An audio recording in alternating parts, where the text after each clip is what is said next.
My Tropic Isle by J. Banfield, author of The Confessions of a Beachcomber.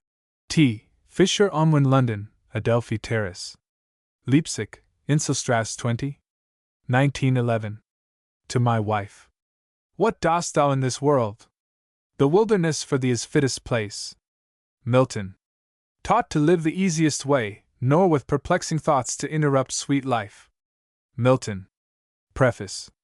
Much of the contents of this book was published in the North Queensland Register, under the title of Rural Homilies. Grateful acknowledgments are due to the editor for his frank goodwill in the abandonment of his rights. Also am I indebted to the curator and officers of the Australian Museum, Sydney, and specially to Mr. Charles Headley, FLS, for assistance in the identification of specimens. Similarly, I am thankful to Mr. J. Douglas Ogilby, of Brisbane, and to Mr. A. J. Jukes Brown, FRS, FGS, of Torquay, England. The author. Chapter I. In the Beginning 2. A Plain Man's Philosophy 3. Much riches in a little room 4. Silences v. Fruits and Scents 6. His Majesty the Sun 7. A Tropic Night 8. Reading to Music 9. Birth and Breaking of Christmas X. The Sport of Fate 11. Fight to a Finish 12. Sea Worms and Sea Cucumbers 13. Some Marine Novelties 14. Some Curious Bivalves 15. Barrier Reef Crabs 16. The Blockade of the Mullet 17. Wet Season Days 18. Insect Ways 19. Intelligent Birds XX Swifts and Eagles 21. Socialistic Birds 22. Sharks and Rays 23. The Recluse of Rattlesnake 24. Hamed of Jeddah 25. Young Barbarians at Play 26. Tom and His Concerns 27. Debbles 28. To Paradise and Back 29. The Death Bone. Illustrations, not included in this ebook. At One Stride Comes the Dark. Photo by Caroline Horton. Coconut Avenue. Photo by Caroline Horton. The Bungalow Fern of God. Parasitic Fern. The Cove. Perturbe Bramo Bay. From Garden Pandanus Palm. Pectinarian Tubes. Clamshell. Tridina gigas. Embedded in Coral. Firefish. Terwa lineata. Triggerfish. Ballistapis aculeatus. Corals. Egg capsules of Baylor shell. Development of Baylor shell. Egg capsules of mollusk. Attached to fan coral. Harlequin pigfish. Kiphichelis fasciatus. Fairy Lands Forlorn. Timana. Nest of Green Tree and Matchbox Beans. Paul Kulu. Where Swiftlets Build Swiftlets Nest. H. Barnes, June. Photo. Australian Museum Umbrella Tree. Brasseae actinophila. Photo by Caroline Horton. Hamed of Jeddah. Black's Toys. 1. PRPR 2. Biribirigu 3. Pargra Turtle Rock. Perturbo Disguises of Crabs. Wilo Defiant. The Death Bone. Yanka's Last Rite. My Tropic Isle. Chapter 1. In the Beginning. Had I a plantation of this isle, my lord, I the Commonwealth, I would by contraries execute all things, for no kind of traffic would I admit, riches, poverty, and use of service, none. Shakespeare. How quaint seems the demand for details of life on this isle of scent and silence. Lolling in shade and quietude, was I guilty of indiscretion when I babbled of my serene affairs, and is the penalty so soon enforced? Can the record of such a narrow, compressed existence be anything but dull? Can one who is indifferent to the decrees of constituted society, who is aloof from popular prejudices, who cares not for the gaieties of the crowd or the vagaries of fashion, who does not dance or sing, or drink to toasts, or habitually make any loud noise, or play cards or billiards, or attend garden parties, who has no political ambitions, who is not a painter, or a musician, or a man of science, whose palate is as averse from ardent spirits as from physic, who is denied the all-redeeming vice of teetotalism, who cannot smoke even a pipe of peace, who is a casual, a nonentity, a scout on the van of civilization dallying with the universal enemy, time, can such a one, so forlorn of popular attributes, so weak and watery in his tastes, have aught to recite harmonious to the ear of the world? Yet, since my life, and in the use of the possessive pronoun here and elsewhere, let it signify also the life of my life partner, is beyond the range of ordinary experience, since it is immune from the ferments which seethe and muddle the lives of the many, I am assured that a familiar record will not be deemed egotistical. I am scolded because I did not confess with greater zeal. I am bidden to my pen again. An attempt to fulfill the wishes of critics is confronted with risk. Cozy in my security, distance and adequate defense, why should I rush into the glare of perilous publicity? Here is an unpolluted isle, without history, without any sort of fame. There come to it ordinary folk of sober understanding and well-disciplined ideas and tastes, who pass their lives without disturbing primeval silences or insulting the free air with the flapping of any ostentatious flag. Their doings are not romantic, or comic, or tragic, or heroic. They have no formula for the solution of social problems, no sour vexations to be sweetened, no grievance against society, no pet creed to dandle. What is to be said of the doings of such prosaic folk who have merely set themselves free from restraint that they might follow their own fancies without hurry and without hindrance? Moreover, if anything be more tedious than a twice-told tale, is it not the repetition of one half-told? Since a demand is made for more complete details than were given in my Confessions, either I must recapitulate, or, smiling, put the question by. It is simplicity itself to smile, and can there be anything more gracious or becoming? Who would not rather do so than attempt with perplexed brow a delicate, if not difficult, duty? I propose, therefore, to hastily fill in a few blanks in my previous sketch of our island career and to pass on to features of novelty and interest, vignettes of certain natural and unobtrusive features of the locality, first-hand and artless. This, then, is for candor. Studiously I had evaded whensoever possible the intrusion of self, for do not I rank myself among the nonentities, men whose lives matter nothing, whose deaths none need deplore. How great my bewilderment to find that my efforts at concealment, to make myself even more remote than my island, had had by impish perversity a contrary effect. On no consideration shall I part with all my secrets. Bereave me of my illusions and I am bereft, for they are the stardust I have clutched. One confessedly envious critic did chide because of the calculated non-presentation of a picture of our humble bungalow. So small a pleasure it would be sinful to deny. He shall have it, and also a picture of the one-roomed cedar hut in which we lived prior to the building of the House of Comfort. Who could dignify with gilding our utterly respectable, our limp history? There is no margin to it for erudite annotations. Unromantic, unsensational, yet was the actual beginning emphasis by the thud of a bullet. To that noisy start of our quiet life I meander to ensure chronological exactitude. In September of the year 1896, with a small par of friends, we camped on the beach of this island, the most fascinating, the most desirable on the coast of North Queensland. Having for several years contemplated a life of seclusion in the bush, and having sampled several attractive and more or less suitable scenes, we were not long in concluding that here was the ideal spot.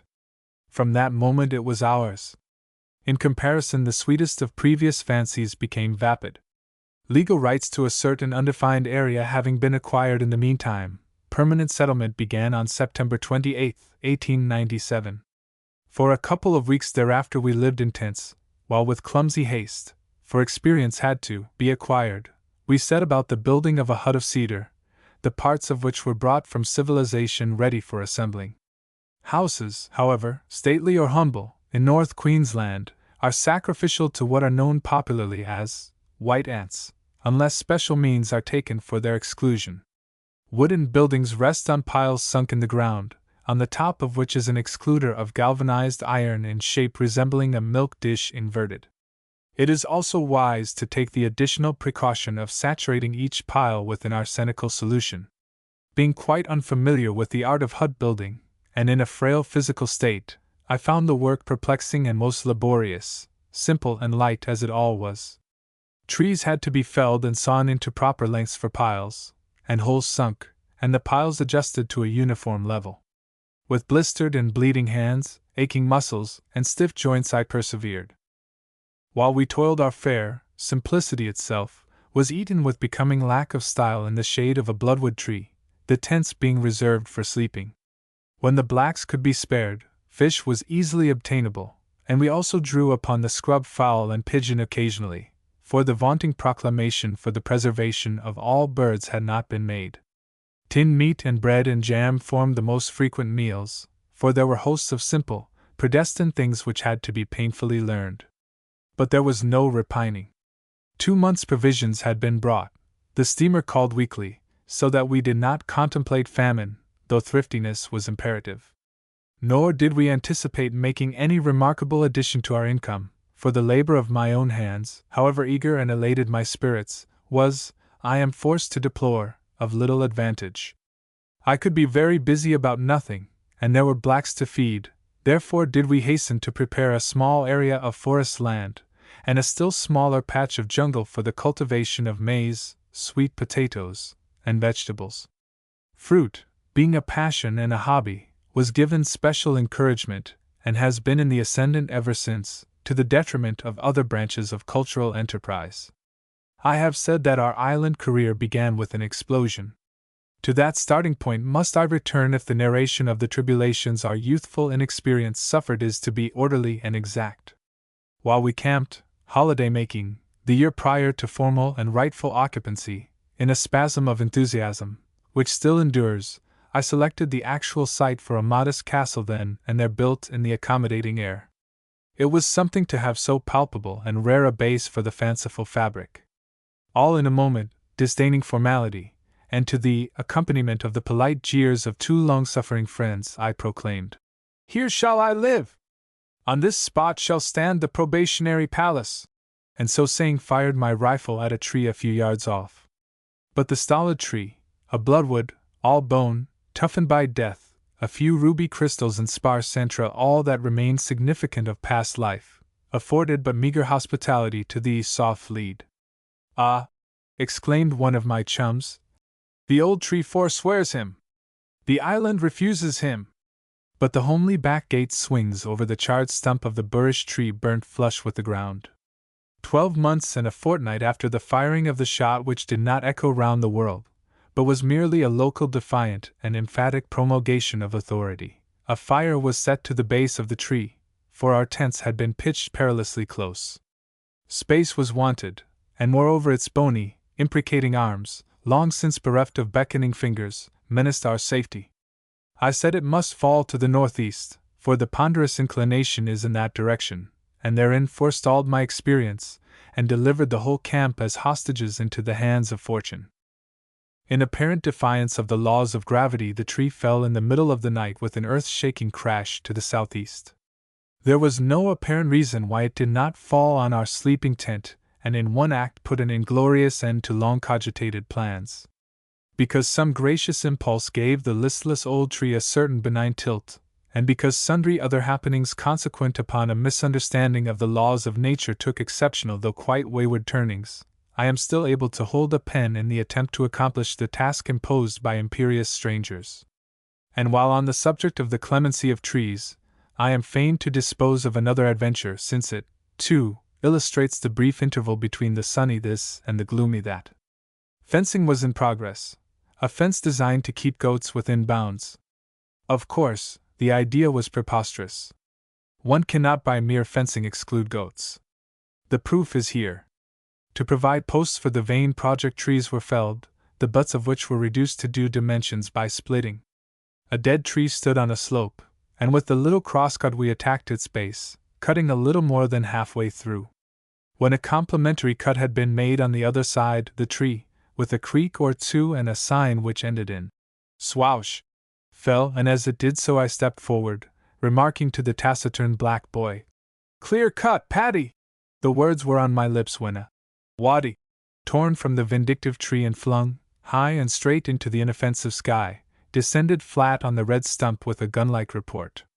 The swish of the waddy down tilted the frayed brim of my cherished hat. The primary bullet is not yet done with, for when the tree which had reluctantly housed it for a year was submitted to the fires of destruction among the charcoal, a blob of bright lead confirmed my scarcely credited story that the year before the datum for our castle, then aerial and now substantial, had been established in ponderous metal. What justification existed for the defacement of the virginal scene by an unlovely dwelling, the imposition of a scar on the unspotted landscape?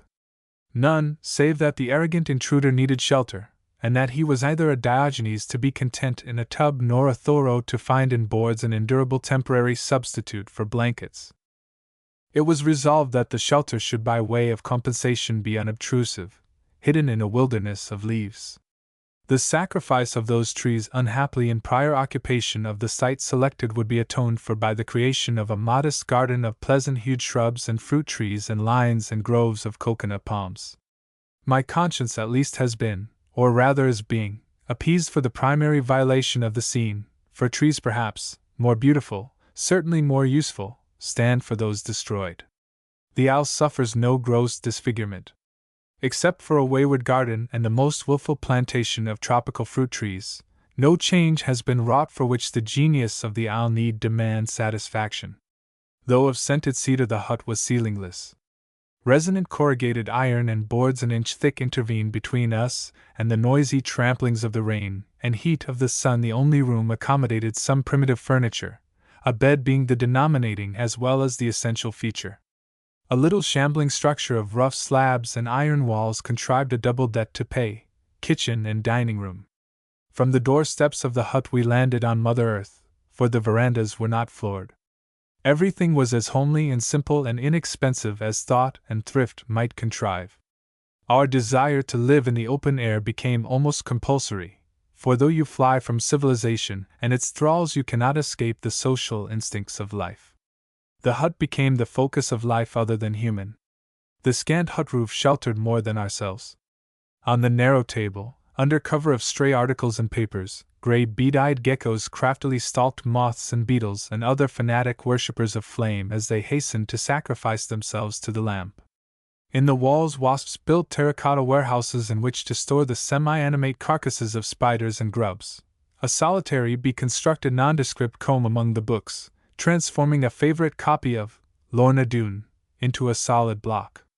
Bats, sharp-toothed, and with pinpoint eyes, swooped in at one door, courted the roof with brisk eagerness, and departed by the other. Finding ample food and safe housing, bats soon became permanent lodgers. For a time it was novel and not unpleasant to be conscious in the night of their waftings, for they were actual checks upon the mosquitoes which came to gorge themselves on our unsalted blood. But they increased so rapidly that their presence became intolerable. The daring pioneer which had happened during its nocturnal expeditions to discover the very paradise for the species proclaimed the glad tidings, and relatives, companions, and friends flocked hither, placing themselves under our protection with contented cheepings. Though the room became mosquitoless, serious objections to the scavengers developed. Before a writ of ejection could be enforced, however, a sensational cause for summary proceedings arose. In the dimness of early morning, when errant bats flitted home to cling to the ridgepole, squeaking and fussy flutterings denoted unwanted disturbance. Daylight revealed a half-concealed, sleeping snake, which seemed to be afflicted with twin tumors. A long stick dislodged the intruder, which scarce had reached the floor ere it died violent death. Even the snake spectre did no seriously affright the remaining bats, though it confirmed the sentence of their immediate banishment.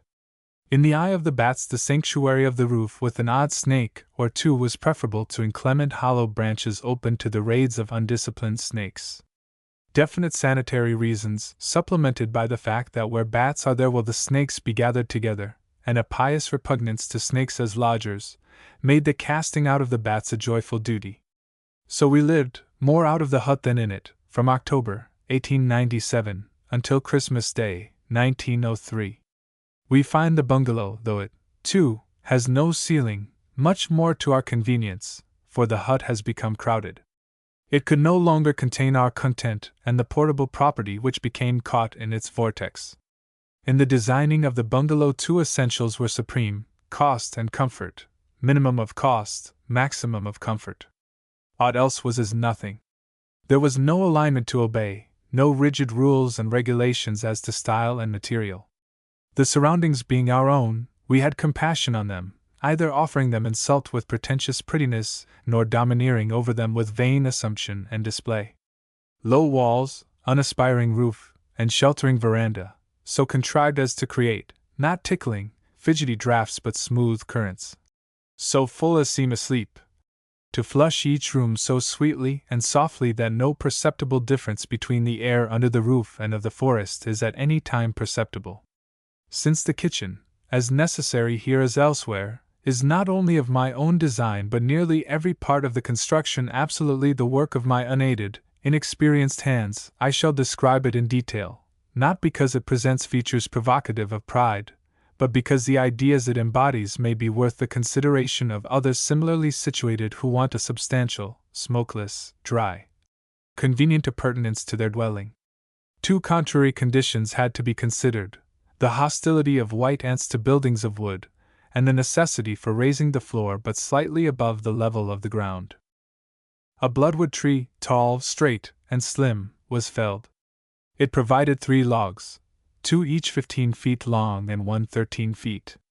From another tree another 13-foot log was sawn. All the sapwood was adzed off, the ends were checked, so that they would interlock. Far too weighty to lift, the logs were toilfully transported inch by inch on rollers with a crowbar as a lever. Duly packed up with stones and leveled, they formed the foundations, but prior to setting them a bed of homemade asphalt, boiling tar and seashore sand, was spread on the ground where they were destined to lie. Having adjusted each in its due position, I adds the upper faces and cut a series of mortises for the studs, which were obtained in the bush, mere thin, straight, dry trees which had succumbed to bush fires. Each was roughly squared with the adze and planed and tenoned. Good fortune presented, greatly to the easement of labor, 2 splendid pieces of driftwood for posts for one of the doors. To the sea also I was indebted for long pieces to serve as wall plates, one being the jibboom of what must have been a sturdily built boat, while the broken mast of a cutter fitted in splendidly as a ridgepole. For the walls I visited an old bean tree log in the jungle, cut off blocks in suitable lengths, and split them with maul and wedges into rough slabs, roughly adzed away superfluous thickness, and carried them one by one to the brink of the canyon, down which I cast them. Then each had to be carried up the steep side and on to the site, the distance from the log in the jungle being about 300 yards. Within the skeleton of the building I improvised a rough bench, upon which the slabs were dressed with the plane and the edges beveled so that each would fit on the other to the exclusion of the rain. Upon the uprights I nailed inch slats perpendicularly, against which the slabs were placed, each being held in place temporarily until the panel was complete, when other slats retained them. The rafters were manipulated of odd sorts of timber, and the roof of second-used corrugated iron, the previous nail holes being stopped with solder. A roomy recess with a beaten clay floor was provided for the cooking stove. Each of the 2 doors was made in horizontal halves, with a hinged fanlight over the lintel, and the window spaces filled with wooden shutters, hinged from the top. The floor, an important feature, is of asphalt on a foundation of earth and charcoal solidly compressed. But before carting in the material, boards were placed temporarily edgeways alongside the bed logs round the interior. Then, when the earthen foundation was complete, the boards were removed, leaving a space of about an inch, which was filled with asphalt, well rammed, consistently with the whole of the floor space. All this laborious work, performed conscientiously to the best of my ability, occupied a long time, and from it originated much backache and general fatigue, and at the end I found that I had been so absorbed in the permanence rather than the appearance of the dwelling that one of the corner posts was out of the perpendicular, and that consequently the building stood awry. Grace of style it cannot claim, but neither white ants nor weather trouble it. And to what sweet uses has adversity made us familiar! When I bought a boat to bring hither, I knew not the distinguishing term of a single halyard, save the topping lift, and even that scant knowledge was idle, for I was blankly ignorant of the place and purpose of the oddly named rope. Necessity drove me to the acquirement of boat sense, and now I manage my home-built, flat-tie, mean substitute for the neat yacht which necessity compelled me to part with, very courageously in ordinary weather, and I am content to stay at home when Neptune is frothy at the lips. A preponderant part of the furniture of our abode is the work of my own unskilled hands: tables, chairs, bookshelves, cupboards, and see. There is much pleasure, and there are also many aches and pains in the designing and fashioning serviceable chairs from odd kinds of bush timber.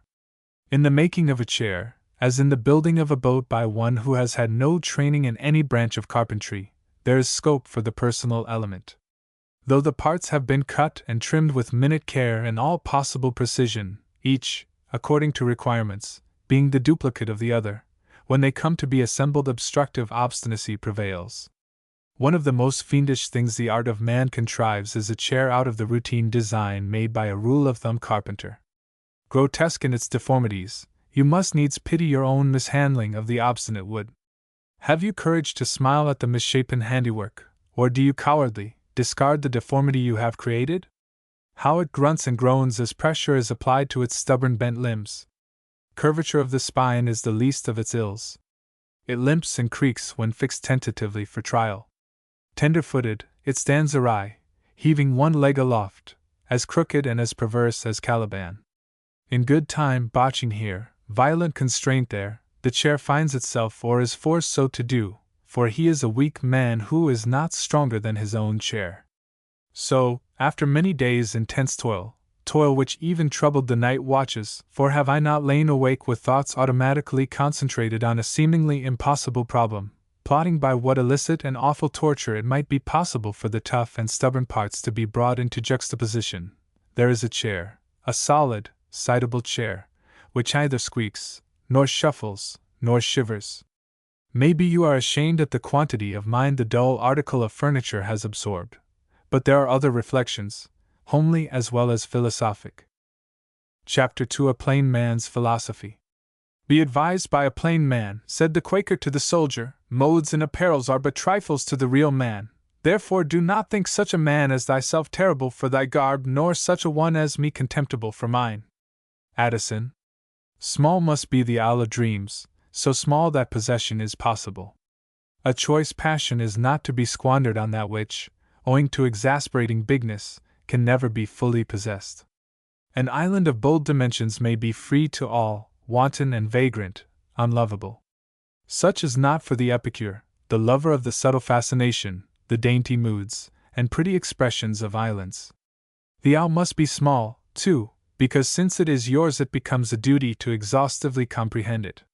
Familiarity with its lines of coast and sky, its declivities and hollows, its sunny places, its deepest shades, the sources of its streams, the meager beginning of its gullies cannot suffice.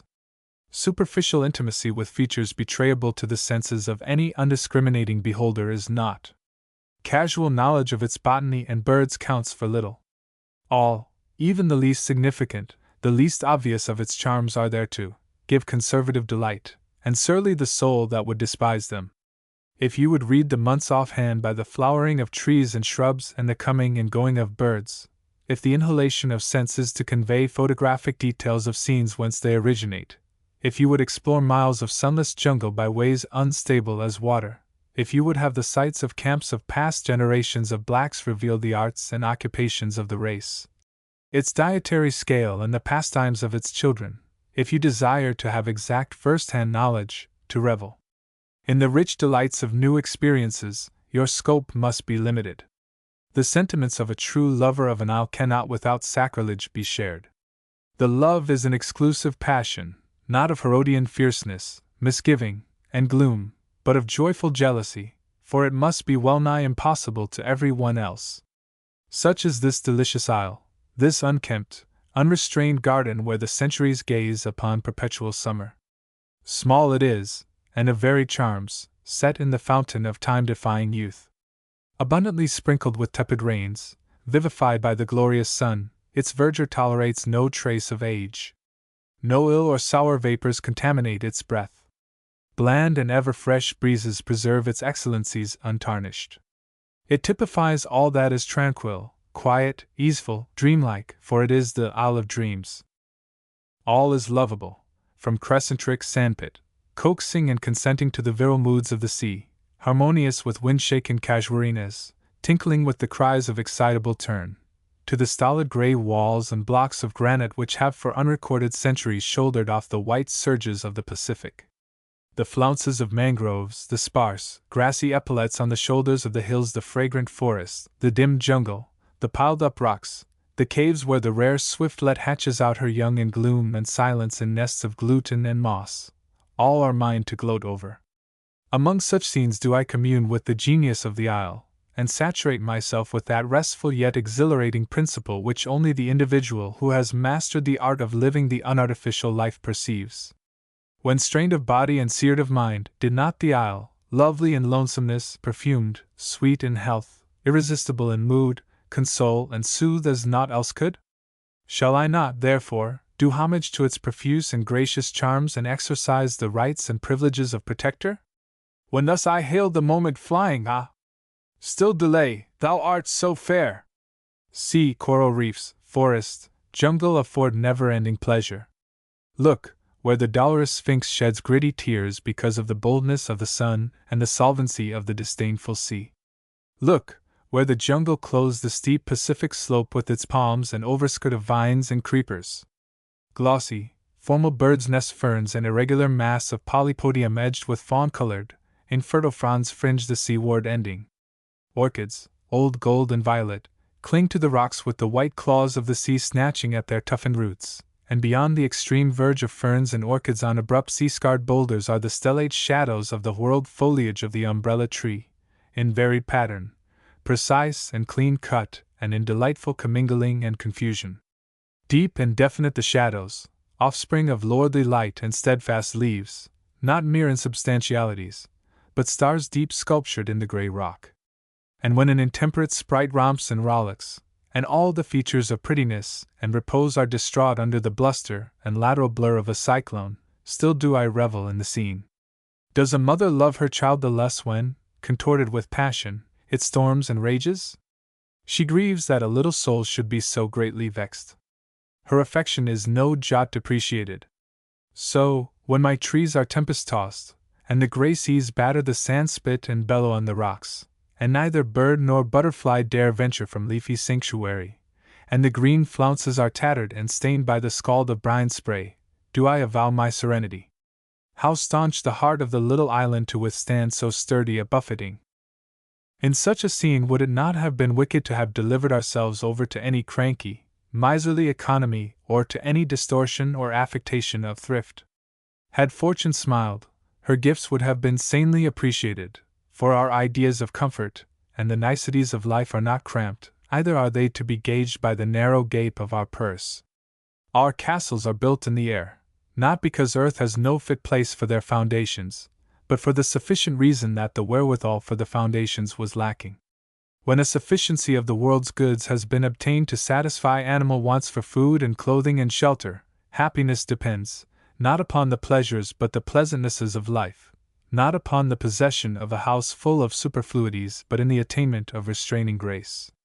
It might be possible for us to live for the present in just a shade better style than we do, but we have mean ambitions in other directions than style. Style is not for those who are placidly indifferent to display, and before whom on a comely, scornful house shall we strut and parade? You and I cannot be confined within the weak list of a country's fashions. For do we not proclaim and justify our own? Are we not leaders who have no subservient, no flattering imitators, no sycophantic copyists? The etiquette of our court finds easy expression, and we smile decorously on the infringements of casual comers. Once a steamer anchored boldly in the bay, a pert steamer with a saucy, off-duty air.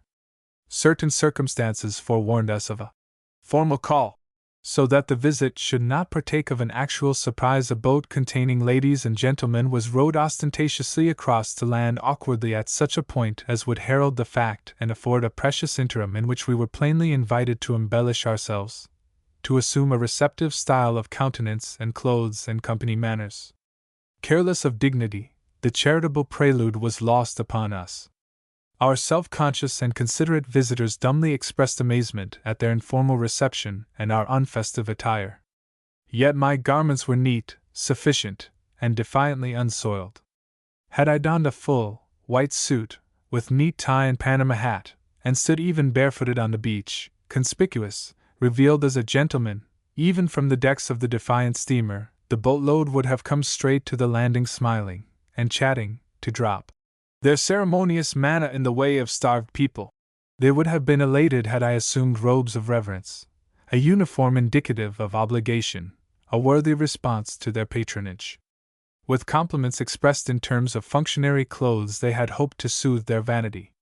White cotton and a tinted tie would have been smilingly honored, and the mere man was not flattered to perceive that he was less in esteem than the drapery common to the species.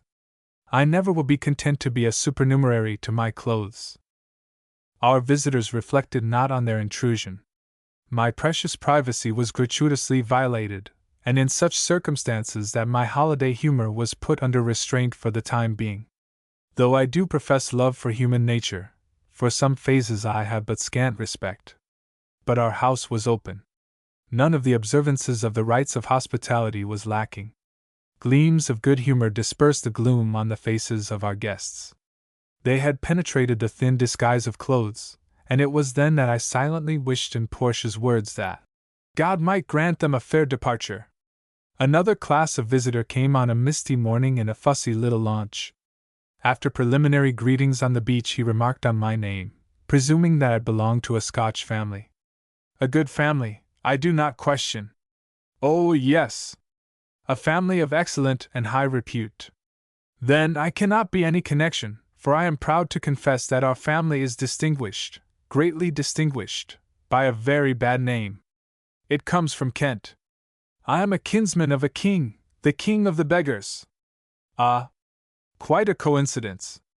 I remarked to my friend as we came up to your island, if the exile is a descendant of the king of the beggars, this is just the kind of life he would be likely to adopt. Exactly. I am indeed complimented. Blood, the blood of the vagabond, will tell. And my friendly visitor, a man whom the king had delighted to honor, with whimsical glances at my clothes, which tended to sincerity rather than ceremony, strolled along the beach. If we were disposed to vaunt ourselves, have we not, in this simplicity and lack of style, the most persuasive of examples? Indifferent to style, we do indulge in longings pitifully weak, longings for the preservation of independence toilfully purchased during the poisonous years of the past. Beside all wishes for books and pictures and means for music and the thousands of small things which make for divine discontent, stands a spectre, not grim and abhorrent and forbidding, but unlovely and stern, indicating that the least excess of exotic pleasures would so strain our resources that independence would be threatened. If we were to buy anything beyond necessities, we might not be certain of gratifying wants, frugal as they are, without once more being compelled to fight with the beasts at some Australian Ephesus.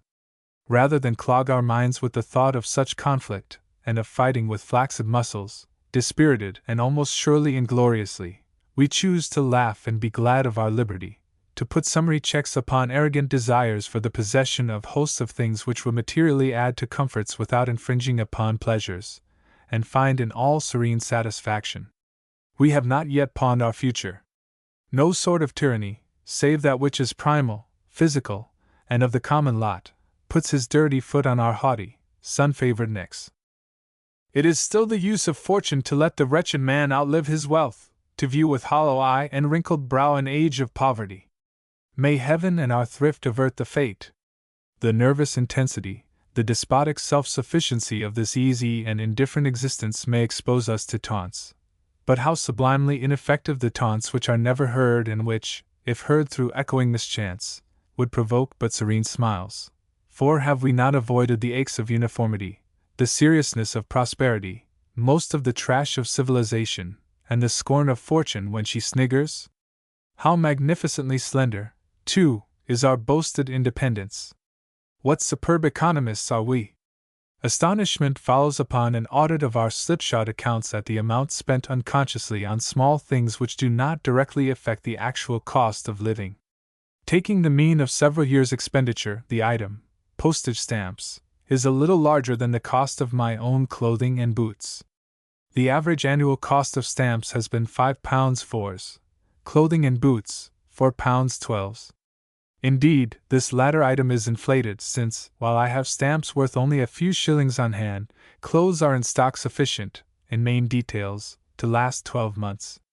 The youthful hose, well kept, with other everlasting drapery brought from civilization, is still wearable. The original clothing, such as conformity with the rules of the streets implies, remains serviceable, however obsolete in style, which is another word for fashion. That pitiful, lackey-like creature which struts through one country in the cast-off finery of another, for the privilege of citizenship in what, at present, is the freest country in the world. My direct taxation amounts to £1 per annum, and since luxuries are not in demand, indirect contributions to state and commonwealth are so trivial that they fail to excite the most sensitive of the emotions. All our household is in harmony with this quiet tune, and yet we have not conquered our passion for thrift, but merely disciplined it.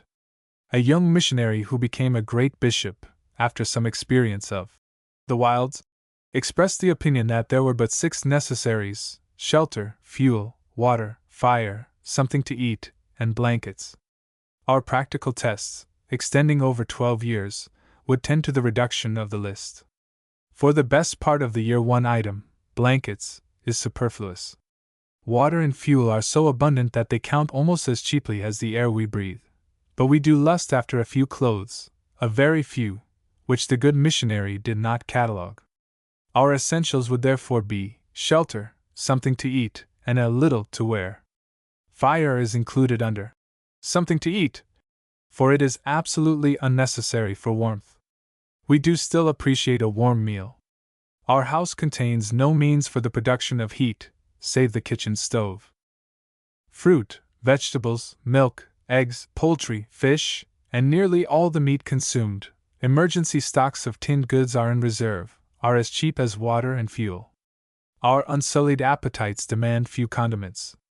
Why olives, when if need be, and the need has not yet manifested itself, as shrewd a relish and as cleansing a flavor is to be obtained from the pale yellow flowers of the male pawpaw, steeped in brine, a decoration and a zest combined. Our mango chutney etherealizes our occasional salted goat mutton, and we know that the chutney is what it professes to be. What more wholesome and pleasant a dish than pawpaw beaten to mush, saturated with the juice of lime, sweetened with sugar, and made fantastic with spices? What more enticing than stewed mango, golden and syrupy, with junket white as marble, or fruit salad compact of pineapple, mango, pawpaw, granadilla, banana, with lime juice and powdered sugar? We lack not for spring chicken or roast duck whenever there is the wish. For the best part of the year eggs are despicably common. Every low tide advertises oysters gratis, and occasionally crabs and crayfish for the picking up. Delicate as well as wholesome and nutritious food is ours at so little cost that our debt to smiling nature, if she kept records and tendered her accounts, would be somewhat embarrassing. And if nature frowns with denial and there are but porridge and goat's milk and eggs and homemade bread and jam, thank goodness she blesses such fare with unjaded appreciation. Since deprived of the society of blacks, our domestic expenditure has dwindled by nearly 1/2. Indeed, it is almost as costly to feed and clothe 3 blacks as to provide essentials for 3 whites of frugal tastes. Here are a few items of annual domestic expenditure, proffered not in the spirit of gloating over our simplicity, or of delighting in economy of luxuries, but to illustrate how few are the wants which nature, with a little assistance, leaves unsatisfied. The figures are presented with the utmost diffidence, but with indifference alike to the censure of those who may send obsequiousness to the stern philosophy of Thoreau in the matter of diet, or to the jeers of others who despise small things. Flour £4.50 groceries, lighting, &c. 40.00 sundries 12.00, total £56.50. And the irreducible minimum has yet to be reached. For many years my exacting personal needs demanded the luxury of coffee. Pure and unadulterated, I quaffed it freely, and being no politician, neither did it enhance my wisdom nor enable me to see through anything with half-shut eyes. Yet did it make me too glad. Under such vibrant, emphatic fingers my frail nerves twanged all too shrilly, and of necessity coffee was abandoned, not without passing pangs, in favor of a beverage direct from nature and untinctured by any of the vital principles of vegetables. Thus is economy evolved, not as a foppish fad but as due obedience to the polite but imperious decrees of nature. And having confessed, far too literally, I fear, to so much on the expenditure side of the simple life in tropical Queensland, it might be anticipated that the items of income would be stated to the completion of the story. The affairs of the busy world were discarded, not upon the strength of large accumulated savings or the possession of means by inheritance, or by the success of investments, or by mere luck, but upon merely imperative, theoretic anticipations upon the cost of living the secluded life. We had little in reserve, how little it would be unbecoming to say. Our theories proved delusive, though not bewildering. Some of the things abandoned with unphilosophic ease at the outset proved under the test of experience to be essential.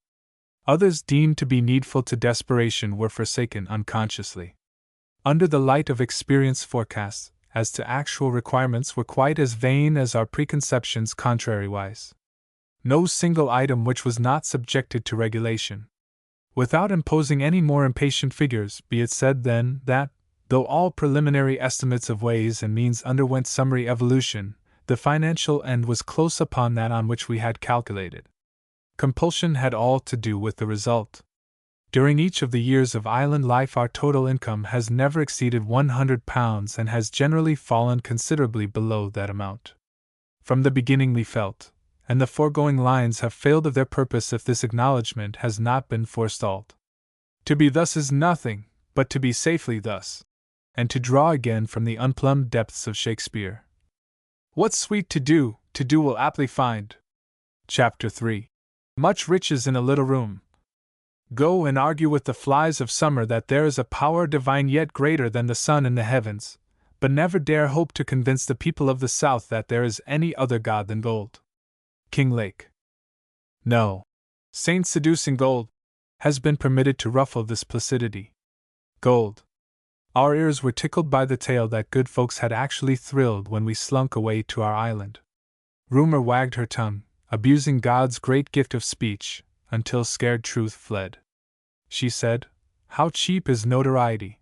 That secret knowledge of hidden wealth which good luck had revealed during our holiday camp had induced us to surreptitiously secure the land, that in our own good time we might selfishly gloat over untold gold. Some came frankly to prospect our hills and gullies, others shamefacedly, when our backs were turned, for had it not been foretold that gold was certain to be found on the island, and were not the invincible truths of geology verified by our covert ways?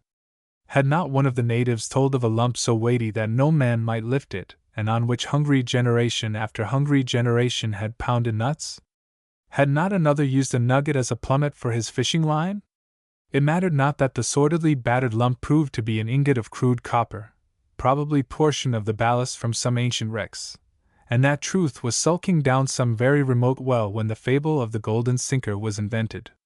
Ordinary men, men of the type whom Kinglake designated, poor Mr. Reasonable Man, men with common sense, in fact, the very commonest of sense, were not to be beguiled by the plain statement that apparently sane individuals willfully ventured into solitude for the mere privilege of living.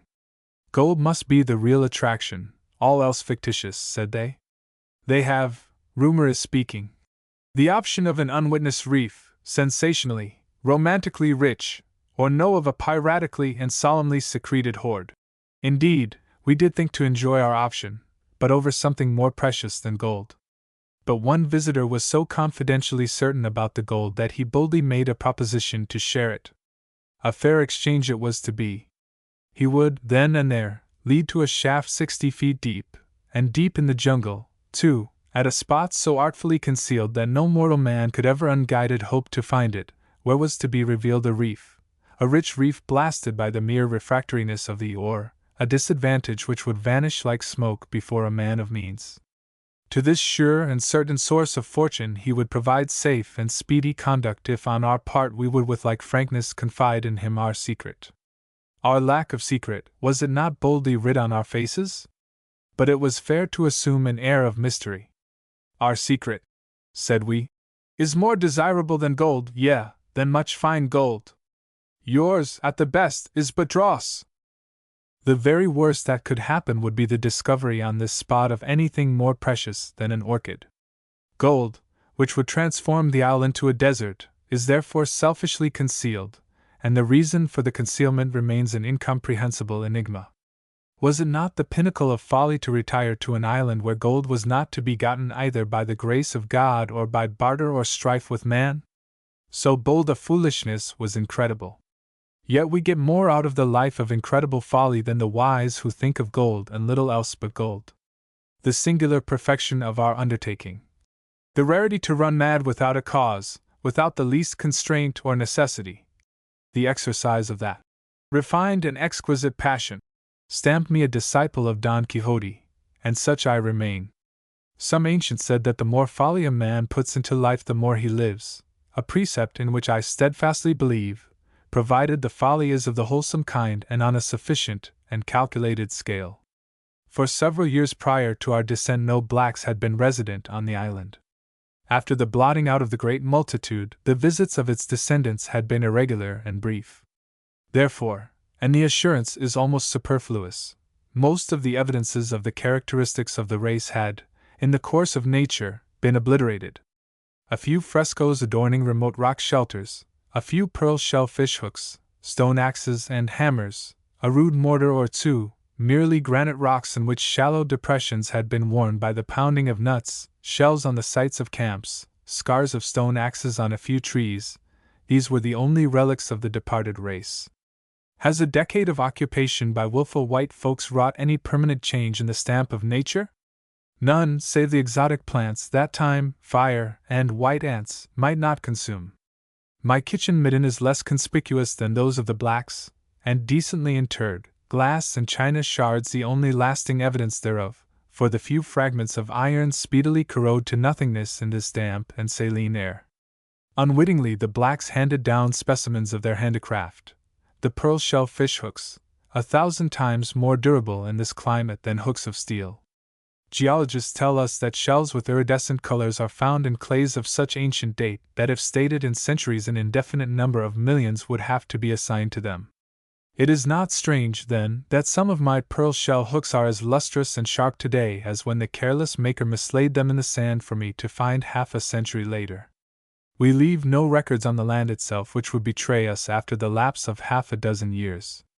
Is it not humiliating to find that the white man as the black records his most durable domestic history in rubbish, easily expungible by clean-fingered time? Is humanity ever free from worries? What it has not it invents. Remote though we are from the disturbance of other folks' troublous cries, the ocean does not afford complete exemption from the sight of the shocking insecurity of the street. One memorable day, casually glancing at the mainland, I saw on the beach something moving at astonishing speed. Whereupon the telescope was brought to bear, and to my dismay revealed, actually and without fiction, a practical spring cart drawn by a real horse at a trot, which horse was driven, as far as the telescope was credible, by a man.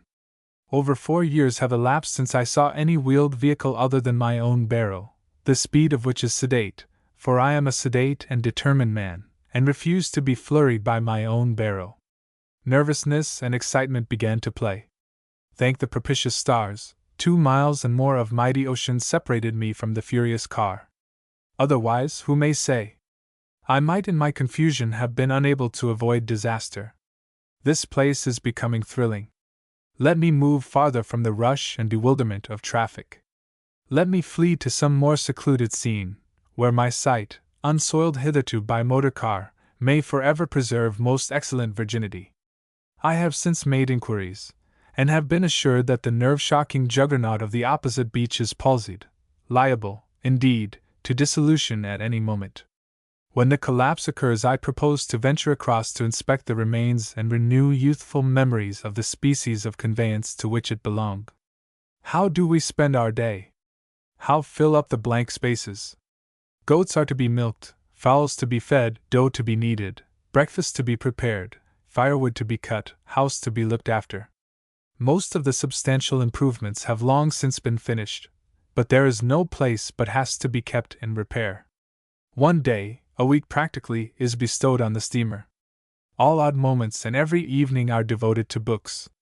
During the cool season, when day tides range low, hours are passed on the coral reef, as often as conscience permits, in contemplation of the life of that crowded area. Seldom do we leave the island, and rarely does any but a casual visitor break in on our privacy.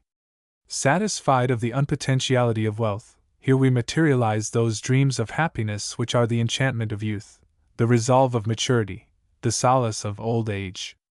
Let other questants abandon hope, for I have found the philosopher's stone.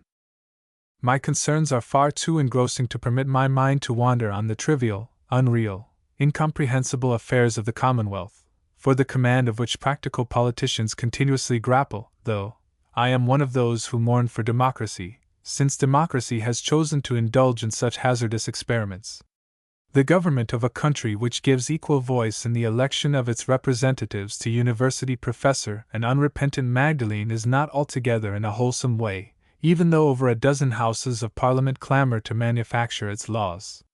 It is enough for me to possess the Isle of Desire, the evergreen isle that, sluggish time, has never besmeared with ruin, where one may wander whithersoever the mood of the moment wills, or loll in the shade of scented trees, or thread the sunless mazes of the jungle, that region of shadow where all the leaves are dumb, listening for faint, ineffective sounds, or bask on the sand, on clean, unviolated, mica-bespangled sand, dreamily gazing over a sea of flashing reflections where fitful zephyrs, soft as the shadows of clouds, alone make blueness visible. The individual whose wants are few, who is content, who has no treasure to guard, whose rights there is none to dispute, who is his own magistrate, postman, architect, carpenter, painter, boat builder, boatman, tinker, goatherd, gardener, woodcutter, water carrier, and general laborer, who has been compelled to chip the superfine edges of his sentiments with the repugnant craft of the butcher, who, heedless of rule and method, adjusts the balance between wholesome toil and wholehearted ease, who has a foolish love for the study of nature, who has a sense of fellowship with animate and inanimate things, who endeavors to learn the character and the purpose of varied forms of life, whose jurisdiction extends over 15 sacrosanct isles, who is never happier than when reading, need never bewail the absence of human schemes and sounds or fret under the galling burden of idleness. Here is no bell to affright, nor are we subject to the bidding or liable to the assault of any passer-by. Smooth-flowing time knows not mud or any foulness, while its impassive surface, burnished by August sunshine, reflects fair scenes and silent doings. The freedom from care, the vague sense of selfish property in the whole scheme of nature, the delicious discovery of the virtues of solitude, the loveliness of this most gay and youthful earth, and the tones of the pleasant-voiced and often surly sea fill me with joy and embellish hope, vague and unsubstantial, for is not this isle the place where one may have many thoughts and not decide anything? For all my occupations, I am often driven to dialogue with my shadow, for lack of less subservient auditor, and though, as the years pass, I find that I become more loose of soul and in broad daylight indulge the liberty of muttering my affairs and addressing animals and plants and of confiding secrets to the chaste moon, poets and dramatists term such incontinence of speech soliloquy and employ it for the utterance of edifying inspiration, it is because it is impossible to be ever quite alone. Not so very long ago in merry England if a person muttered to himself it was enough on which to establish a charge of wizardry. But it is also said that real witches and wizards, though subject to the most ticklish tests, never perspired, a default which hastened conviction. Therein is my hope of salvation, if it be my fate some day to be found. With age grown double, picking dry sticks and mumbling to myself, I shall claim a profuse prerogative, and continue to saunter down into the gloom at the foot of the hill of life unblinking in the sun. Chapter 4 Silences. Who has not hearkened to her infinite din? Thoreau. Free alike from the clatter of pastimes and the creaks and groans of labor, this region discovers acute sensibility to sound. Silence in its rarest phases soothes the isle, reproaching disturbances, though never so temperate. All the endemic sounds are primitive, and therefore seldom harsh. Even the mysterious fall of a tree in the jungle, not an unusual occurrence on still days during the wet season, is unaccompanied by thud and shock. Encompassing vines and creepers, colossal in strength and overwhelming in weight, which have strained the tree to breaking point, ease their burden down, muffling its descent, though now and again the primal rupture of trunk or branch rings out a sharp protest, and following the fall is silence, that varying, elusive sensation not to be expressed by the absence of actual noise. There are silences which tinkle or buzz in the ears, causing them to ache with stress and strain, silences dull and sad as a wad of wool, silences as searching as the odor of musk, as soothing as the perfume of violets. The crisp silence of the seashore when absolute calm prevails is as different from the strained, sodden, padded silence of the jungle as the savor of olives from the raw insipidity of white of egg, for the cumbersome mantle of leafage is the surest stifler of noise, the truest cherisher of silence. The most imperious hour of this realm of silence is 3 o'clock in the afternoon, when the sun has absorbed the energies of the most volatile of birds and insects. An hour later all may begin to assert themselves after a reviving siesta, yet during the intensest hour of silence any abrupt noise, a call, or whistle, or bark of a dog, finds an immediate response. No sound has been heard for an hour. All the birds have been stricken dumb or have been banished, yet as an echo to any violation of the silence comes the sweet, mellow, inquisitive note of the morgody, to use the black's name, for the shrike thrush. The bird seems fond of sound and will answer in trills and chuckles attempts to imitate its call. The condition of perfect silence is not for this noisy sphere. The artist in so-called silences merely registers certain more or less delicate sound waves flowing in easy contours, which others have not the leisure to distinguish. Often have I found myself as I strolled gloating over the exquisite absence of sound, enjoying in full mental relish the quaint and refined sensation. Yet when I have stopped and listened determinately, viciously analyzing my sensations, have I become aware of a hubbub of frail and interblended sounds. That which I had thought to be distilled silence was microphonic babble, an intimate commingling of analogous noises varying in quality and intensity. By willful resistance to what Falstaff called the disease of not listening, I have been privileged to become aware of the singing of a quiet tune, some of the phrases of which were directly derivative from inarticulate vegetation, the thud of glossy blue quandangs on the soft floor of the jungle, the clicking of a discarded leaf as it fell from topmost twigs down through the strata of foliage, the bursting of a seed pod, the patter of rejects from the million pink-fruited fig, overhanging the beach, the whisper of leaves, the faint squeal where interlocked branches fret each other unceasingly, the sigh of phantom zephyrs too elusive to be felt. Echoes from vistas of silence far in the jungle lost their individuality in a sob. Grasshoppers clinked in the forest, the hum of bees and beetles, the fluty plaint of a painted pigeon far in the gloom, the furtive scamper of scrubbed fowl among leaves made tender by decay, the splash of startled fish in the shadows, commingled and blended to the accompaniment of that subdued aerial buzz by which nature manifests the more secret of her functions and art, that ineffable minstrelsy to which her silent battalions keep step. Preoccupation, the whirl of my own temperate thoughts, scared silence, while as soon as the mental machine was stilled, the very trees became vocal. Thus have I caught fleet silences as they passed in chase of fugitive sounds. Since the morning stars sang together, absolute silence has not visited the uneasy earth. In this silent hour the ears, set to small measure, deaf to all the beats of the large music rolling o'er the world, become almost supernaturally alert, catching the faintest sound. Kinglake, who heard in the Syrian desert while dozing on his camel and for 10 minutes after awakening the innocent bells of Marlin, attributed the phenomenon to the heat of the sun, the perfect dryness, the deep stillness, having rendered the ears liable to tingle under the passing touch of some mere memory that may have swept across my brain in a moment of sleep. Homesick sailors, too, lost in the profound stillness of mid-ocean, have listened with fearful wonder to the phantom chiming of their village bells. Apart from the tricks which memory plays upon the solitary individual, inviting him by scents and sounds to scenes of the past, I find that the moist, unadulterated atmosphere is a most compliant medium for the transmission of certain sorts of sound waves. The actual surface of the sea, differing from its resonant bulk, seems to sap up, rather than convey sounds, though on given plains above its level sounds travel unimpeded for remarkable distances. The resonance of the atmosphere appears at times to be dependent on the tone and quality rather than on the abruptness and loudness of the sound. I have listened with strange delight to the rustle of the sea on the mainland beach, 2.5 miles distant, when the air has been so idle that the sensitive casuarinas, ever haunted by some secret woe upon which to moan and sob, have been mute and unable to find excuse for the faintest sigh.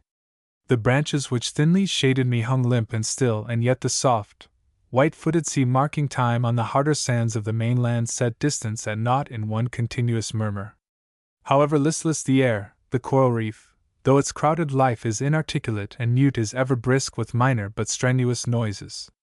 Splashes and gurgles, sighs and gasps, coughs and sneezes, sharp clicks and snaps and snarls, telling of alarms, tragic escapes, and violent death-dealings, blend with the continuous murmur of the sea, and are occasionally punctuated by sudden slaps and thuds as a blundering, hammerhead shark pursues a high-leaping eagle ray, or the red-backed sea eagle dashes down upon a preoccupied bream, the impact of its firm breast embossing a white rosette on the blue water. In the absence of vibratory media, the noises of the reef are isolated, furtive, echoless, staccato accidentals and dull dissonances out of tune with the soothing theme of the sea. Hence, when, as I wandered absorbed in an inspection of minor details, and a mellow whistle, constant but varying in volume, broke in upon my musings, it was vain to repress the thrill of excitement. A sound so foreign and incongruous also had a certain element of mystery. In a flash, unsensational ponderings were displaced by a picture of a steamer in distress far away. Had I not on a similar occasion of a secret disclosing tide heard through 7 miles of insulted and sullen air the flop of an inch or so of dynamite exploded by a heartless barbarian for the illicit destruction of vivacious fish? Had I not listened with amazement to the buzz of a steamer's propeller and the throb of her engines 6 miles away when unaccustomed niggerheads of coral showed yellow in the sun? The calm, shallow sea conveyed the sounds with marvelous fidelity and surety. Yet this unaccountable call came from a quarter whence steamers may not venture, and was I not the only whistler within a range of many miles? No steamer ever gloated or warned or appealed in so fluty a note, plaintive, slightly tremulous, nervously imploring. Alert, I tracked the strange sound along an eccentric course to its haunt, finding nothing more than the empty shell of a huge sea urchin, which in accord with a whim of the sea had floated and was now held aloft slantwise to the lips of the wind, firm in the branching tines of stag's horn coral. A rustic pipe, giving forth a sonorous moan, now cooing and crooning, now bold and confident, and again irresolute and unschooled.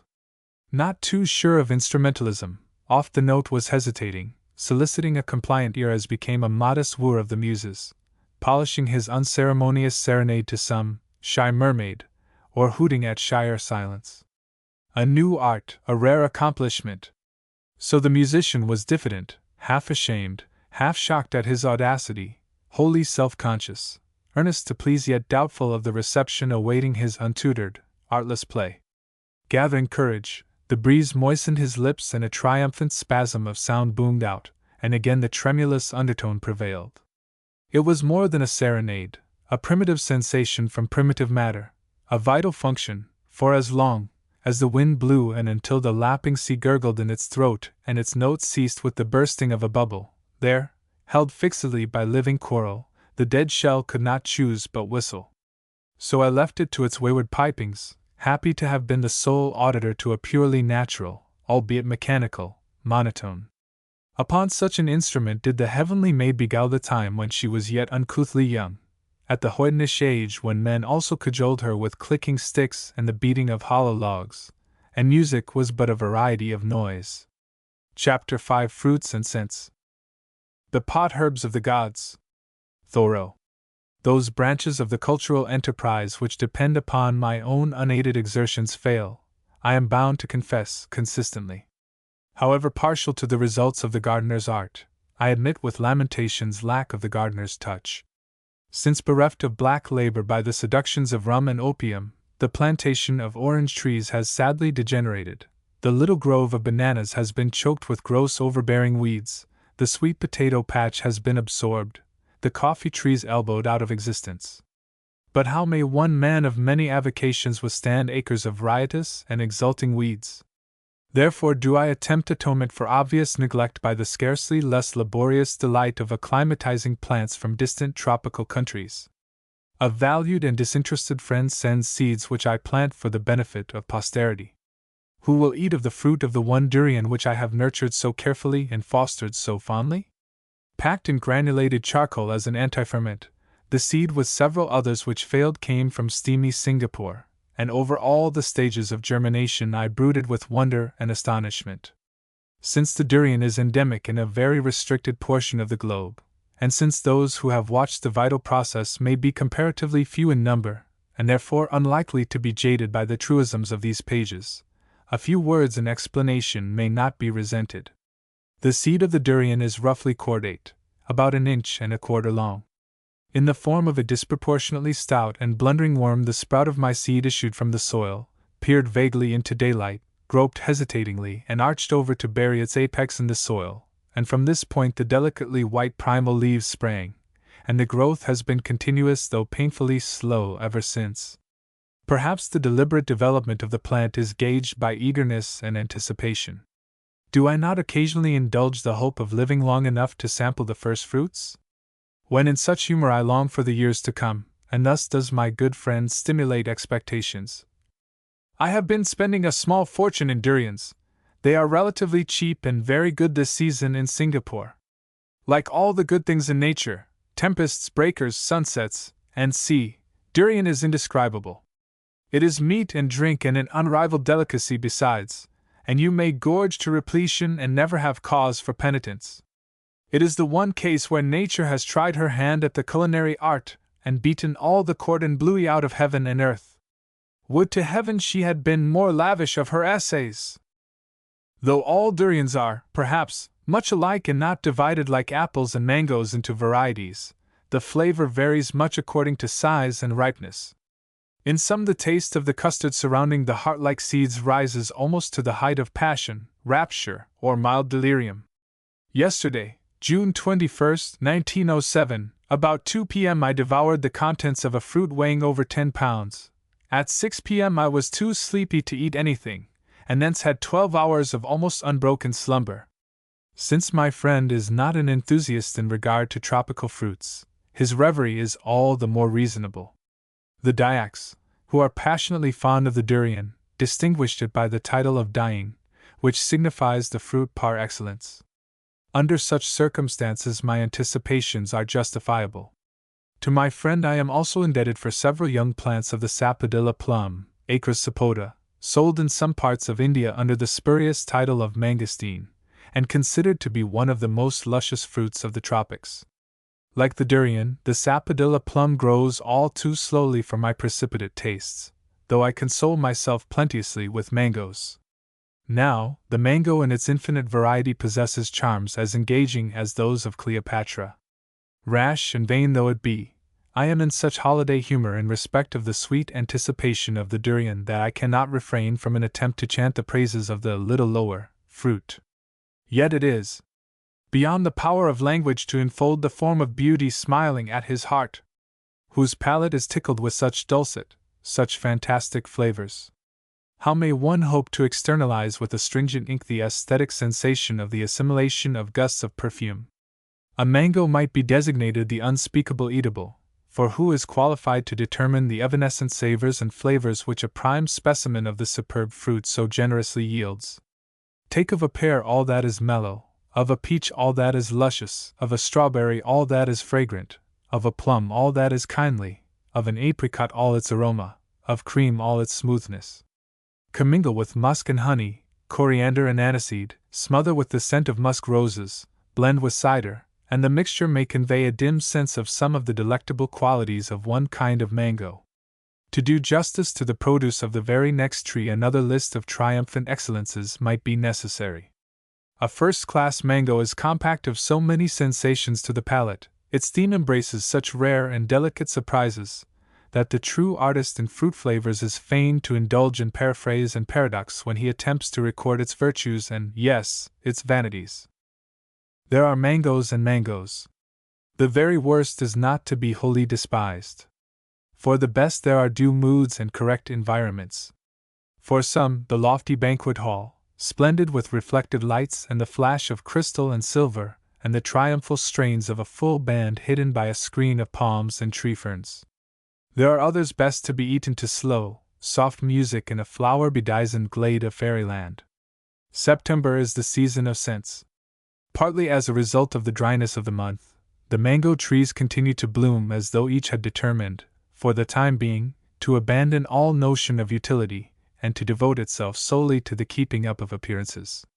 Appearances are well worth maintaining, for however trivial from a florist's point of view the flower of the mango in detail, yet when for 6 weeks on end the trees present uniform masses of buff and pink, varied with shades of gray and pale green, and with the glister of wine-tinted, ribbon-like leaves, and the air is alert with rich and spicy odor, there is ample apology ever ready for the season and the direct results thereof. The trees are manifestly overexerting themselves, in a witless competition with others which may never boast of painted, scented fruit. There is not a sufficient audience of aesthetics to tolerate the change of which the mango seems ambitious. In Japan, where the cultured crunch hard and gritty fruits, peach and plum trees may be encouraged to expend all their force and prime in the production of bloom. Vagrant Englishmen are still so benighted that the desire for sweet and aromatic fruit vaunts over that which gives delight merely to the eye. But to assume indifference to present conditions, to decline to accept in full measure the redolence of the season which stands for spring in tropical Australia, to refuse to be grateful for it all, would be inhuman. The limes have flowered and scattered their petals.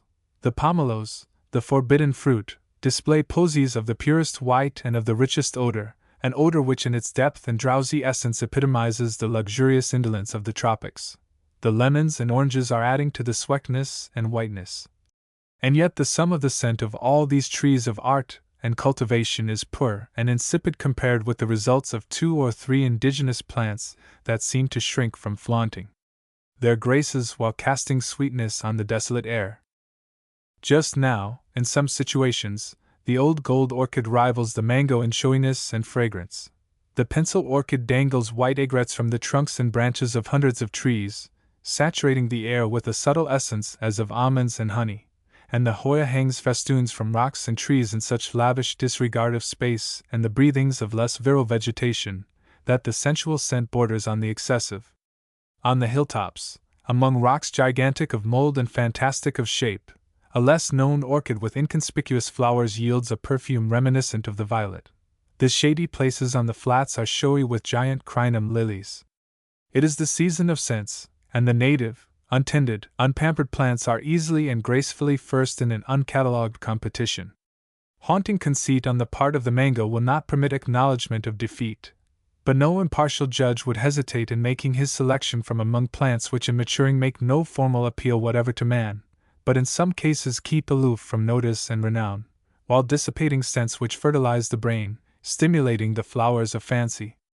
Not all the scents which sweeten the air are salubrious. Several are distinctly injurious. Men do not actually die of a rose in aromatic pain, though many may become uncomfortable and fidgety by sniffing delicious wattle blossom, and one of the crinum lilies owes its specific title, pestilentis, to the ill effects of its stainless flowers, those who camp in places where the plant is plentiful being apt to be seized with violent sickness. An attractive fruit with an exalted title, Diospyros hebecapra, scalds the lips and tongue with caustic-like severity, and a whiff from a certain species of putrescent fungus produces almost instantaneous giddiness, mental anguish, and temporary paralysis. The most elemental of all incenses, that which arises from warm, dry soil sprinkled by a sudden shower, is undoubtedly invigorating. The spirituous scent of melaleuca trees burdens the air, not as an exhalation but as an arrogant physical part of the isle, while a wattle, Acacia cunninghami, shyly proclaims its flowering by a scent as intangible and fleeting as a phantom. The hand of little employment hath the daintier sense. Not so in respect of the organ of smell. The more educated, the more practiced nose detects the subtler odor and is the more offended by grossness. And upon what flower has been bestowed the most captivating of perfumes? Not the rose, or the violet, or the hyacinth, or any of the lilies or stephanotis or boronia. The land of forbidding smells produces it. It is known to Europeans as the Chinese magnolia. Quaint and as if carved skillfully in ivory, after the manner of the inhabitants of its countrymen, the petals tumble apart at the touch, while fragrance issues not in whiffs but in sallies, saturating the atmosphere with the bouquet of rare old port commingled with the aroma of ripe pears and the scent of musk roses. Some of the flowering plants of Old England here dwell contentedly, leafage being free, however few and dwarfed in some cases the bloom. Roses, violets, honeysuckle, pansies, cosmos, phlox, balsams, sunflowers, zinnias, blue Michaelmas daisies, dianthus, nasturtiums, and c. are on common ground with purely tropical plants, while ageratum has become a pestiferous weed. An early or late arrival among flowers and fruit cannot be hailed or chin where there is but trifling seasonable variation. Without beginning and without end, the perpetual motion of tropical vegetation is but slightly influenced by the weather. Who is to say that this plant is early or that late, when early or late, like Kipling's East and West, are one? It is not that all flowering trees and plants are of continuous growth. Many do have their appointed seasons, producing flowers and fruit according to date and in orderly progress, leaving to other species the duty of maintaining a consecutive, unbroken series which defies the mechanism of cold countries with their cast-iron calendars. Here but 3 or 4 trees deign to recognize the cool season by the shedding of their leaves. Ficus Cunninghami discards, by no means consistently, its foliage in obedience to some spasmodic impulse, when the many thin branches, thick strewn with pink fruit, stand out against the sky as aerial coral, fantastically dyed. But in 2 or 3 days burnished brown leaves burst from the embraces of elongated buds which, rejected, fall, pink phylacteries, to decorate the sand, while in a week the tree wears a new and glistening garment of green.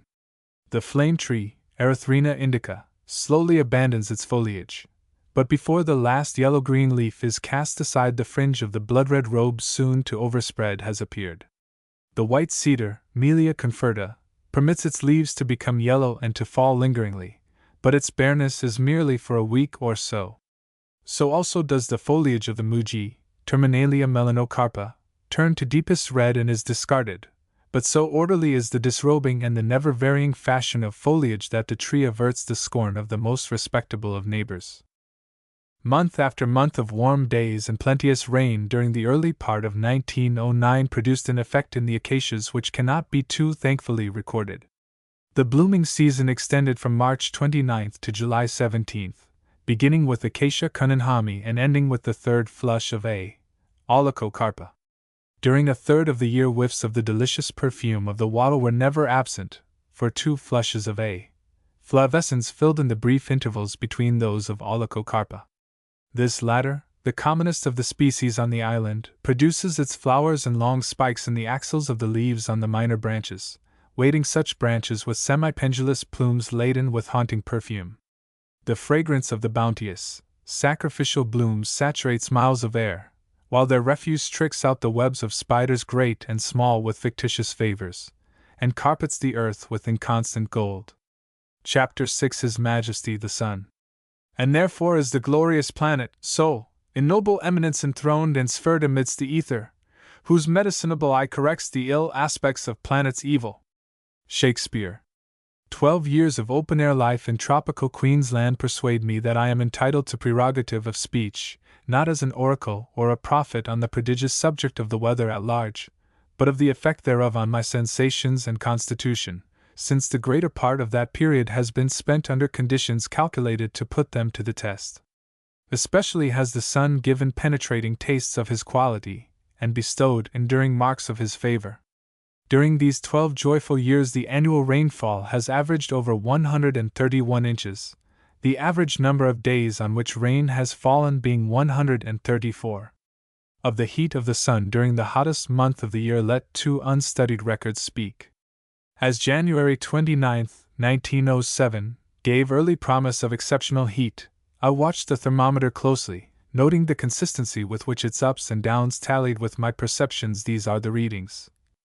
Degree 6 a.m. 75, 10 a.m. 94, noon 96, 12:30 p.m. 97, 1 p.m. 98, 3 p.m. 97, 4 p.m. 88, 5 p.m. 85, 6 p.m. 82. In the sun at 1 p.m. the glass registered 108 degrees, at 2 p.m. 110 degrees, and at 3 p.m. 107 degrees. A thunderstorm accounted for the rather early culmination of the temperature, and its rapid decline. The shade temperature of January, 1910, at 6:30 a.m. was 73 degrees, at 3 p.m. 88 degrees.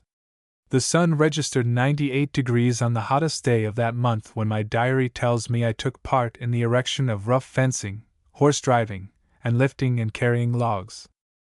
This salubrious sun does not excuse man from day labor in unshaded scenes. During January, I, who am blessed with but slight muscular strength and no inherent powers of resistance to noontide flames, have toiled laboriously without registering more than due fatigue. Those accustomed to manual work experience but little inconvenience. It would be palpably indiscreet and vain to say that outdoor work in excessive heat involves no discomfort, but it may be truthfully asserted that midday suspension therefrom, though pleasant, is not absolutely necessary, at any rate where the environment is such as this. Bounteous rain and glorious sunshine in combination might seem to constitute a climate unsuitable to persons of English birth, or at least trying to their preconceptions of the ideal. My own experience is entirely, enthusiastically favorable. I proffer myself as an example, since there is none other upon whom publicity may be thrust, and really in the spirit of performing an inevitable duty, such duty being comprehended in the fervent desire to proclaim from the lowly height of my housetop how health unbought and happiness unrealizable may be enjoyed in this delicately equable clime. When I landed feebly on September 28, 1897, and crawled up on the beach beyond the datum of the most recent high tide to throw myself prone on the consoling sand, I was worn, world-weary, and pale, and weighed 8 st 4 pounds. Now my weight is 10 st 2 pounds, and my complexion uniformly sun-tinted. Perhaps it would be more exact to say that my uniform has been bestowed by the sun, because having early discovered the needlessness of clothes, that the body is more than raiment, most of the apparel in which civilization flaunts was promptly discarded, and through the few thin things retained the sun soon worked his will. Latterly, while in the open air, I have abandoned the principal part of the superfluous remnant, to the enjoyment of additional comfort and the increase of self-complacency. As a final violation of my reserve be it proclaimed that to the super-excellence of the air of the island, to the tonic of the sea, and to the graciousness of His Majesty the Sun, in whose radiance have I gloried, do I owe, perhaps, salvation from that which tributary friends in their meed of tenderness predicted, an untimely grave. It is natural that those who live in cold climates, and who wear for their comfort clothing designed to exclude the air from all parts of the body save the face, should be steeped in conservatism. But the farther one ventures from the chaste opinion of the world, the less subserviency he shows to customs and habits authoritative and relevant among century-settled folk. And the more readily he adapts himself to his environment, the sooner does he become a true citizen of the country which he has chosen. Preconceptions he must discard as unfit, if not fatal. He is an alien until he learns to house, feed, and dress himself in accordance with the inviolable laws which nature prescribes to each and every portion of her spacious and discordant realm. Was I to remain fully clad and comfortless, or the reverse? The indulgence of my sensations has brought about revolutionary changes of costume and custom. Such changes were bound to react mentally, for are they not merely the symbols of ideas? Once it was unseemly, if not uncleanly, to perspire freely. Now the function is looked upon as necessary, wholesome, and the sign of one's loyalty to the sun. The sun compels thoughts. Daily, hourly does he exact homage and reign supreme over mind, body, and estate. So commanding is his rule, so apparent his goodwill, so speedy his punishment for sins of disobedience, so influential his presence, that I have come to look up to him as the transcendent manifestation of that power which ordains life and all its privileges and abolishes all the noisomeness of death. Alive, he nourishes, comforts, consoles, corrects us. Dead, all that is mortal he transforms into ethereal and vital gases. Obey him, and he blesses; flout him, and you perish. An old historian of sport quaintly expressed a correct theory as to the virtue of profuse perspiration. And when the hunters do their office on horseback and on foot, they sweat often. Then if they have any evil in them, it must come away in the sweating, so that he keep from cold after the heat. So does the wise man in the tropics regard perspiration, not as an offensive, certainly not as a pleasant function, but as one that is really inevitable and conducive to cleanliness and health. can the man who swathes his body in ever so many separate, superimposed, artificial skins, and who is careful to banish purifying air from contact with him, save on the rare occasions of the bath, be as healthful as he who furnishes himself with but a single superfluous skin, and that as thin and penetrable as the laws which hold society together permit? The play of the sterilizing sun on the brown, moist skin is not only tolerable but delightful, refreshing and purifying the body, while even light cotton clothing saturated to the dripping stage with perspiration represents the acme of discomfort, and if unchanged a good deal of the actually unwholesome. All the hotter hours of the day have I worked in the bush felling trees, sawing and splitting logs, and adzing rough timber, though while November's unclouded sun evaporated perspiration almost as speedily as it flowed from high-pressure pores. There was no sensation of overheat, although the arms might weary with the swinging of the heavy maul and the back respond with aches to the stiffened attitude imposed by the adze. Then at sundown to plunge into the tepid sea, to frolic and splash therein, while the red light in the west began to pale and the pink and silver surface of the ocean faded to gray, then to a vigorous soaping and scrubbing in the shady creek, where the orange-tinted droops of pandanus palms give to the cool water a balsamic savor, then, clad in clean cotton, to the evening meal with a prodigious appetite, and to bed at 9 o'clock to sleep murmurlessly for 8 hours. Tell me if thus you are not fitted for another day's toil in the sublimating sunshine. A medical man on the staff of one of the earliest of European voyages in the Pacific Ocean expressed the opinion that the cutaneous disorders which so generally affect the inhabitants in the neighborhood of the equator are caused by an acrimonious alteration of the humors brought on by the great heat of these climates. And he adds, I have no doubt that the constant action of the air and sun upon the skin of the people who go continually naked contributes much to these maladies, and renders them more obstinate. Though it would be presumptuous to pose as counsel for the defense of His Majesty the Sun, one who is blessed with so many of the privileges he bestows cannot ignore so scandalous albeit musty a libel which time, the only dispassionate judge, has long since condemned in respect of the generality of manhood. It is surprising, too, that Byron, though he revelled in the sea, was also under a delusion as to the more vitalising element, for he fancied the scorching rays to be impregnate with disease, whereas the sun, the sea, and in lesser degree the torrid sand do actually represent the spice and salt which season a man, and are the elements whence are derived many of his cleanest, superfine thoughts. Kinship with His Majesty the Sun of the Tropics is not to be claimed offhand. The imperious luminary does not grant his letters patent to all. Very few does he permit to wanton in his presence without exacting probation. He is a rare respecter of persons. Though there are faces, like King Henry V.S., which the sun will not condescend to burn, sometimes he smites savagely. He makes of the countenances of his foes a fry and of their bodies a comprehensive granulation. But if you find favor in his eyes, in those discriminating, ruthless, sight-absorbing glances which none may reciprocate, accept your privileges with the thrill of chastened pride that you may bask in his presence, and be worthy his livery, and of gladsome mind. The harpings of the sweet singer of Israel could not have been more effectual in the dispersal of depression than the steadfast beams of the sun supreme in tropic sky. Let the sun scorch the skin and blister it until it peels, and scorches and peels again, and scorches and peels alternately until, having no more dominion over the flesh, it tinctures the very blood and transmutes mere ruddiness to bronze. Thereafter you know not forever the pallor of the street, for have you not the gold of the sun in your blood and his iron in your bones? Of the graciousness of the sun a special instance has been preserved in my erratic diary. Here it is, November 24, 1908, spent from 10 a.m. to 1:15 p.m. on the beach and on the Isle of Pertub, bare-limbed, bare-bodied, save for scant cotton pants. Above high water mark the sand was scorchingly hot to the feet. The heat of the glowing coral drift on the isle forced me promptly to amend my methodic gait to a quick step, though my hardened soles soon became indifferent. Nutmeg pigeons were nesting plentifully on trees and shrubs amongst masses of orchids, and on ledges almost obscured by grass. Brown-winged terns occupied cool nooks and crannies in the rocks, and other species of terns had egg reserves, they cannot be called nests, on the unshaded coral bank.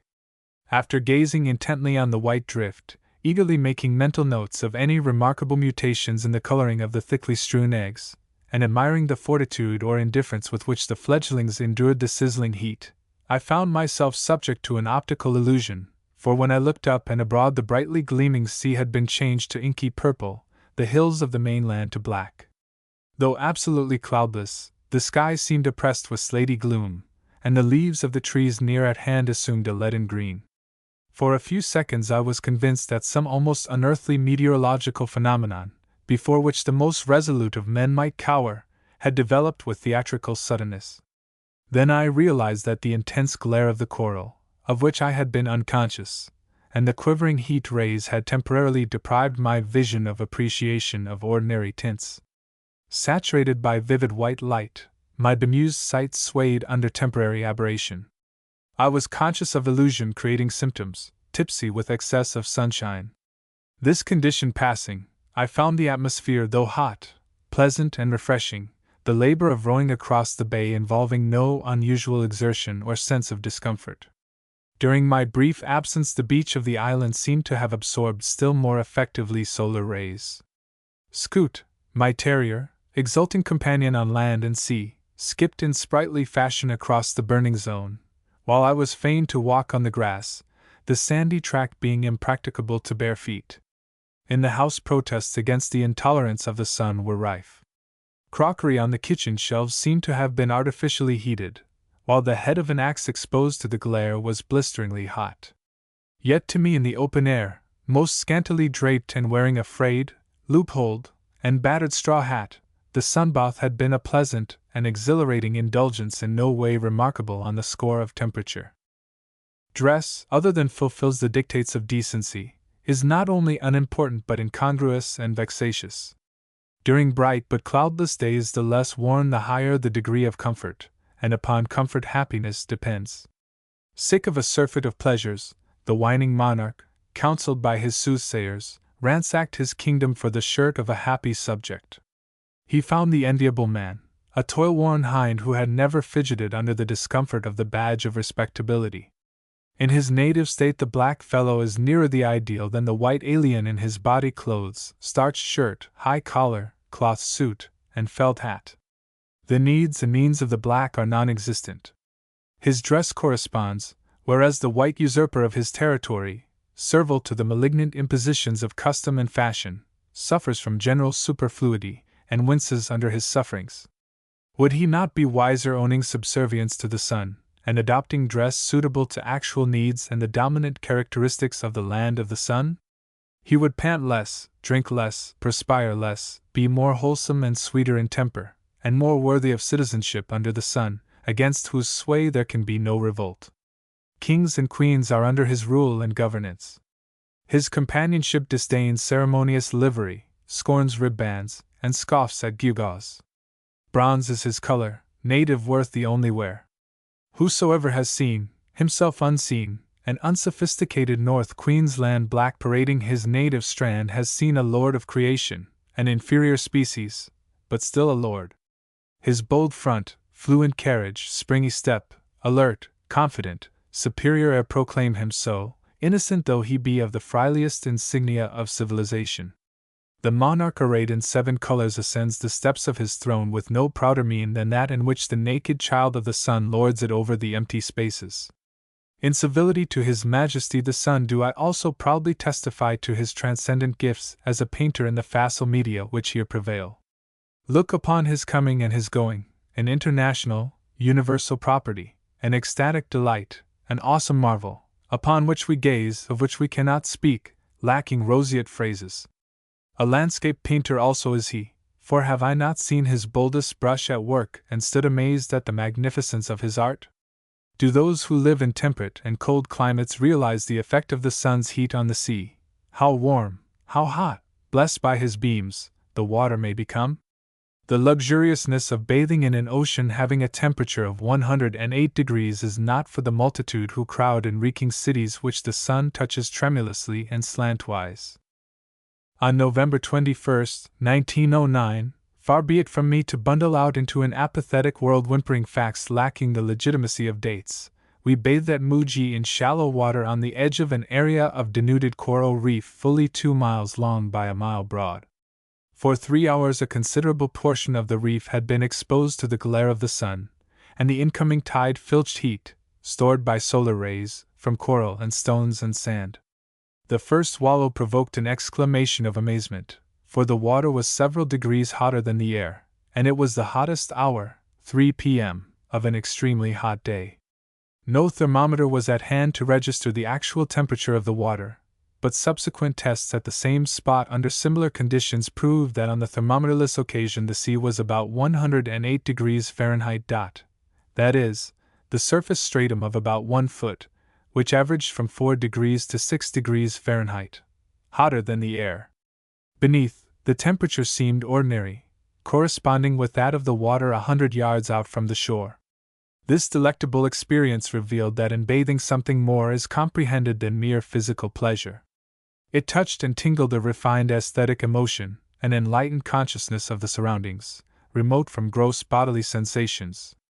For the time being one was immersed, not in heated salt water only but in the purifying essence of the scene, the glowing sky, stainless, pallid, and pure, the gleaming, scarcely visible, fictitious sea and the bold blue isles beyond, the valley whence whiffs of cool, fern-filtered, odorous air issued shyly from the shadowed land of the jungle through the embowered lips of the creek. The blend of these elements reacted on the perceptions, rendering the bathe in 2 temperatures that of a lifetime and a means also whereby the clarified senses were first stimulated and then soothed. With an occasional lounge on the soft sand, when the body became clad in a costume of mica spangles and finely comminuted shell grit, the bathe continued for 2 hours, with an after effect of sleek and silky content.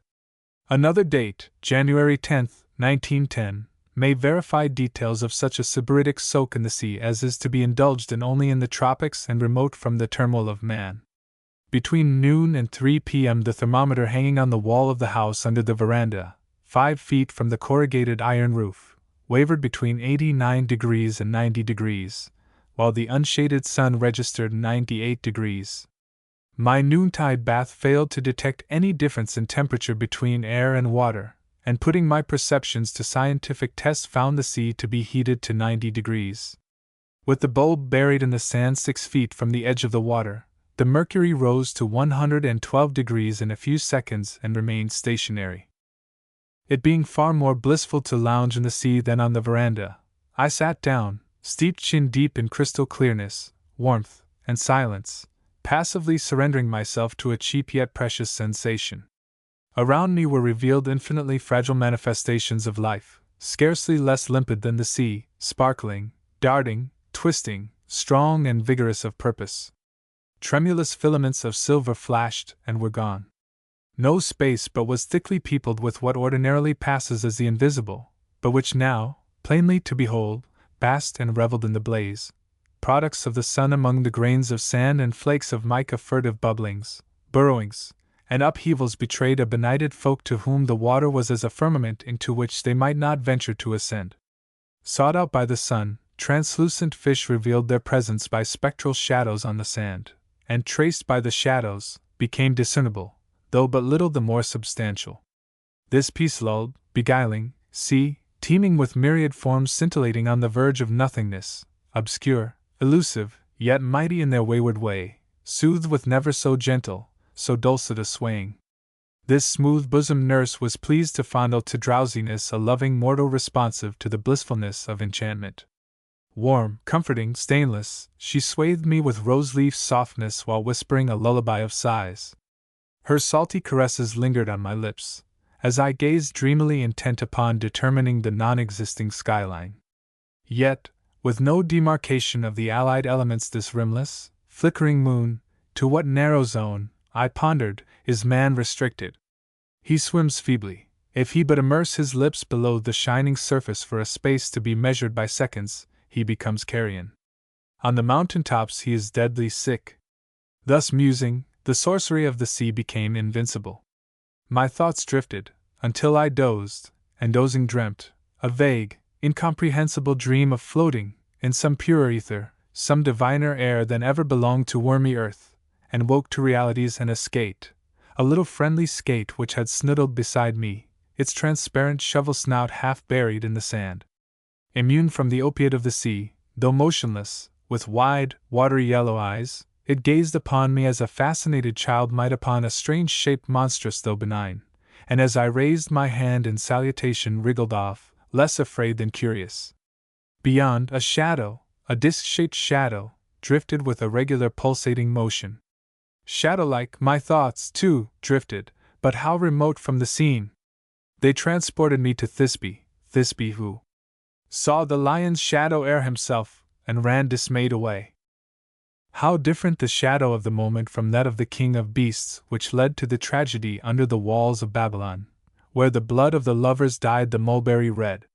It is the evidence of a bloodless thing, a rotund and turreted Medusa, the leader of a disorderly procession, soundless and feeble as becomes beings almost as impalpable as the sea itself. Shadows of fish exquisitely framed flit and dance. I see naught but shadows, dim and thin, for I doze and dream again, and so fantastic time, whose footfalls are beads and bubbles, passes, and grosser affairs beckon me out of the sunlit sea. O great and glorious and mighty sun! O commanding, majestical sun! Superfine invigorator, bold illuminator of the dim spaces of the brain, originator of the glow which distills its rarest ators.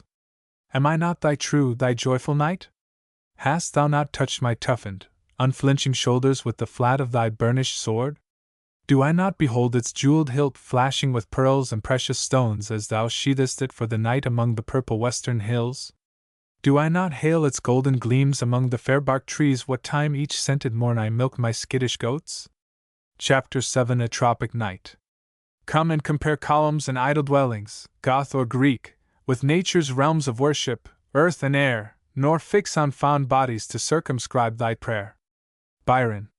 For a week the wet monsoon had frolicked insolently along the coast, the intermittent northeast breeze, pert of promise but flabby of performance, giving way to evening calms.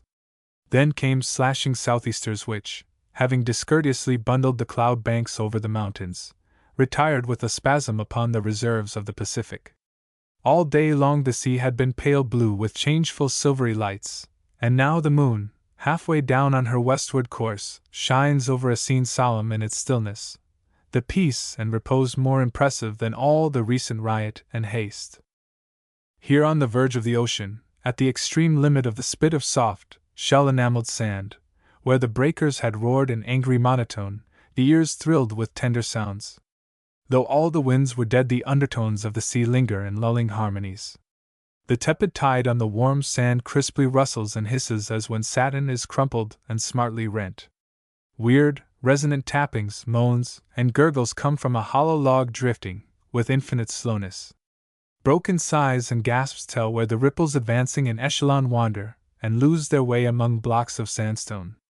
As the tide rose it prattled and gurgled, toying with tinkling shells and clinking coral, each tone separate and distinct, however thin and faint.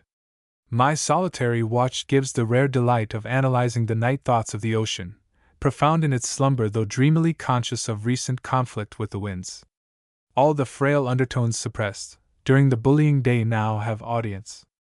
Sounds which crush and crowd have wearied and retired. The timid and shy venture forth to join the quiet revelry of the night. On its northern aspect the sand spit is the steeper. There the folds of the sea fall in velvety thuds ever so gentle, ever so regular.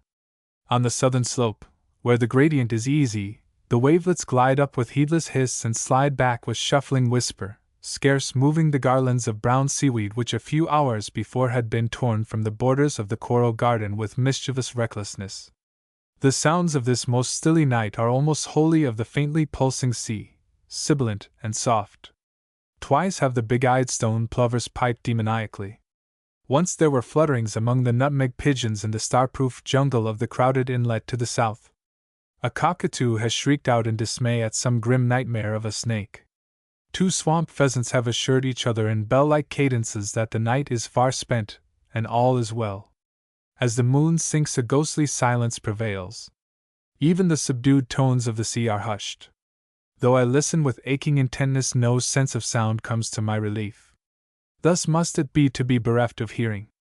This death-like pause, this awful blank, this tense, anxious lapse, this pulseless, stifling silence is brief.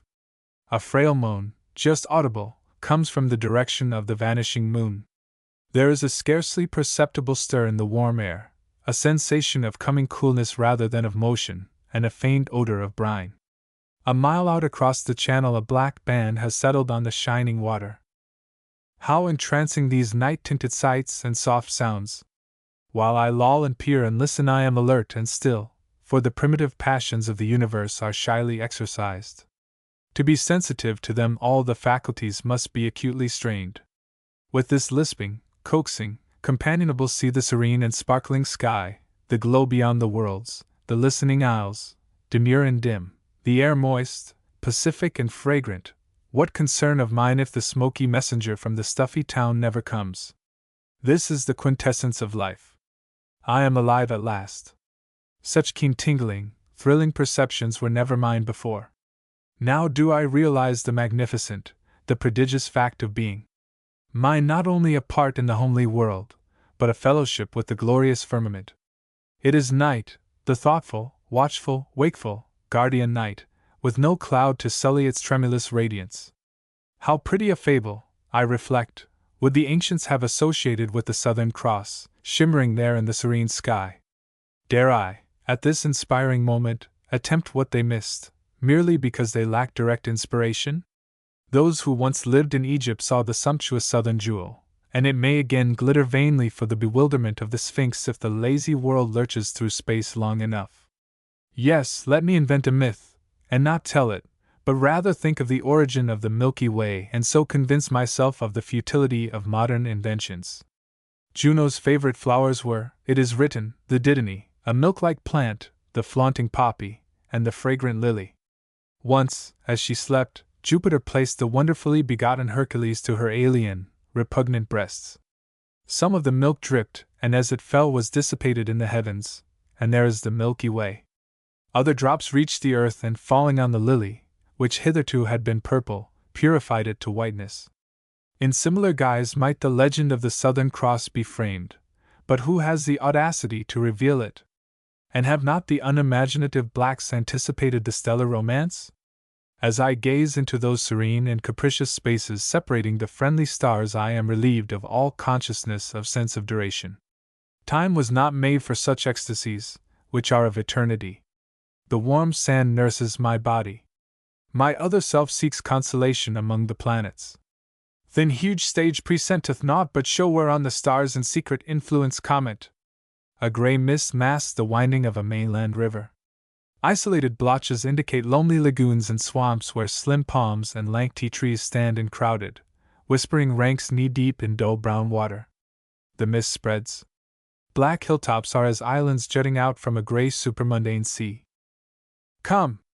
Let me bid defiance to this clumsy dragon of vapor worming its ever-lengthening, ever-widening tail out from the close precincts of a mangrove creek. Shock-headed it rolls and squirms. Soft-headed, too, for the weakest airs knead and mold it into ever-varying shapes. Now it has a lolling, impudent tongue, a truly unruly member, wagging disrespectfully at the decent night. Now a perky top-knot, and presently no head at all.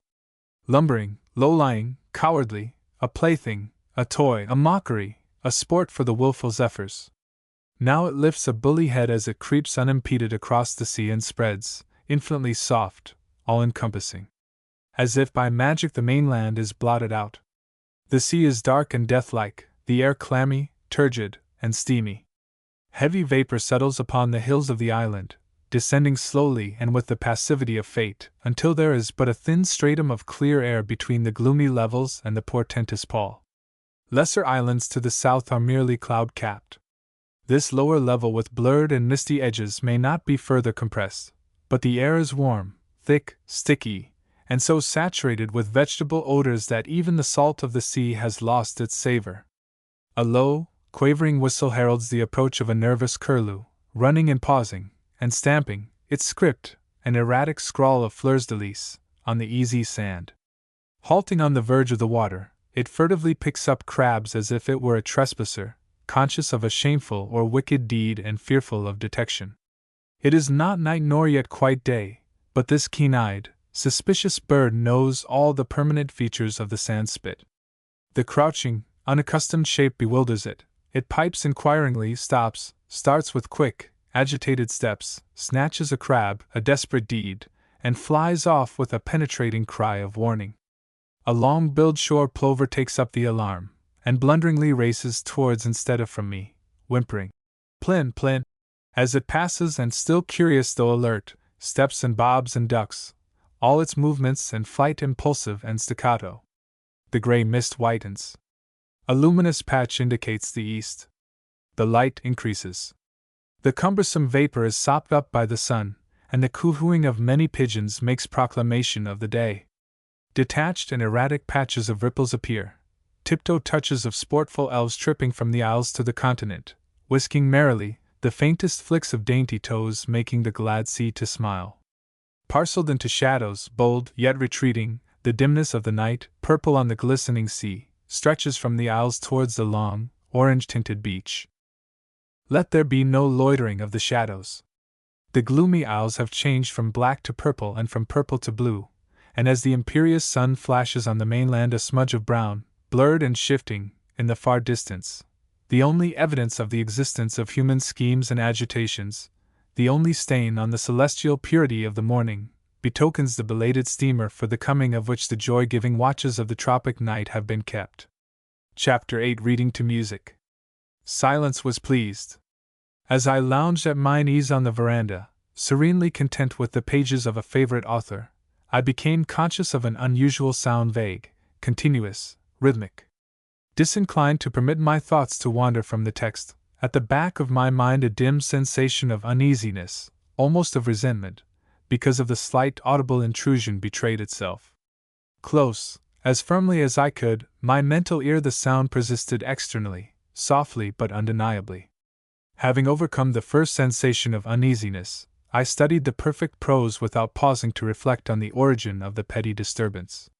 In a few minutes the annoyance, if the trivial distraction deserved so harsh an epithet, changed, giving place to a sense of refined pleasure almost as fatal to my complacency, for it compelled me to think apart. What was this new pleasure? I was reading to an accompaniment, a faint, far-off improvisation just on the verge of silence, too scant and elusive for half-hearted critical analysis. This reading of delightful prose, while the tenderest harmony hummed in my cars, was too rare to be placidly enjoyed. Frail excitement foreign to the tranquil pages could not be evaded. The most feeble and indeterminate of sounds, those which merely give a voice to the air, eventually quicken the pulse. An eloquent and learned man says that the mechanical operation of sounds in quickening the circulation of the blood and the spirits has more effect upon the human machine than all the eloquence of reason and honor. So the printed periods became more sonorous, the magic of the words more vivid.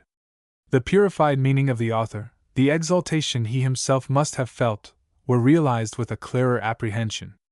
But the very novelty of the emotional undertaking drew me reluctantly from that which was becoming a lulling musical reverie.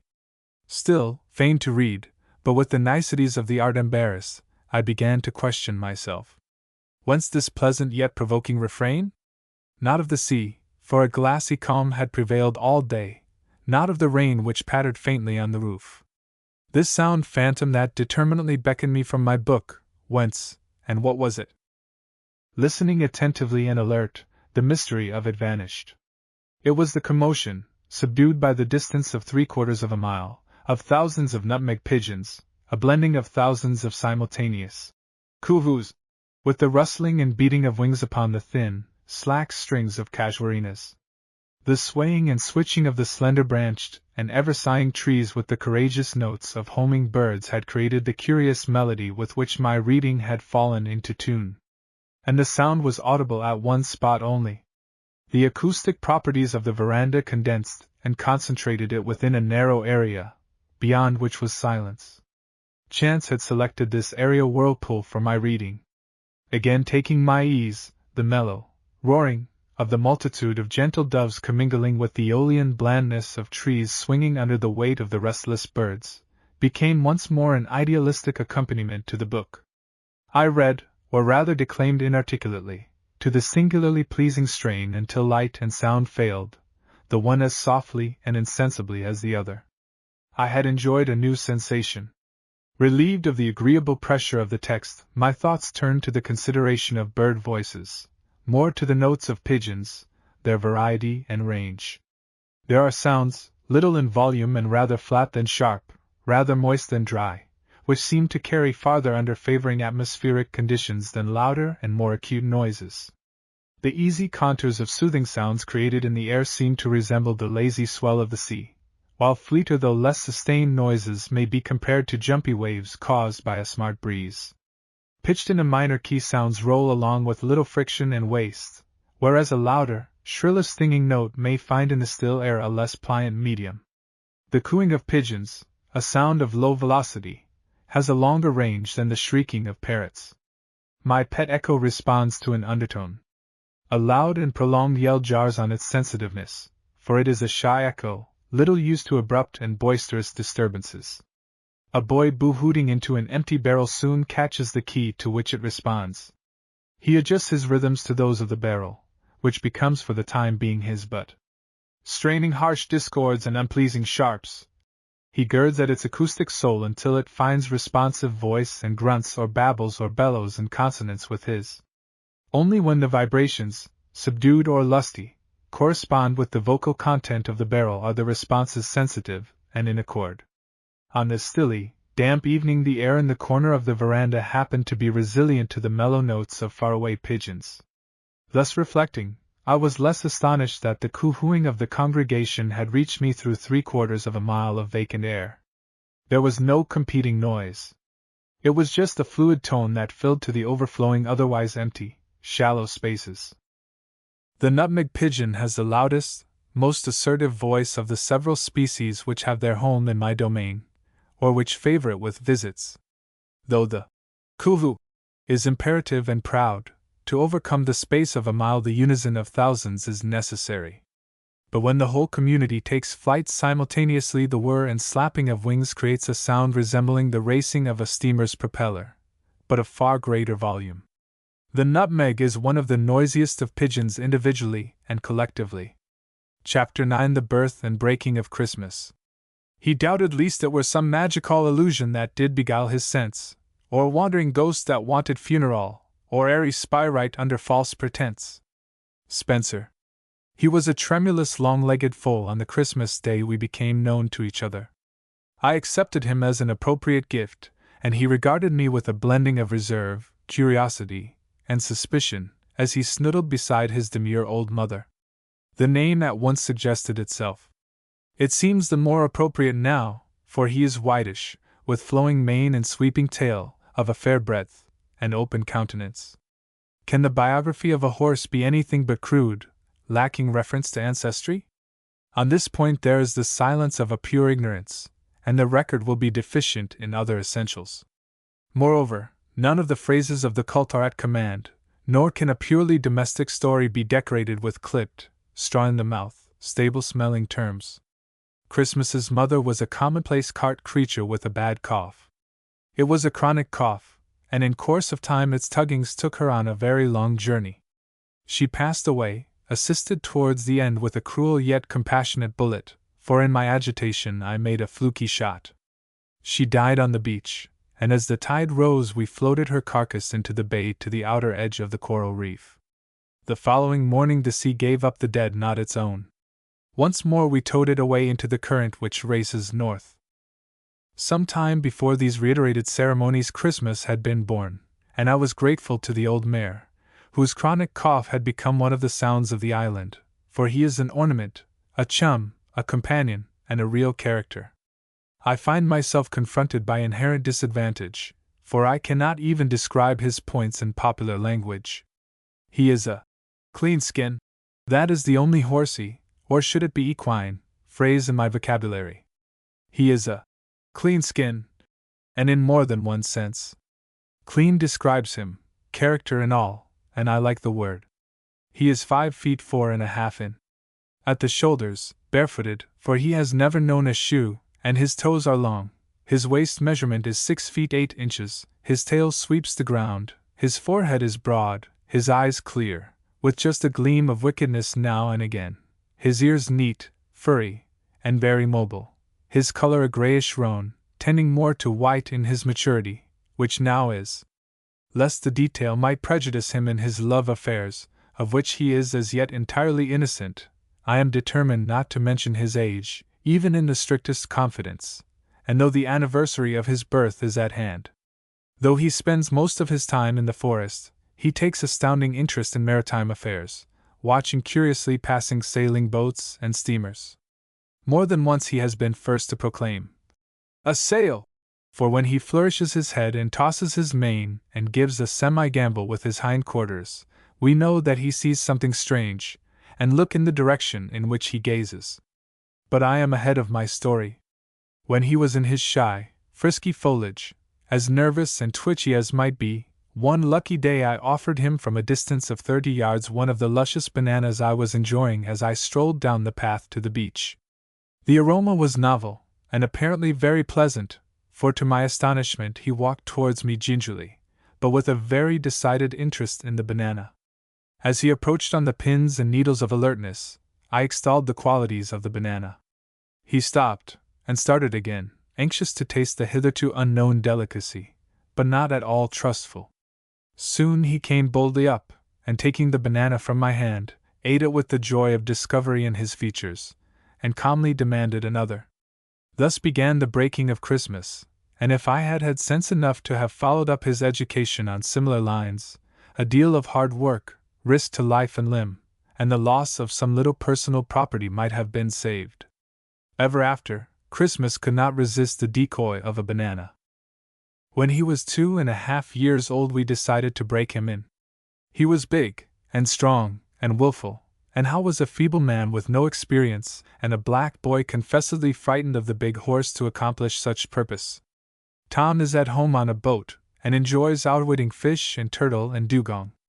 However unstable his craft and surly the sea, he keeps calm, but with a tempestuous horse, who is wont to play about on the flat, pawing the air like a tragic actor, and kicking it with devastating viciousness, well, look out!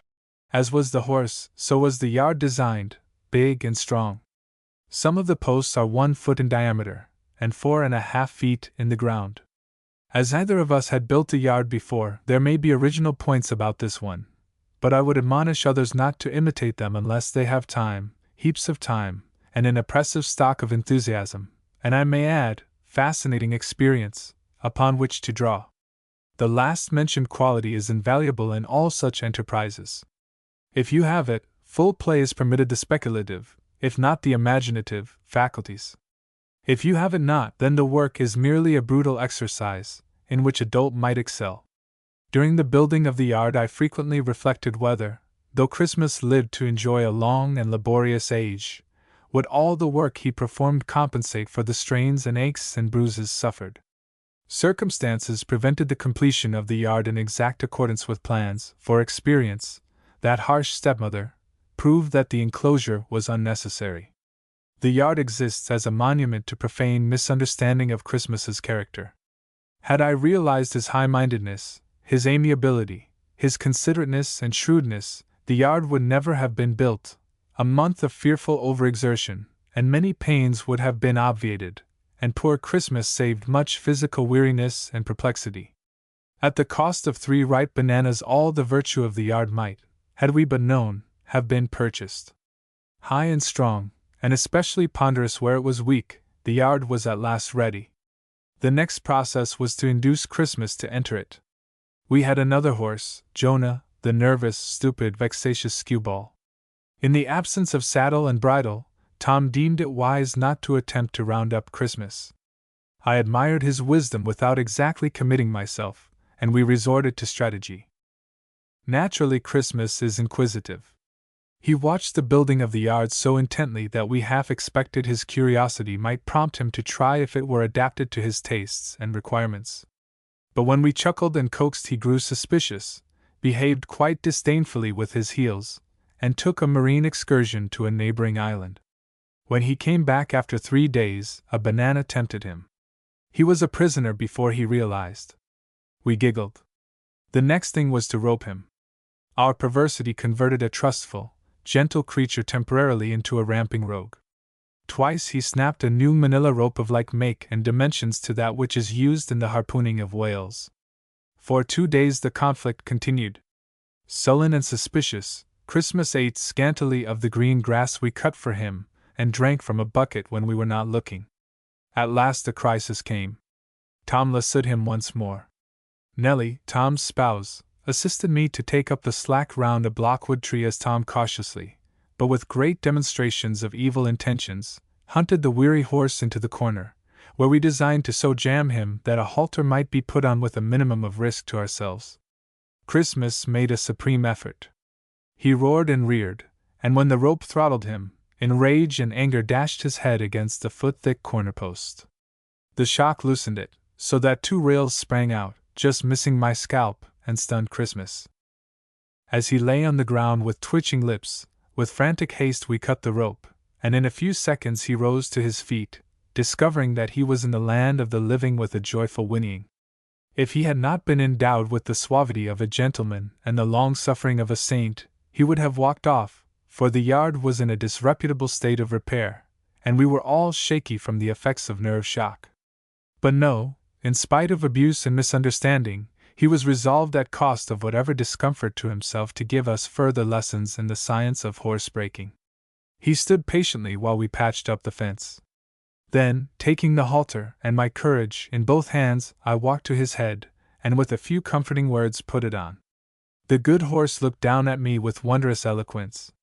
His sensitive upper lip spoke, and his sneering nostrils, his twitchy ears told his thoughts as truly as semaphores.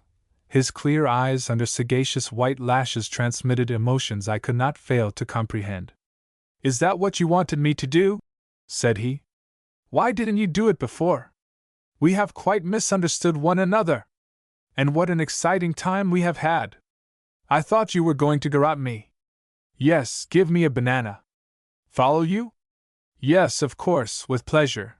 But don't attempt to hang me again or else there'll be trouble." "Another banana if you please." "Now, don't be frightened, I'm not going to run over you. I'm not that sort of horse. If I were, there might have been a beastly mess in this yard any time the last 2 days. I was beginning to feel quite peevish. I don't know what might happen if I became really vexed." "Another banana." "Certainly you took great risks for a little man. We are beginning to understand one another. Are there any more ripe bananas handy?" He said all this and more, as he looked round, cheerfully accepting peace offerings and listening to many consolatory words. The next morning he showed us how a young and not foolish horse should accept bit and bridle. Several other episodes embellished the early career of Christmas as a working horse, all of them, I conscientiously confess, arising from gross misunderstanding. He knew in what manner a good-natured, competent, lusty horse should be handled and trained. We didn't, and necessarily had to learn. He trained himself while we took hearty lessons in holding him. Once he decided to gallop with a sled. It was a mere whim, a gay little prank, but Tom couldn't stop him. He ran too, holding on to the reins at arm's length, contrary to my counsel, urged from discreet distance. Christmas ran faster, and by Tom sat down on his chin, and Christmas went on without him. He didn't quite remember the width of the sled. Consequently, when with a careless flourish he whisked between 2 bloodwoods, the sled struck one with a shock that for a moment dithered the island. It was just like that sucking earthquake which went off bang under Kingsley's bed when he was in Italy. The bruise is on the tree now, and the sled wasn't worth taking home for firewood. Christmas went on, but just as the passion of the moment calmed down, the trailing reins, fit to hold a whale, be it repeated, caught in a tough sapling, and it was Christmas that went down. It was only a trip, but as he got up and faced about looking for the remains of the sled, the harness, tugged by the reins, crowded on his neck, back band, collar, hames, chains and all. Then began a merry-go-round, for Christmas, properly bedeviled, lost his presence of mind, and in a fancy costume of the Elizabethan age, a ruff of harness, waltzed most fantastically. Again a few soothing words and 2 bananas calmed his affrighted and angry soul. Great is the virtue of the banana. A goodly hour was spent in untying the knots, and Tom made the one joke of his life. My word, that fella Christmas he no good for boat. He make him not, carn let go quick. Christmas is not petulant, though he is occasionally indignant on a large and complicated scale. Early in his career Christmas showed and materialized the quality of masterfulness, his chief trait. He bullied Jonah, now banished to an odd angle of the isle, courted encounters with a huge nondescript dog belonging to the blacks which once disrespectfully snapped at his heels and forever after took a distorted view of things on account of a lopsided jaw, and was wont to scatter the goats, with a wild gallop through the flock. How meek and gentle his demeanor when he whinnies over the gate for bananas, or screws his head beneath the kitchen shutter, and shuts his eyes and opens his lips, tempting his mistress to treat him to unknown dainties. And for all his masterful spirit did he not once fly from Jonah? During one of Tom's many absences ex-trooper George was chief assistant in the administration of the affairs of the island, between whom and Christmas cordial companionship was manifested, for George, in his understanding of horses, knew how to flatter and gratify Christmas with small attentions. More at home in the saddle than on foot, having improvised bit and bridle, he rode off on Jonah into the bush, unobserved of Christmas, who had never beheld one of his species so hampered by a human being. While George was away it occurred to one of us to suggest that a high-mettled, never-ridden steed might be flustered when confronted with novel and incomprehensible circumstances. When George cantered home, Christmas gazed, horror-struck, for a moment, bounded into the air, snorted, and with flowing mane and flying tail fled to the most secluded corner of the paddock with strides that seemed to gulp the ground. In a few minutes he returned at the trot, inquisitive, high-stepping, tossing his head, flinging little clods of earth far behind, snorting, and tail trailing like a plume of steam from a locomotive. Again he looked, balked, and with a contemptuous fling of heels raced up the paddock. Retreating to him was not running away, nor was staying wisdom when danger overbalanced hope.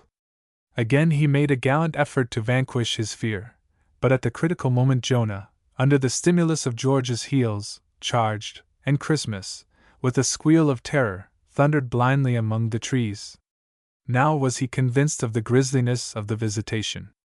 That downtrodden, servile Jonah, from whom he exacted prompt obedience to every passing whim, should be thus translated and so puffed up with audacity as to chase him was proof of the presence of incredible mischief from which the most valorous might with discretion retire, and without pause he galloped, free and wild as the blast of a tempest, round the paddock time and again, keeping the greatest possible space between himself and the pursuing apparition.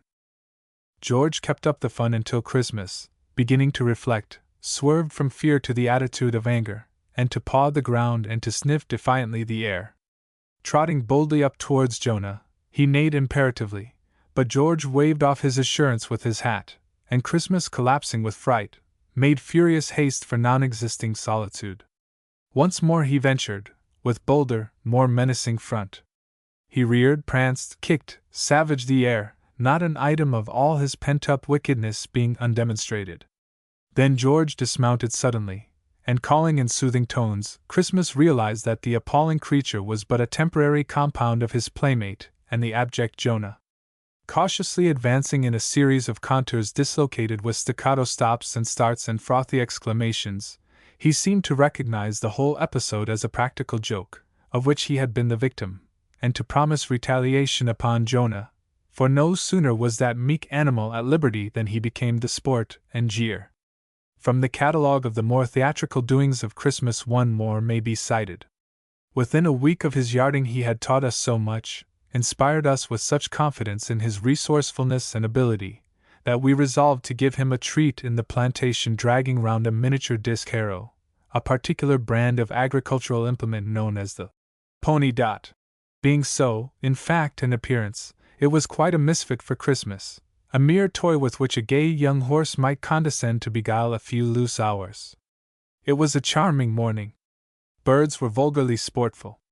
Honey-eaters whistled among the trees, scrub-fowl chuckled in the jungle. Christmas, too, was bent on amusing himself, and he was so lusty and jocund, and the toy jangled and clattered so cheerfully that neither Tom nor myself could bestow much attention to the birds. What was gentle exercise to Christmas was quite sensational to us. He did not mind what stumps and logs were in the way. We did. Our agility was distinctly forced.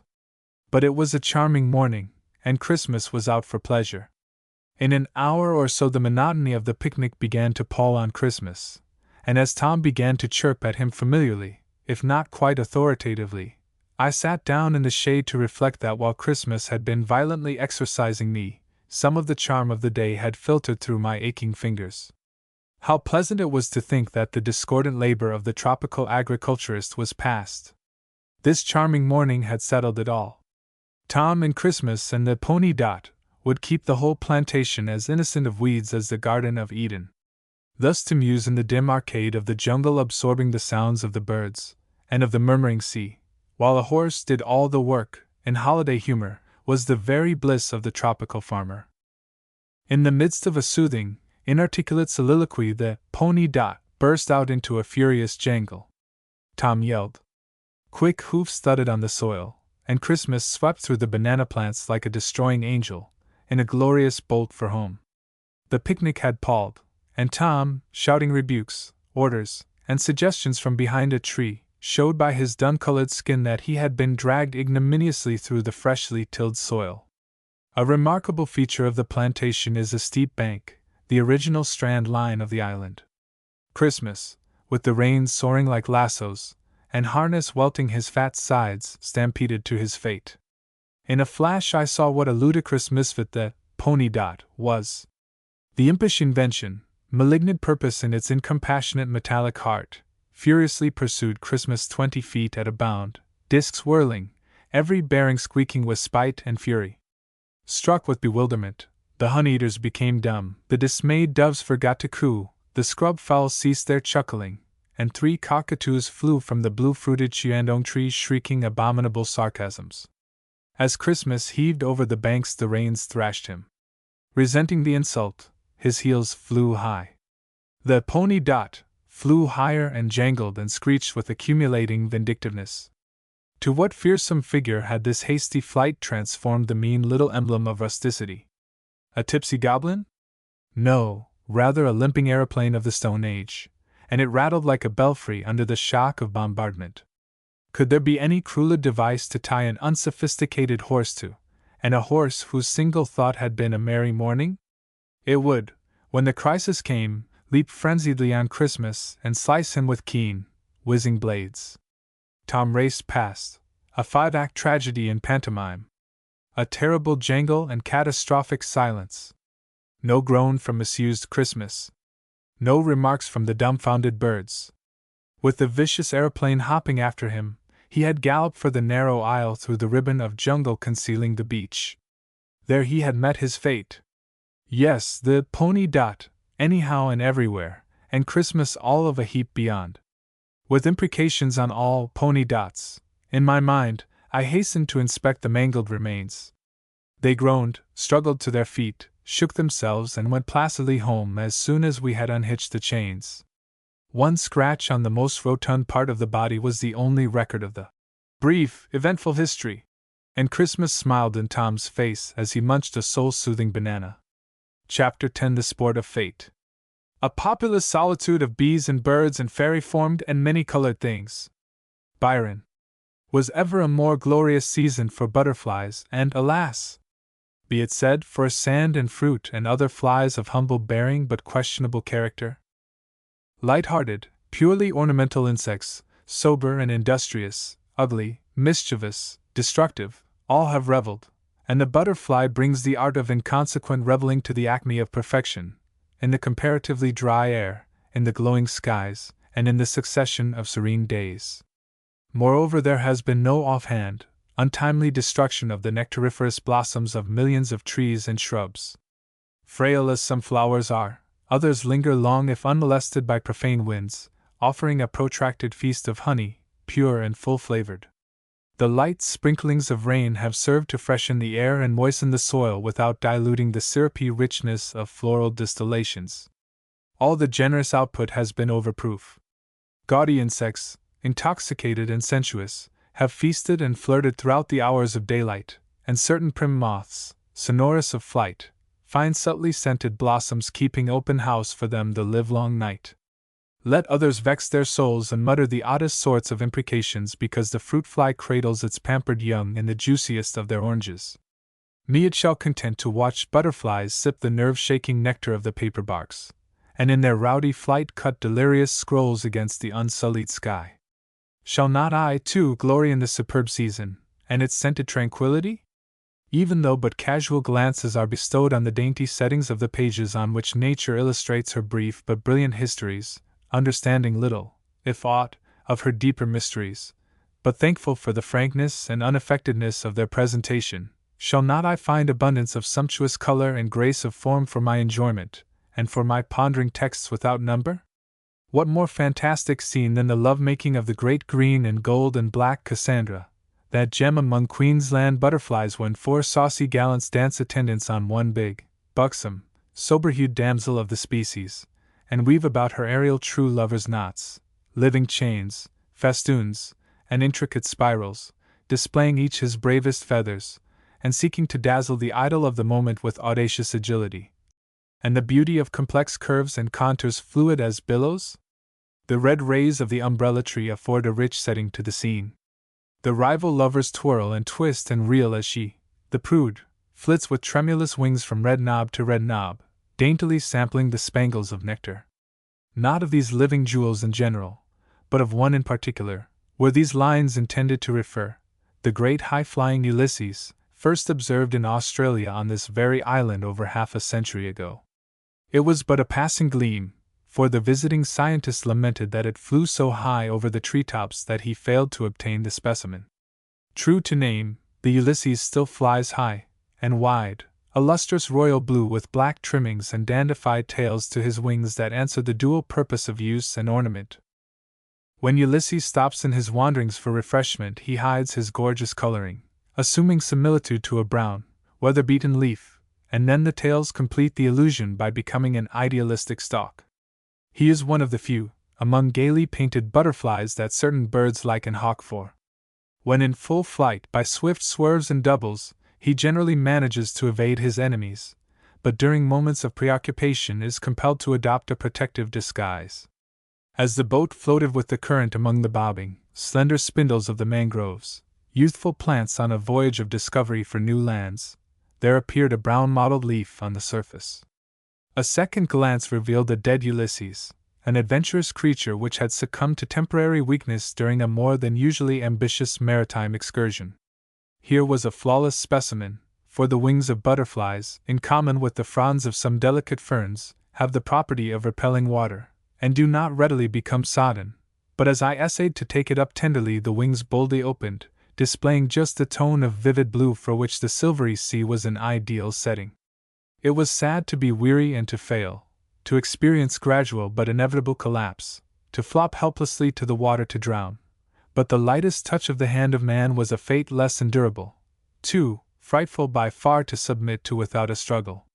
So, with a grand effort the great insect rose, and the sea, reluctant to part with such a rare jewel, retained in brown, dust-like feathers the pattern of the mottling of the undersurface of the wings. What finicking dilettantism was ever such antic lisping affecting fantastico? That rough Neptune, who in blind fury bombards the stubborn beaches with blocks of coral, should be delicately susceptible to the downy print of a butterfly's wings. Though languid and weary, the butterfly was resolute in the enjoyment of the sweetness of life. Its flight, usually bold, free, and aspiring, was now clumsy, wavering, erratic. 3/4 of a mile away was an islet. Some comely instinct guided it thitherwards, sometimes staggering low over the water, sometimes flitting splendidly high until distance and the glowing sky absorbed it. My course lay past the islet, and I stood in the boat that I might see the coral patches slipping past beneath, the shoals of tiny fish, and the swift flying terns, the broad shield of the sea, and the purple mountains. Close to the islet, what I took to be the tip of a shark's fin appeared. It seemed to be cutting quick circles, rising and dipping as does the dorsal fin when a shark is closely following, or actually bolting its prey. As the boat approached, the insignia of a voracious shark changed to the spent Ulysses, making forlorn and ineffectual efforts to rise. Once again, however, the fearsome presence of man inspired a virile impulse. Ulysses rose, flapping wildly and unsteadily but with gallant purpose. The islet was barely 20 yards away. Would the brave and lovely emblem of gaiety reach it and rest? It rose higher and higher in lurching spirals, and having gained the necessary elevation, swooped superbly for the sanctuary of the tree-lined beach.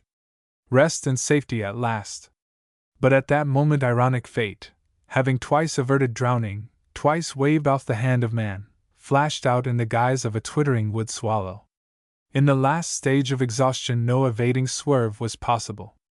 2 blue wings on the snow-white coral marked where the wanderings of Ulysses had ended, while at the corner of the little cove a dozen heedless Cassandras rioted amongst the rays of the umbrella tree in curves and swoops of giddy flight. Chapter 11. Fight to a finish. Dire and parlous was the fight that was fought, with logic as absolute as that of the grape that can the 2 and 20 jarring sects confute. Nature sets at naught the most ancient of axioms. How obvious is it that the lesser cannot contain the greater? Yet that nature under certain circumstances blandly puts her thumb unto her nose and spreads her fingers out even at that irrefragable postulate. Let this plain statement of fact stand proof. Where the grass was comparatively sparse, a little lizard, upon whose bronze head the sunlight glistened, sighted on a chip a lumbering March fly dreaming of blood, and with a dash that almost eluded observation seized and shook it. With many sore gulps and excessive straining, for the lizard was young and tender, the tough old fly was swallowed. While the lizard licked its jaws and twirled its tail with an air of foppish self-concern and haughty pride, a withered leaf not 3 inches away stirred without apparent cause, and in a flash a tiny death adder grappled the lizard by the waist. The gray leaf had screened its approach. Both rolled over and over, struggling violently. For a minute or two there was such an intertwining and confusion of sinuous bodies that it was impossible to distinguish one from the other. The grip of the death adder was not to be lightly shaken off. When time was called, the truce lasted several minutes. Then the wrestling was continued in a miniature cyclone of sand and grass chips. All the energy was on the part of the lizard. The death adder kept on doing nothing in a dreadfully determined way. In fighting weight the combatants seemed to be fairly equally matched, but in length the lizard had the advantage by at least 2 inches. The adder was slightly the bulkier. At times the lizard, full of pluck, would scamper away a few inches, dragging the adder, or would claw the sand into tiny, ineffectual furrows in vain efforts. The adder was never able to shake the lizard, it merely maintained its grip. All the wit and sprightliness of the fight was on the part of the lizard, who lashed its foe with its pliant tail, and endeavored so to swerve as to bite. Both were light weights. One was all dash and sportive agileness, the other played a dull waiting game with admirable finesse. In spite of the greater activity and muscular power of the lizard, the combat seemed unfair, for in the cunning persistence of the frail but determined little snake there was something uncanny and nerve-shaking. For fully 10 minutes the fight continued. The violent antics of the lizard became less and less frequent. Obviously the tactics of the snake were wearing it down. Though the lizard seemed to have lost none of its spirit, the flesh was becoming weak. While it panted, its eyes twinkled with inane ferocity, and the snake, with that peculiar fearsome, gliding movement, neither wriggle nor squirm, typical of the species, slowly edged its victim under the shadow of a tussock. There both reposed, the snake calm in craft and design, the lizard waiting for the one chance of its life.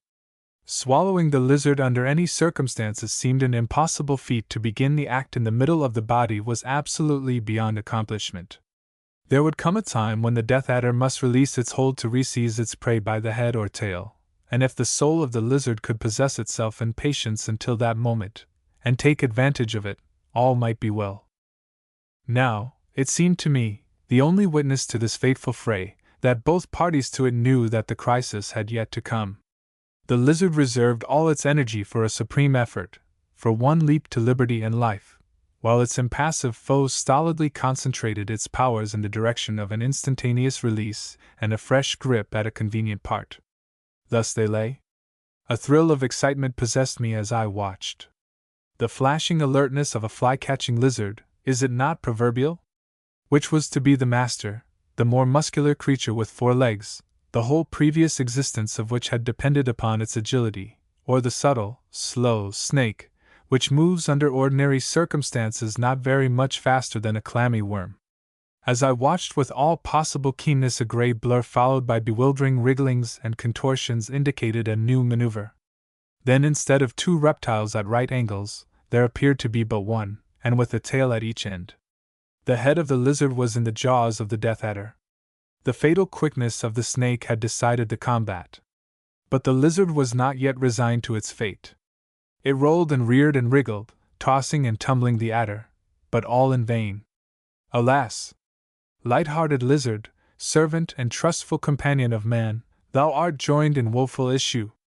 There can be no deliverance for thy jeweled head from that slow, all-absorbing chancery. No striving, no pushing with frenzied fingers, no lashing with that whip-like tail may now avail. Never more may you bask and blink in the glare, or doze in the knife-edged shadows, or pounce upon gauze-winged flies. Thou hast learned too late that snakes, like democracy, never restore anything. I waited for the finish, which came with painful slowness. The sides of the victim heaved and quivered even as they slowly disappeared, and the end of that once foppish tail twitched sadly as it hung limply from the jaws of the gorged snake. Although it had practically demonstrated that the lesser can contain the greater, the snake was but triflingly increased in girth. It was just in that phenomenal condition which entitled it to the honor of preservation in a solution of formalin. Chapter 12: Sea Worms and Sea Cucumbers. From the tinted tips of fragile corals to the ooze on the edge of the beach sand there is seething life.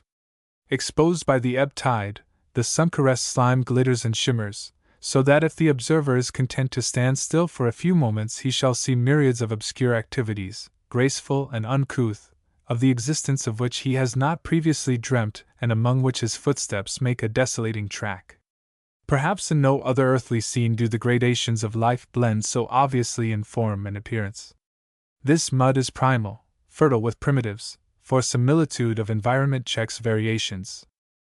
In such tepid slime primordial life began, and in it even in these latter days the far beginning of superior things may be discovered actively pursuing their craft and purpose in the order of the universe. Worms are abundant, and among them certain genera which might be taken as apt illustrations of the more significant facts of evolution. Studying them, the parting of the ways between two distinct orders, each having a conspicuous feature in common while differing in appearance and habits generally, is made strangely plain, and I propose in my unversed way to demonstrate the line of upward development in a few examples. Accepting as a primitive form that deplorably thin, phantasmal worm which excavates in the ooze an appropriately narrow shaft indicated by a dimple, or, in some cases, a swelling mound with a well-defined crater and circular pipe, the ascent of the genealogical tree is not beset with any great difficulty. These worms are gray in color and shoddy in texture, merely a tough description of slime with a crude head and long, simple filaments. The sides of the shafts are smooth, and on the least alarm the nervous inhabitant retracts with surprising alertness. Slightly superior in grade, but in uninterrupted succession, is a similar worm which solidifies its shaft with a kind of mortar and carries it up above the level of the ooze about an inch or so, a crude effort in the direction of the acquirement of some ease of circumstance. These flue-like projections are more frequent on the verge of the sandy beach. The next in order, still slim, though of a slightly more robust habit of body, has acquired the art of spinning, caterpillar-like, a cocoon, and of causing to adhere to the exterior thereof grains of sand and minute chips of shell. Though this vestlet is very frail, and though the sandy outer coat is liable to drop off when it collapses altogether, it seems to me to indicate distinct progress, a successful accomplishment in the direction of isolation, independence, and security. Does it not signify that the animal has a certain perception of the knowledge of good and evil such as dawned upon Eve as she ate the diverting apple? Eve forthwith took to fig leaves. The slim worm knitted a shoddy wrapper and reinforced it with grains of sand when it realized that there was something better than slush for a dwelling. The sandy coverlet is evidence of the gift of discrimination. A still more highly endowed relation spins a similar fabric, upon which are loosely agglutinated numbers of small dead shells, grit, and even opercula a quarter of an inch in diameter. In weight, size, and number of its constituents, this exterior armor is altogether disproportionate to the extreme tenuity of its foundation. Too unsubstantial to sustain its own weight, it sprawls, like the track of a tipsy snail, indeterminately, slowly developing its sinuosities over the irregular surface of a rock, and slightly adherent thereto, throughout its whole length. Of this there seem to be several nicely shaded grades, some in the form of galleries laboriously built of a mixture of mud and sand, and each indicating superiority to the naked denizen of the clement mud. They seem to be superior in appearances also, for some of the animals display brightly colored plume-like tentacles, long and capable of being ostentatiously fluttered. The individual worm next to be described typifies such a wonderful advance that it might almost be designated a subsequent and intrusive sport. No marked are the distinctions it exhibits. It is one of the shellbinders, Pectinaria, but its mansion of mosaics is unique and beautiful. In the universal struggle for place, self-preservation, and food, the animal has acquired a higher order of intelligence and keener perceptions of safety and of the niceties of life than its fellows. Living in sand and mud, in obedience to some gracious instinct, it gathers numbers of small shells, grit, and fragments of coral wherewith to construct a tube, somewhat similar in shape to the horn of cornucopia, and from 3 to 6 inches long. The materials are cemented together in accordance with a symmetrical design, the interior being lined with a transparent substance, which, when dry, is readily separable from the casing. This creature accomplishes by calculation, choice, and dexterity that which a subtle chemical process does unconsciously for the more advanced mollusk, and that it practiced the art of the interlocking of atoms ages before the birth of macadam can scarcely be doubted. My imagination loves to dwell on the perceptive faculties possessed by this lowly creature, a creature soft and delicate, merely such and such a length of gelatinous substance, slightly stiffened and toughened and graced with a pair of tentacles glittering like tinsel extended from a marvelously constructed tube. In certain structural details the animal, which in appearance has greater resemblance to a caterpillar than a worm, is even more remarkable than the ornate dwelling it constructs, for it is an actual though living prototype of the fabled race, catalogued by Othello with the anthropophagi, whose heads do grow beneath their shoulders. The paradox exists, not as a whim or grimace on the part of nature but for a definite and vital end. In default the animal would be unable to obey the first law of nature, self-preservation, for it is soft-bodied, and its dwelling has the serious defect of being open at both ends. In such plight lacking special organs it would be at cruel advantage in the struggle for existence. The posterior segment of the body is therefore developed into an operculum-like organ, smooth and of horny texture, which closes the narrow end of the tube. The other extremity is more elaborately guarded, the anterior segment being fringed with a frontal membrane, while the second segment forms a disc, the minute mouth orifice with the true tentacles and gills being debased to the third segment.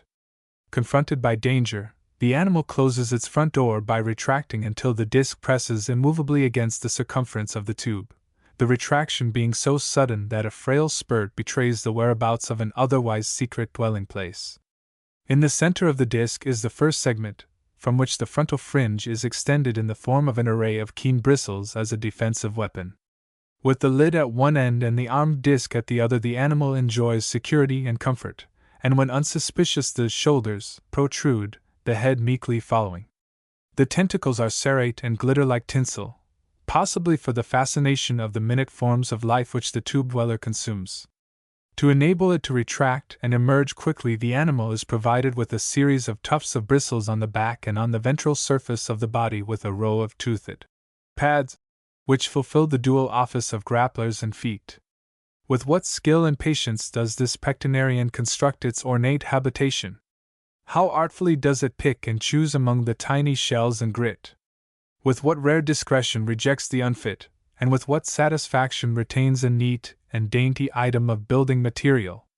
How deftly does it arrange its courses and bonds, cementing each fragment in its place until a perfect cylinder, proportionate in dimensions, uniformly expanding in circumference, smooth within, rugged without, scientifically correct in design, is the result!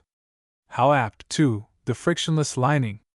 and all this laborious neatness and precision absorbed in the construction of a tenement which has no time. Does the inmate possess any sense of duration?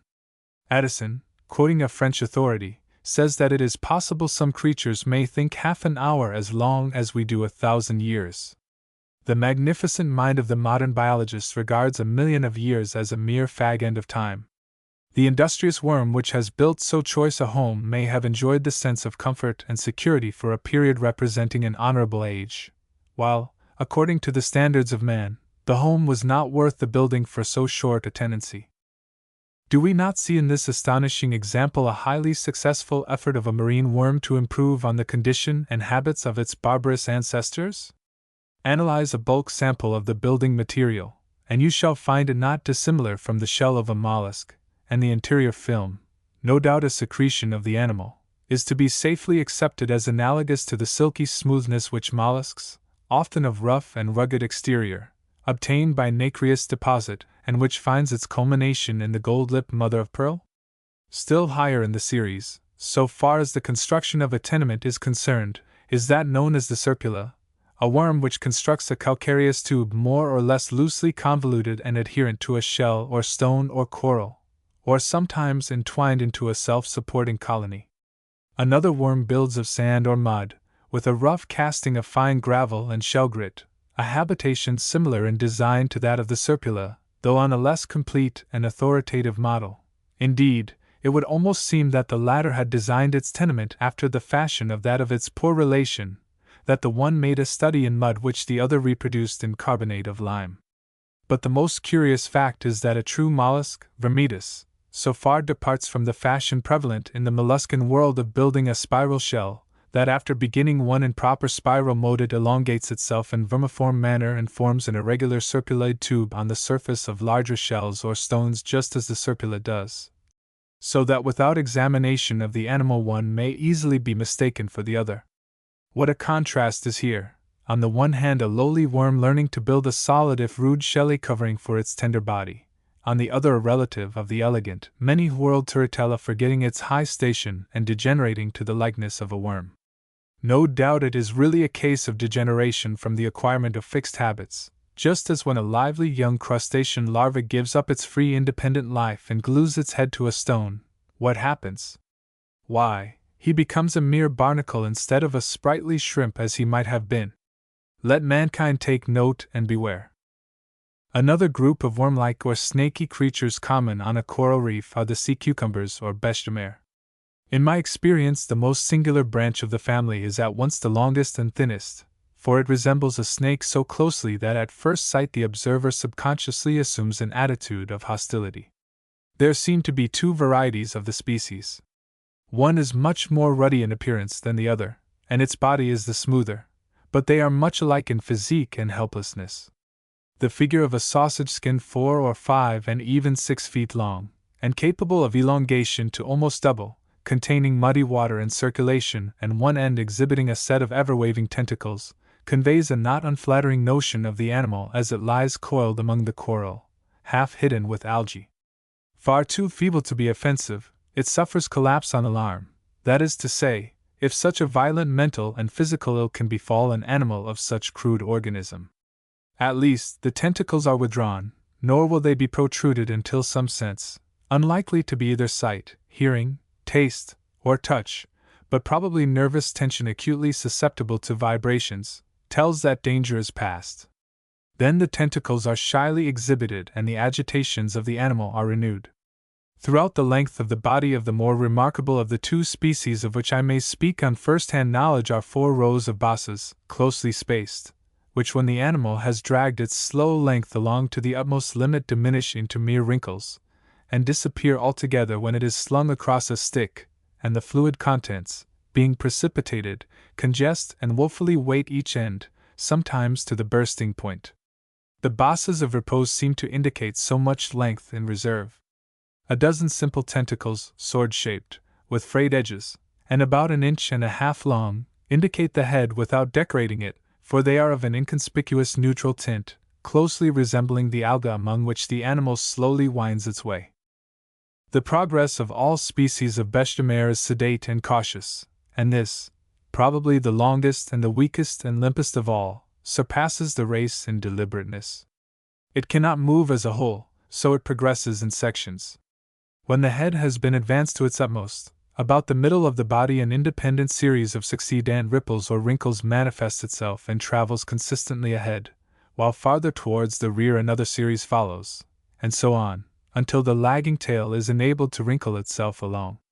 But the animal is endowed with the capacity of quite suddenly retracting its forepart like the bellows of a concertina, and when so compressed to heave it backward or in any direction, so that an immediate change of route is possible. The retraction and uplifting of the foreshortened part is astonishingly rapid in view of the methodic movements of the animal as a whole. It is also notable that when the retraction takes place the tentacles are entirely withdrawn, otherwise they are forever anxiously exploring every inch of the toilsome way. Scientific men have entitled one of the species, possibly the very one blunderingly introduced, Synapta bacillii, and brief reference is made to it elsewhere. One member of the great sea cucumber, or bêche de mer, family is especially noticeable because it is decorated with colors of which a gaily plumaged bird might be envious, though it has no other claim to comeliness. Most primitive in form, merely a flattened sac, oval and 4 inches long by 3 inches broad, with a purple and white mouth puckered as if contracted by a drawn string. Its general tint is gray. Longitudinal bands of scarlet, green, violet, and purple radiate from the posterior and converge at the mouth, the hues blending rainbow-like. The brighter colors seem to have been carelessly and profusely applied, for they run when touched and smear the fingers. Among a family generally sad-hued and shrinking, so conspicuous an example is quite prodigal, and invites one to ponder upon the sportfulness of nature. What special office in her processes does this fop of the species with prismatic complexion perform? The functions of bêche de mer are not only interesting, but requisite in the commonwealth of the coral reef, however purposeless to the observer intent upon the obvious and external only, while the genera are so numerous that doubtless to each species is consigned the performance of a special office. Some seem to delight in a diet of slush of the consistency of thin gruel, others prefer fine grit, others, again, coarse particles of shell and coral grit and rough gravel. Peradventure the actual food consists of the microorganisms in the slush and on the superficies of the unassimilatable solids. When submitted to the sun on the dry beach, death is speedy, and decomposition in the case of some species complete to obliteration in a few hours. An apparently solid body, weighty in comparison with its size and apparently of such nature that rapid desiccation would convert it into a tough, leathery substance, it melts at the sight of the sun, leaving as a relic of existence its last meal, a handful of grit covered with a transparent film of varnish, which the first wavelet of the flowing tide dissolves. Yet on the reef in a pool such an individual endures complacently water heated to a temperature of 108 degrees. Though feeble and of such readily dissolvable texture, bêche de mer may be regarded as among the mightiest agents in the conversion of the waste of the coral reef into mud, the sort of mud of which some of the toughest of rocks are compounded. Grated by this and that species, the debris is reduced to fine particles, which upon sedimentation help to raise the level of the reef and thus prepare foundations for dry land. For richness of color and diversity of design, some of the lovely corals and sponges, which seem to counterfeit the inventions and contrivances of man, and the algae, and those anomalous growths, which fixedly adhere to the undersurface of stones and blocks of coral debris, are not to be surpassed. These dull stones, partly buried in sand, reveal in blotches, daubs, and smears the crude extravagances of a painter's palette. Can it be that such brilliant colors and tints, so profuse and delicate, are necessary features of animals of such crude organisms that they appear to be merely disembodied splashes and driblets from the brush of the great artist? Look at this fantastic patchwork, brightening the obscurity of an upturned stone with glowing orange. In perfectly regular minute dots a pattern of quartered squares, raised slightly in the center, is being worked out. Many of the squares are finished, but the fabric is rugged at the edges, where, with miraculous precision, the design is being followed, each tiny stitch the counterpart of its fellow. Unless this gross and formless blotch of sage green interferes or this disk of royal blue expands, The whole undersurface of the stone may be covered with an orange-colored quilt as dainty, as if wrought by fairy fingers. Why, again, is this particular miniature dome of coral so precisely spirally fluted, like the dome of a Byzantine cathedral? Why of so pure a mauve and bespangled with so many millions of snow-white crystals? Why, where no eyes see them, should party-colored algae flaunt such graceful, flawless plumes? What marvelous fertility of imagination in form and design is exhibited in every quiet coral garden! Stolid battlement walls, massive shapeless blocks, rollicking mushrooms, tipsy toadstools, narrow fjords, sparklingly clear, wind among and intersect the stubborn masses. Fish, bright as butterflies and far more alert, flash in and out of mazes more bewildering than that in which Rosamond's bower was secluded. Starfish stud the sandy flats, a foot in diameter, red with burnished black bosses, and in all shades of red to pink and cream and thence to derogatory gray. Here is a jade-colored conglomeration of life resembling nothing in the world more than a loose handful of worms without beginning and without end, interloped and writhing and glowing as it rides with opalescent fires, and here a tiny leafless shrub, jointed with each alternate joint, ivory, white, and ruby red respectively, again this tracery of gold and green and salmon pink decorating a shiny stone. Informal and consistent pattern. What is it? Why is it? And why are such luminous tints so sordidly concealed? Charter 13 Submarine Novelties. And call up unbound in various shapes old produce from the sea. Milton. During the cool season the tides on the coast of North Queensland offer peculiar facilities to the observer of the 1,001 marvels of the tropic sea. Spring tides throughout the warm months range low at night and high during the day. In other words, the lowest day spring tide in winter exposes far more of the reefs than the lowest day tide of summer, while the highest night tide of summer sweeps away the data of the corresponding tide of winter. When, therefore, the far receding water makes available patches of coral reef exposed at other times of the year merely to the cool glimpses of the moon, I am driven to explore them with an eagerness, if not of a treasure seeker or in the frenzies of naturalistic fervor, at least with the enthusiasm of an ardent student.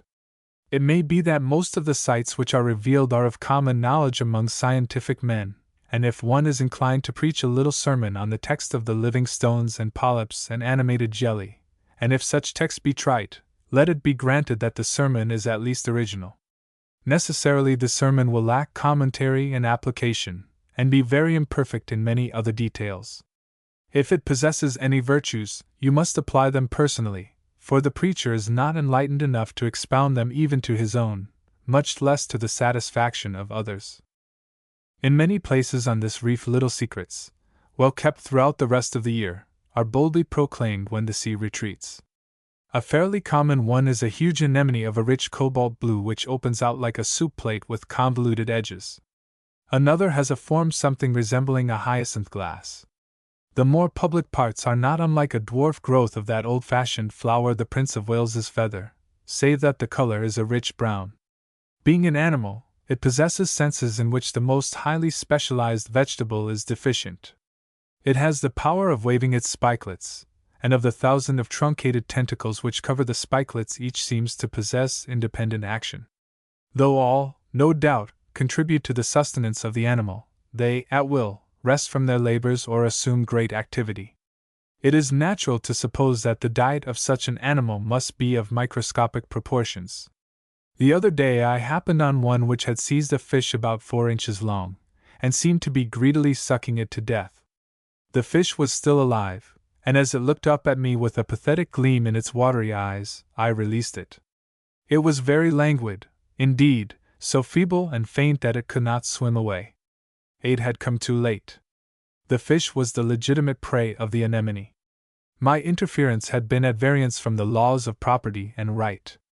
As the vestige of life which remained to the fish was all too fragile for salvation, and as I saw the chance of ascertaining whether the anemone had consciously seized it, or whether it had by mishap blundered against the anemone, and had been arrested for its intrusion, I placed the fish close to the enemy. I am certain the anemone made an effort to reach it. There was a decided swing of one of the spikes in the direction of the fish, and decided agitation among the hundreds of minute tentacles.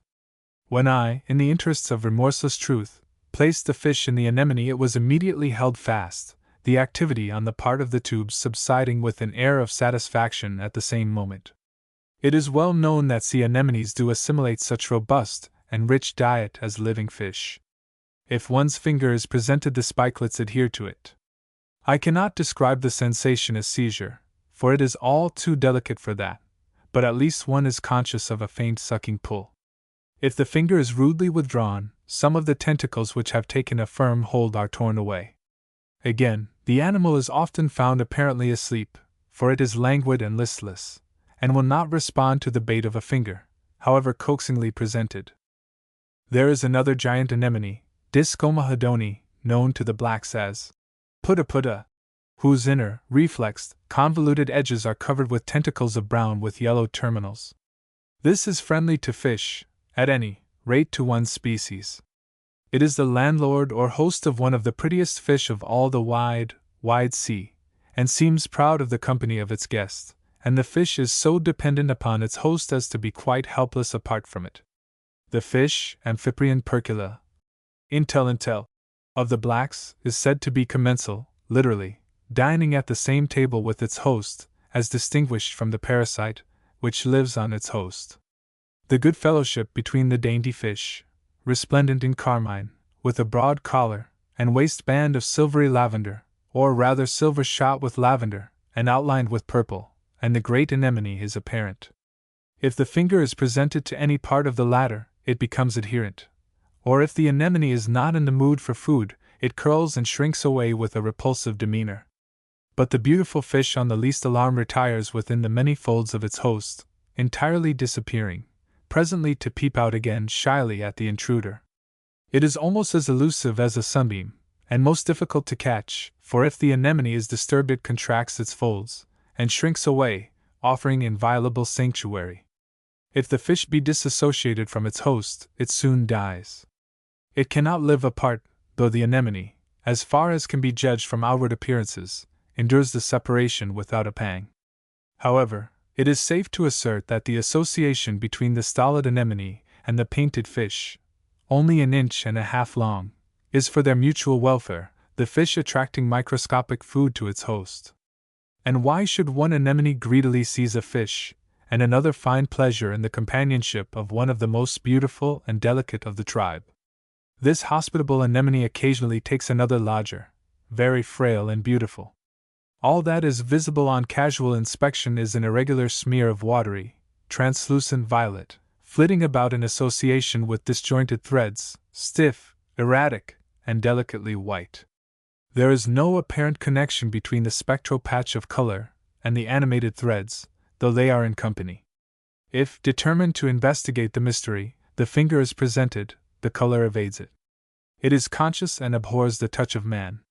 Follow it up in the pellucid water, and make of your hand a scoop, and you will find that you have captured, not a phantom but a prawn, compact of one bewildering blotch, and that is a word of doubtful propriety in connection with so elfin an organism, a mere shadow tinted the palest violet, and transparencies, with legs and antennae frail as silken threads. Substance might be called what shadow seemed, for each seemed either. So far I have never seen this lovely lodger in the same anemone with the painted fish. The latter, perhaps, admires it too ardently and literally. Another marvel, the sea hare, Aplysia, is a crudely wedge-shaped body but incomparable in its ruggedness to that or any other model, and the color of mud and sand and of coral, dead and sea-stained. It reposes, with its back flush with the surface, beside a block of coral or stone defiantly indistinguishable from the ocean floor, a stolid, solid, inert creature, 8 or 10 inches long, the under part smooth, presenting the appearance of wet chamois leather, and irresponsive to touch. The mother tongue of all the senses. Ugly, loathsome, and tough of texture, it is so helpless that if it is placed on the sand it is extremely doubtful whether of its own volition it could regain its natural position. The surge of the sea might roll it over, and it might then be able to regain the groveling attitude essential to life. Otherwise, I am inclined to think fatal results would follow the mere placing of the creature sideways on the sand. It seems to possess but the feeblest spark of life, and yet it has its sentiments and love for its kind, for often 3 or 4 are huddled together. And how, it may be asked, is this creature, so apt at concealment, and so completely disguised, made visible to human eyes? The answer is that if by chance the animal is disturbed, it makes a supreme effort at further concealment, and that impulse, perfect as it may be when set in opposition to the wit of the creature's nervous and apprehensive enemies, reveals it most boldly to man. From a funnel-shaped opening between 2 obscure flaps on the back, ordinarily invisible, there is emitted a gush of liquid, royal purple in hue, which stains the sea with an impenetrable dye for yards around. The color, which is delightfully gorgeous, mingles with the water in jets and curling feathery sprays, enchanting the beholder with unique and ever-changing shapes until a glorious cloud is created and he forgets the ugliness and forgives the humility of the originator in the enjoyment of an artistic treat. If the cloud which Jupiter assumed was of the imperial tone and of the fascinating fashion which the groveler in the mud creates, Aegina would have been superfeminine had she not joyously surrendered. Between the neutral tints of the squalid sprawler and the fluid which it excretes, the contrast is so surprising that one involuntarily raises his hat by way of apology for any slighting thoughts which may have arisen from first and imperfect acquaintance. There are grounds for the entertainment of the belief that the ejected fluid not only effectually conceals the scarcely discernible animal, but that it harshly affects the sensibilities of fish. In a partially submerged coral grotto were 2 small spotted sharks, Wobbegong, Crossorhinus sp., notoriously sluggish and averse from eviction from their quarters during daylight. The larger callously disregarded the tickling of a light fish spear, but lashed out vigorously when a decisive prod was administered.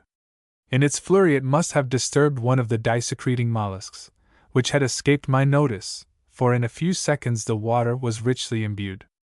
Thereupon both the sharks began to manifest great uneasiness, and eventually with fluster and splashing they worked among the fissures of the coral and shot out into the unimpregnated sea. The sharks seemed to find the presence of the forlorn groveler in the mud unendurable when it stained the water red, though apparently indifferent to its presence as long as it remained quiescent, which facts lend confirmation to the popular opinion that the fluid possesses a caustic-like principle violently irritative to the skin. And why should this uncouth creature with scarcely more of life than a lump of coral have within it a fountain filled with Tyrian dye? Why? Because it has enemies, and though it seems to be sans mouth, sans eyes, sans ears, sans everything, it is instinct with the first law of nature, self-preservation. A fairly common inhabitant of the sandy shallows diversifying the coral reef is a slim snake, Apisinas fuscus, sand-colored, with a conspicuous dark brown stalk, defined with white edgings, a whitish nose and pectoral fins so large as to remind one of those defiant collars which Gladstone was wont to wear with such excellent effect. Blacks invariably give the snake and its retreat a wide berth on the principle enunciated by Josh Billings. When I see a snake's head sticking out of a hole, I says that hole belongs to that snake. Among them this species has the reputation of attacking offhand whosoever disturbs it, and of being provided with deadly venom. My experience, however, bids me say that the pretty snake has the typical dread of the family of man, which dread expresses itself in frenzied efforts to get out of the way when suddenly molested. For the most part it lives in a neat hole, oubliette-shaped, and in its eagerness to locate and reach its retreat it darts about with a nimbleness which almost eludes perception. These frantic quarterings, I believe, led to the opinion that the snake is specially savage, whereas it is merely exceptionally nervous and eager for the security of its home. Twice recently, when I have startled one in an enclosed pool, it has darted hither and thither in extreme excitement, even passing between my legs without offering any violence or venom, and has eventually disappeared in a miniature maelstrom of mud, as the reptile often does. Like that lively fellow of whom Chaucer tells, "He is here and there, he is so variant, he be death nowhere." Dickens had in his mind a similarly elusive character when he wrote, "You look at him, and there he is. You look again, and there he isn't." This habit of furiously seeking a lair might pass casually but for an astonishing detail, of which I was not well assured until it was confirmed by repeated observations and by knowledge current among the blacks. When the scared snake descends into its own well-defined well, very little disturbance, and no discoloration of the water takes place. But when in desperation it disappears down a haphazard hole, a dense little cloud of sediment is created. By careful watching I discovered that the snake entered its home head first, but in any other hole the tail had precedence, and that the frantic wriggling as it bored its way down caused the obscuration. Moreover, the snake, as subtle as any beast of the field, first detects a befitting temporary retreat from apparent or fancied danger, and then deliberately turns and enters tail first. Does the fact justify the conclusion that the creature, in the moment intervening between the detection of a present refuge in time of trouble and its dignified retreat thereinto, calculates the possibility that the unfamiliar habitation may be so narrow as to prevent the act of turning round? Does this sea snake match its wonderful nimbleness of body with an equally wonderful nimbleness of brain?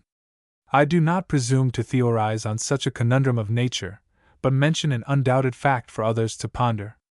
One of the salt sea snakes is distinguished by its odd, deceptive shape, a broad, flattened tail whence the body consistently diminishes to the head, which is the thinnest part. Other aquatic snakes have paddle-shaped tails. Another singular denizen of the reef is a species of Acrozoanthus, a compound animal having a single body and several heads. The body is contained in a perpendicular, parchment-like, splay-footed tube a foot and a half or 2 feet long, whence the heads obtrude alternately as buds along a growing branch. Many of the tubes are vacant, the skeletons of the departed. From those which are occupied the heads appear as bosses of polished malachite veined and fringed with dusky purple and yellow centered. Spawn of the sea. The dewdrop slips into the shining sea.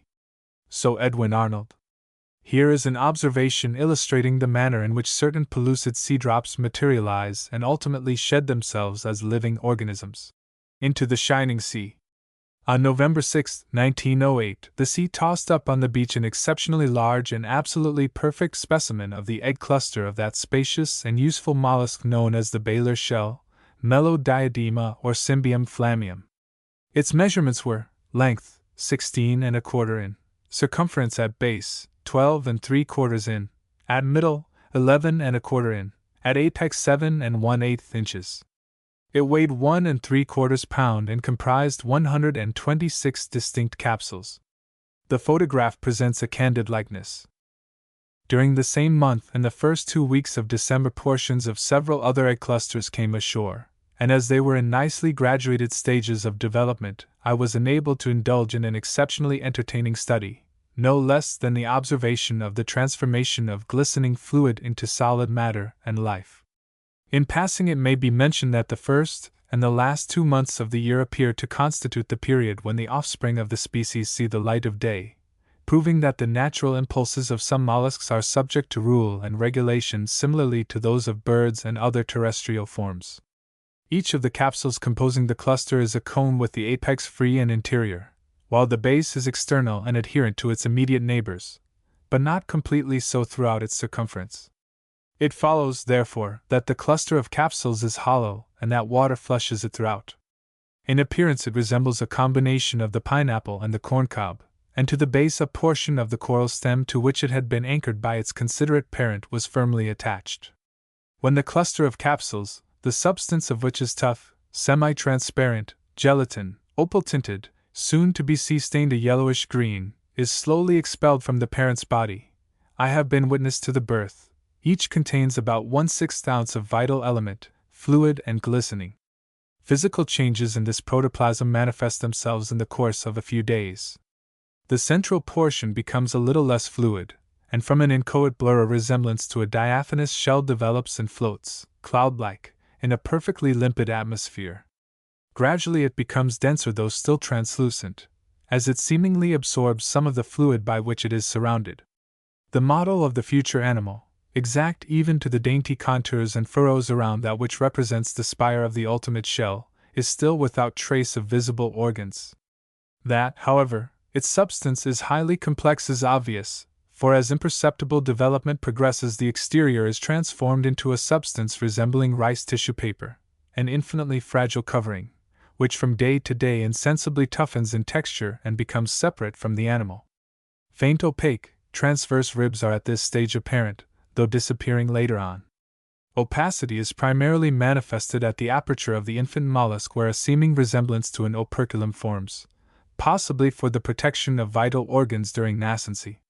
This plaque of frail armor is, however, soon dismantled, and of course much more happens in the never-ceasing process than is revealed to the uninitiated.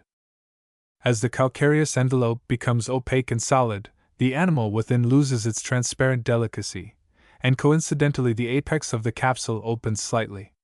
In the meantime the fluid contents have disappeared, as if the animal had resulted from its solidification.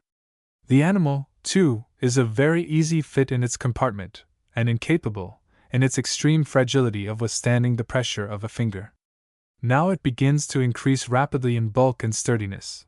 The shell becomes hard, and as the exit widens it screws its way out of a very ragged cradle, emerging sound and whole as a bee from its cell, all its organs equipped to ply their respective offices. With pardonable affectation of vanity it has finally fitted itself for appearance in public by the assumption of 3 or 4 buff and brown decorations upon its milk-white shell, which quickly blend into a pattern varying in individuals, of blotches and clouds in brown, yellow, and white. In maturity the mollusk weighs several pounds, its shell has a capacity for as much as 2 gallons of water, and is colored uniformly buff, while in old age infantile milk-white reasserts itself. It is not for such as I am in respect of the teachings of science to say whether the development of the perfect animal from a few drops of translucent jelly, as free from earthly leaven as a dewdrop, is to be more distinctly traced, in the case of this huge mollusk than in other elementary forms. All that it becomes an unversed student of life's mysteries to suggest is that this example gives bold advertisement to the marvelous process. Many of the secrets of life are written in script so cryptic and obscure that none but the wise and greatly skilled may decipher it, and they only, when aided by the special equipment which science supplies. In this case the firm but facile miracle is recorded in words that he that runs may read. Independent of microscope the unskilled observer may trace continuity in the transformation of jelly to life. The sea drop, lovely in its purity, knowing neither blemish nor flaw, becomes an animal with form and features distinctive from all others, with all essential organs, means of locomotion, its appetite, its dislikes, its care of itself, its love for its kind, its inherent malice towards its enemies, all evolved in a brief period from the concentrated essence of life. If, as is believed, the development of the perfect animal from protoplasm epitomizes the series of changes which represent the successive forms through which its ancestors passed in the process of evolution, these are the words of Professor Francis Darwin. What a graphic, what a luminous demonstration of evolution is here presented. In a brief previous reference to this mollusk it was stated that the infants in their separate capsules were in a state of progressive development from the base to the apex of the cluster, those in the base being the farther advanced. Investigations lead to a revision of such statement. No favor seems to be enjoyed by firstborn capsules. Development is equable and orderly. But as in other forms of life the contents of certain capsules seem to start into being with a more vigorous initial impulse than others, and these mature the more speedily. A sturdy infant may be screwing its way out of its cradle, while in a weakly and degenerate brother alongside the thrills of life may be far less imperative. The pictures illustrate isolated scenes in the life history of the mollusk, which in a certain sense offers a solution to the conundrum stated by Job. Who hath begotten the drops of dew? Protective coloration. July 17, 1909. Found a small cowrie shell of remarkable beauty on dead coral in the bay. At first sight it appeared as a brilliant scarlet boss on the brown coral, and upon touching it the mantle slowly parted and was withdrawn, revealing a shell of lavender in 2 shades in irregular bands and irregularly dotted with reddish-brown spots. The apertures were richly stained with orange, and the whole enamel exceedingly lustrous. Most of the mollusks of the species conceal themselves under mantles so closely resembling their environments as to often render them invisible.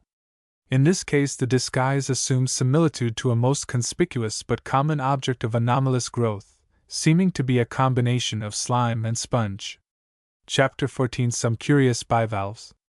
Though certain species of mollusks have their respective habitats, and that which is considered rare in one part may be common in another, there are few which have not a general interest for the scientific conchologist. collectors prize shells on account of their rarity and beauty, the man of science because of the assistance they afford in the working out of the universal problems of nature. Neither a collector nor a scientific student, my attitude towards marine objects is that of a mere observer, an interested and often wonder-struck observer, so that when I classify one species of mollusk as common and another as rare, I am judging them in accordance with my own environment and information, not from a general knowledge of one of the most entertaining branches of natural history. From this standpoint, I may refer to 4 or 5 species which stand out from the rest in interest and comparative rarity. An oyster, Ostrea dendostria folium, too mean of proportions, too dull and commonplace of color to be termed pretty, worth nothing, and justifying, in appearances its worthlessness, is remarkable for the exercise of a certain sort of deliberate wit in accordance with special conditions. Nature provides various species of the great oyster family with respective methods of holding their own in the sea, and in the case under review she permits the individual to exercise a choice of 2 different methods of fixture as chance and the drift of circumstances decide its location. From the bases of the valves spring 3 or more pairs of hook-like processes which, if fate decides upon a certain coral host, encircle a slim twig, creating for the mollusk a curious resemblance to a short-limbed sloth hugging tightly the branch of a tree. When the spat happens to settle in places where coral is not available, the hooks or arms are but crudely developed. It becomes a club-footed cripple, its feet adherent by agglutination or fusion to a rock or other and larger mollusk, dead or alive. In fact, the shrewd little oyster responds to its environment, clasping a twig with claws or cementing itself to an unembraceable host in accordance as contingencies insist. Another mollusk, Avicula lata, sometimes found in company with the clinging oyster, resembles, when the fragile valves are expanded, a decapitated butterfly, brick-red in color, with an overshirt of fine and elaborate network, orange-tinted. The interior is scarcely less attractive, the nacre having a pink and bluish luster, while the lip is dark red. This is found, in my experience, only in association with a certain species of coral, Gorgonia, which flourishes in strong currents on a stony bottom 3 or 4 fathoms deep. Apart from the unusual shape and pleasing colors of the shell, it is remarkable because it seems to be actually incorporated with its host. The foot of the mollusk is extended into a peduncle, consisting of fibers and tendons, by which the animal is a fixture to a spur of coral. At the point of union, to facilitate which there is a hiatus in the margins of the peduncle, the sarcode or flesh of the coral is denuded, its place being occupied by ligaments, which by minute ramifications adhere so intimately to the coral stalk or stem that severance therefrom cannot be effected without loss of life to the mollusk. On a single spray of ruddy Gorgonia, several of these commensal mollusks may occur in various stages of development, the smaller no bigger than the wing of a fly and almost as frail, the larger 3 and 4 inches long, and each whatsoever its proportions securely budded on and growing from a spur, while frequently the valves of the large are bossed with limpets and other encumbrances. In appearance the shell represents a deformity in usurpation of a thin pencillate growth of coral a foot long, for the exterior coloration is that of the coral. Quite independent of their host for existence, these mollusks are not to be stigmatized as parasites, though the individual spur to which each is attached is invariably destroyed by the union, merely sufficient remaining for the support of the intruder. Natural science provides many illustrations of symbiosis, or the intimate association of 2 distinct organisms. This example may be out of the common, and therefore worthy of inclusion in a general reference to the life of the coral reef. A third species, rare in a certain sense only, is of a most retiring, not to say secretive, disposition. For several years I sought in vain a living specimen of a flattened elongated bivalve, Valsella, buff-colored externally, very lustrous within, with a hinge the center of which resembles a split pearl. The blacks could offer no information beyond that which was delightfully indefinite. "That fella plenty along a reef. You look out. BMBI might you catch him." Tom, who never willfully parades his ignorance, boldly asserted that they favored rocks, but he had no name for them, and no living specimen was ever forthcoming to substantiate confident opinions.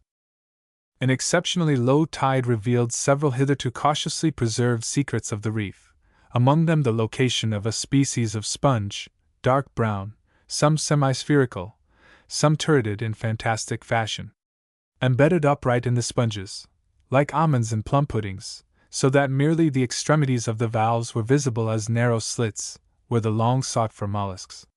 Judging by the extreme care of the species for its own protection, for it is ill-fitted in model and texture for a rough-and-tumble struggle for existence, one is inclined to the opinion that it must have many enemies.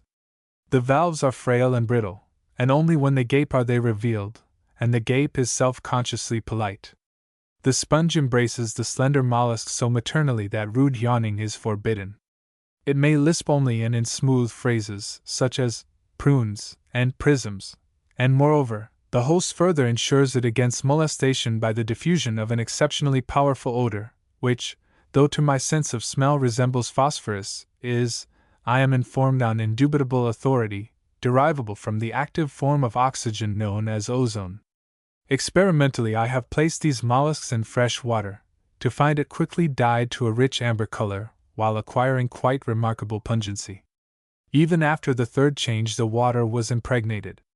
Interest in the mollusk became secondary upon the discovery of the host and in consideration of the part it plays in the production of one of the special effects of coral reefs.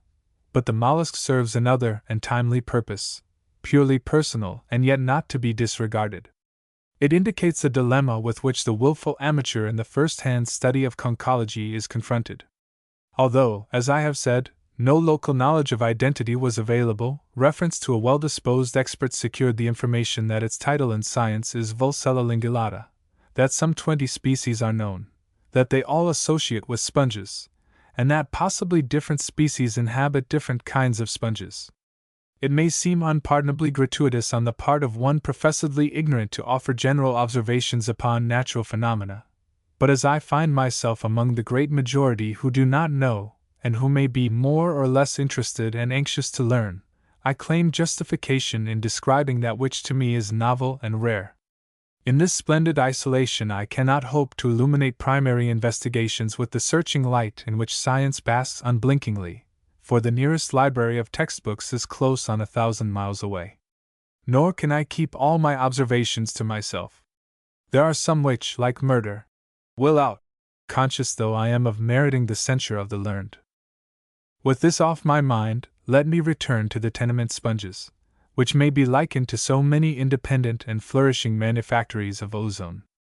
Apart from the odor of brine common to every ocean and the scents of the algae, and some of the flowering plants of the sea, which are similar all over the world, a coral reef has a strong and specific effluence. The skeletonless coral, Alcyonaria, has a sulphurous savor of its own, and the Achini and Bêche de mer are also to be separately distinguished by their fumes. Anemones, great and small, seem to disperse a recognizable scent as from a mild and watery solution of fish and phosphorus. But of all the occupants of the reef none are so powerful, or so characteristic in this respect as sponges. Puissant and aggressive, these exhalations are at times so strong as to almost make the eyes water, while exciting vivid reminiscences of old-fashioned matches and chemical experiments. Substantial, wholesome, and clean, though generated by a wet, helpless creature having no personal charms, and which, having passed the phase of life in which it enjoyed the gift of locomotion, has become a plant-like fixture to one spot, the gas mingles with other diffusions of the reef, recalling villainous saltpetre and sheep dips and brimstone and treacle to the stimulation of the mental faculties generally. Invariably an afternoon's exploration of the coral reef is followed by a drowsy evening and a night of exceptionally sweet repose. No ill dreams molest the soothing hours during which the nervous system is burnished and lubricated, and you wake refreshed and invigorated beyond measure. I have endeavored to account for the undoubted physical replenishment and mental exhilaration largely from the breathing of air saturated with emanations from the coral and sea things generally. In the course of 3 hours' parade and splashing in the tepid water, ever so many varieties of gas more or less pungent and vitalizing, gas which seems to search and strengthen the mechanism of the lungs with chemically enriched air, to tonic the whole system, and to brighten the perceptive faculties, have been imbibed. Exercise and the eagerness with which wonders are sought out and admired may account in part for present elation and balmy succeeding sleep, but the vital functions seem, if my own sensations are typical, to receive also a general toning up. Twice a month at least a man should spend an afternoon on a coral reef for the betterment of body and brain. On the face of it, this is counsel of perfection. Only to the happy few is such agreeable and blessed physic proffered gratis. Yet the whole world might be brighter and better if coral reefs were more generously distributed. Breathing such subtle and sturdy air, men would live longer, while the extravagant life of the reef, appealing to him in fine colors and strange shapes, would avert his thoughts from paltry and mean amusements and overexciting pleasures. The pomp of the world he would find personated by coral polyps, its vanities by koi and painted fish, its artfulness represented by crabs that think and plan, its scavenging performed by aureoled worms. Although students of conchology are familiar with several species of lemma, I am eager to include it in these haphazard references, because my first acquaintance with a living specimen afforded yet another experience of the versatility of the designs of nature. It is truly one of the strange fellows, which nature in her time has framed. Living obscurely in cavities, under stones, inoffensive and humble, the lemma enjoys the distinction of being the permanent exemplification of the misfit, its body being several sizes too large as well as too robust for its fragile, shelly covering. The valves are obtusely oblong, while the animal is almost a flattened oval, the mantle being fringed with numerous bright pink tentacles, almost electrical in their sensitiveness. Though anything but rotund, so full in habit, comparatively speaking, is the body of the lemma that the valves cannot compress it. Except at the hinges they are forever divorced, an unfair proportion of the bulging body being exposed naked to the inclemency and hostility of the world. All too full in the bud. For those frail unpuritanical stays, the animal seems to be at a palpable disadvantage in the battle of life, yet the lemma is equipped with special apparatus for the maintenance of its right to live. By the expansion and partial closing of the valves it swims or is propelled with a curiously energetic, fussy, mechanical action, while the ever-active pink rays, a living nimbus, beat rhythmically, imperiously waving intruders off the track. The appearance and activities of the creature are such as to establish the delusion that it is not altogether amicable in its attitude towards even such a bumptious and authoritative product of nature as man. Its agitated demonstrations, whatever their vital purpose may be, to the superficial observer are danger signals, a means of self-preservation, as a substitute for the hard calcareous armor bestowed upon other mollusks.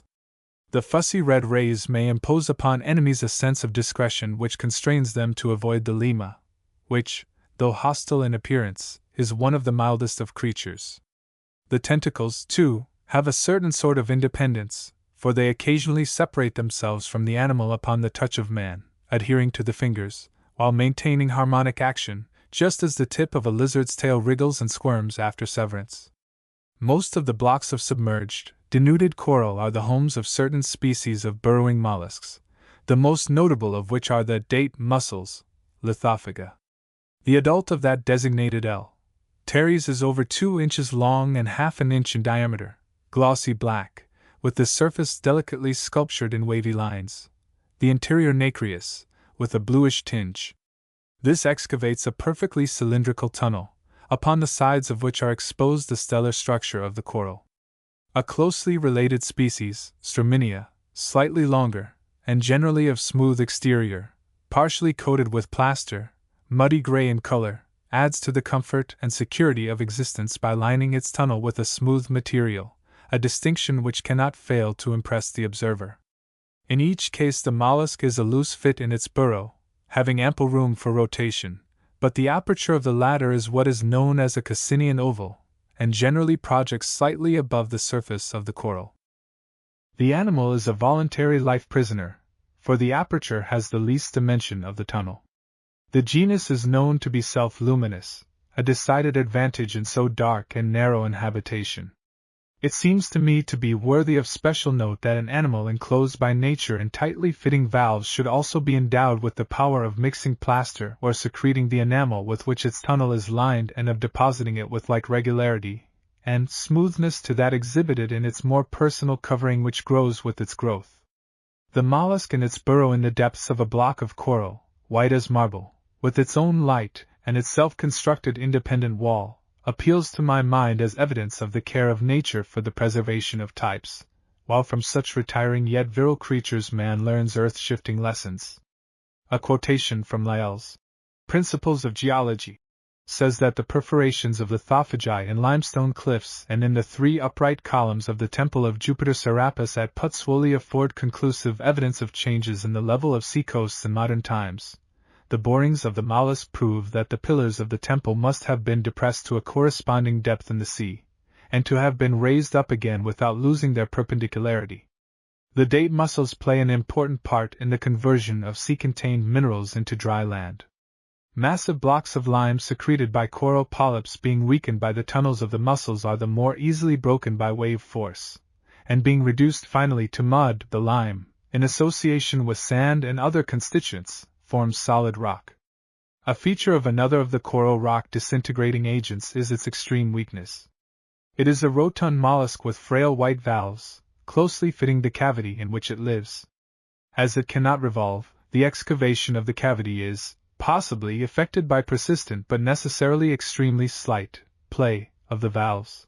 But the animal appears to be quite content in its cramped cell with a tiny circular aperture, generally so obscured as to be invisible, through which it accepts the doles of the teeming, incessant sea.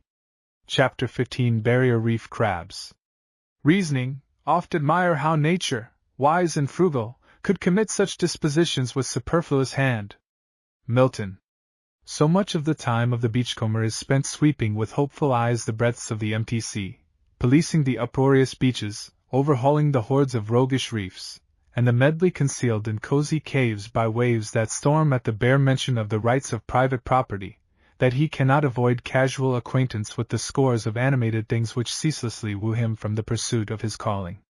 Should he be inclined to ignore the boldly obvious distractions from serious affairs, there are others, not readily discernible, which have singularly direct and successful methods of fixing attention upon themselves. Roseate or somber your humor as you patrol the reefs, it is liable to be changed in a flash into clashing tints by inadvertent contact with a warty ghoul of a sea urchin, a single one of whose agonizing spines never fails to bring you face to face with one of the vividest realities of life. A slim but shapely mollusk known as Terebellum or auger, to mention another conceited little disturber of your meditations, stands on its spire in the sand, and screws as you tread, cutting a delightfully symmetrical hole in the sole of your foot, and retaining the core, perfect as that of a diamond drill. Many and varied are the inconspicuous creatures with office to remind the barefooted trespasser that no charter of the Isles and their wrecks is flawless, and that they are prepared to inflict curious pains and limping penalties for every incautious intrusion on their domicile. Few of the denizens of the unkempt coral gardens are more remarkable than the crabs. By reef and shore I have come literally into contact with so many quaint specimens, and they have so often afforded exhilarating diversion and sent brand new startling sensations scurrying along such curious and complicated byways, that courtesy bids me tender a portrait of one of the family which, in appearance only, may be described as a dandy, and to tell of 2 or 3 others whose intimacy is invariably enlivening. Shall I dispose of the dandy first? Perhaps it were better so, for I confess to a very slight acquaintanceship with him, and as I am ignorant, too, of its ceremonious as well as familiar title, the pleasure of a formal introduction is denied. In the portrait the ruling passions, modesty and meekness, are graphically displayed. When it lies close, and it moves rarely, and then with a gentle lateral swaying, the fancy dress of seaweed is a garment of invisibility. It is far more true to character alive than as a museum specimen, for its natural complexion is a yellowish gray, the neutral tint of the blending of sand and coral mud upon which it resides. The preserving fluid added a pinkish tinge to the body and limbs. Blame, therefore, the embalmer for the over-conspicuous form which is not in the habit of the creature as it lived. Neither are the plumes those of pomp and ceremony, but merely the insignia of self-conscious meekness, the masquerade under which the shrinking crab moves about, creating as little din and stir as possible, in an ever-hungry world. With such unfaltering art does it act its part that it is difficult to realize the crab's real self unless aided by mischance. Conscious of the terrors of discovery, it rocks to and fro, that its plumes may sway, as it were, in rhythm with the surge of the sea. Can there be such a thing as an unconscious mimic? If not, then the portrait is that of an ideal artist. Those who know only the great flat, ruddy crabs with ponderous pincers and pugnacious mien, which frequent fish shop windows, can form but a very unflattering opinion of the fancy varieties which people every mile of the barrier reef. The struggle for existence in this vast, crowded, and most cruel of arenas is so appalling that the great crab family has been battered by circumstances into weird and fantastic forms. Only a few come up to the human conception of the beautiful either in figure or coloring. While some shrink from observation, others, though themselves obscure to the vanishing point, seem to be endowed with a vicious yearning for notoriety. A certain cute little pursuer of fame is absolutely invisible until you find it stuck fast to one of your toes with a serrated dorsal spur 1/4 of an inch long. It is invisible, because nature sends it into this breathing world masquerading, as she did Richard III, deformed, unfashioned, scarce half made up. In general appearance it closely resembles a crazy rootstock of alga, green and not quite opaque, and clinging to such alga it lives, and lives so placidly that it cannot be distinguished from its prototype except by the sense of touch. When you pick it gingerly from between your toes there is a malicious gleam in the pinpoint black eyes, and then you understand that it is one of the many inventions designed for the torment of trespassers. I have often sought specimens of this poor relation of the fish shop window aristocrat, but invariably in vain, until I have found myself suddenly shouting, "Eureka!" while balancing myself on one foot eager for the easement of the other, and the giggling demeanor of the imp as it parts company with his spur gives a sort of comic relief to the thrilling sensations of the moment. Upon examination this imp seems to be an example of arrested development. Whimsical fate has played upon it a grim practical joke, flattering it primarily by resemblance to a grotesquely valorous unicorn, and then, having changed her mood to mere pettishness, finished it offhand by adding a section of semi-animate seaweed. Although among the commonest of the species, the gray sand crab, which burrows bolt holes in the beaches, is by no means an uninteresting character. Surrounded by enemies, and yet living on the bare, coverless beach, its faculties for self-preservation are exceptionally refined. The eyes are elongated ovals, based on singularly mobile pivots, while the pupils resemble the bubble of a spirit level. Not only is the range of vision a complete circle, but the crab seems able to concentrate its gaze upon any two given points instantly and automatically. To spite all its skill as a digger, to set at naught its superb visual alertness, the sand crab has a special enemy in the bird policeman which patrols the beach. Vigilant and obnoxiously interfering, the policeman has a long and curiously curved beak, designed for probing into the affairs of crabs, and unless the hatter has hastily stopped the mouth of its shaft with a bundle of loose sand, which to the prying bird signifies, "Out! Please return after lunch," will be disposed of with scant ceremony and no grace, for the manners of the policeman are shocking. This quick-footed sand-digger enhances its reputation by the performance of feats of subtlety and skill. Its bolt hole is sometimes 3 feet deep, generally on an incline. Piled in a mound, the spoil would inevitably betray the site of the operations to the policeman, thus seriously facilitating the duties of that official towards the suppression of the species. From remote depths the crab carries a bundle of sand. You remember the trenchant way in which Pip's sister cut the bread and butter, her left hand jamming the loaf hard and fast against her bib. Just so the crab with its bundle of loose sand, though it has the advantage in the number of limbs which may be pressed into service. The feat of carrying an armful of sliding sand in proportion to bulk about 1/3 of the body is far away and beyond the capacities of human beings, but to the crab, which has acquired the trick of temporary consolidation by pressure, it is merely child's play. Arrived at the mouth of the shaft, it elevates its eyes, which in the dark have rested in neatly fitting recesses, for the purpose of a cautious yet sweeping survey. Seeing nothing alarming, it emerges with the alertness of a jack-in-the-box, races several inches, and scatters the load broadcast as the sower of seed who went forth to sow. Then, as suddenly, the crab pauses and flattens itself, its body merging with its surroundings almost to invisibility, preparatory for a spurt for home. During these exertions the intellect of the crab has been concentrated for outwitting the vigilance of enemies, for the plodding policeman is not singular in appreciation. The lordly red-backed seagull occasionally condescends to such humble fare, and the crab must needs be alert to evade the scrutiny with which the eagle searches the sand. This passing reference to the wit and deftness of the crab would be quite uncomplimentary in default of special notice of the plug of sand with which it stops its burrow. As a rule, it is about an inch thick, and in content far more than a crab could carry in a single load. How does the creature, working from below and with such refractory material, so arrange that the plug shall be flush with the surface and sufficiently consolidated to retain its own weight? Of what art in loose masonry has the crab the unique secret? Shakespeare speaks of stairs of sand, and Poe laments the how few grains of golden sand which crept through his fingers to the deep. But who but a crab possesses the secret for the building of a roof of the material which is the popular emblem of instability and shiftiness? The impartial student must not restrict his notions as to the possibilities of sand to the admirable accomplishments of crabs. He may also inspect with profit the handicraft of a lowly mollusk which agglutinates sand grains into a kind of plaque, in the substance of which numerous eggs are deposited. To attribute manual dexterity and a calculating mind to a mere crab is, no doubt, an insult to the intelligence of those who view all eulogium on the brute creation with a very considerable degree of suspicion, and who look upon every compliment which is paid to the ape as high treason to the dignity of man.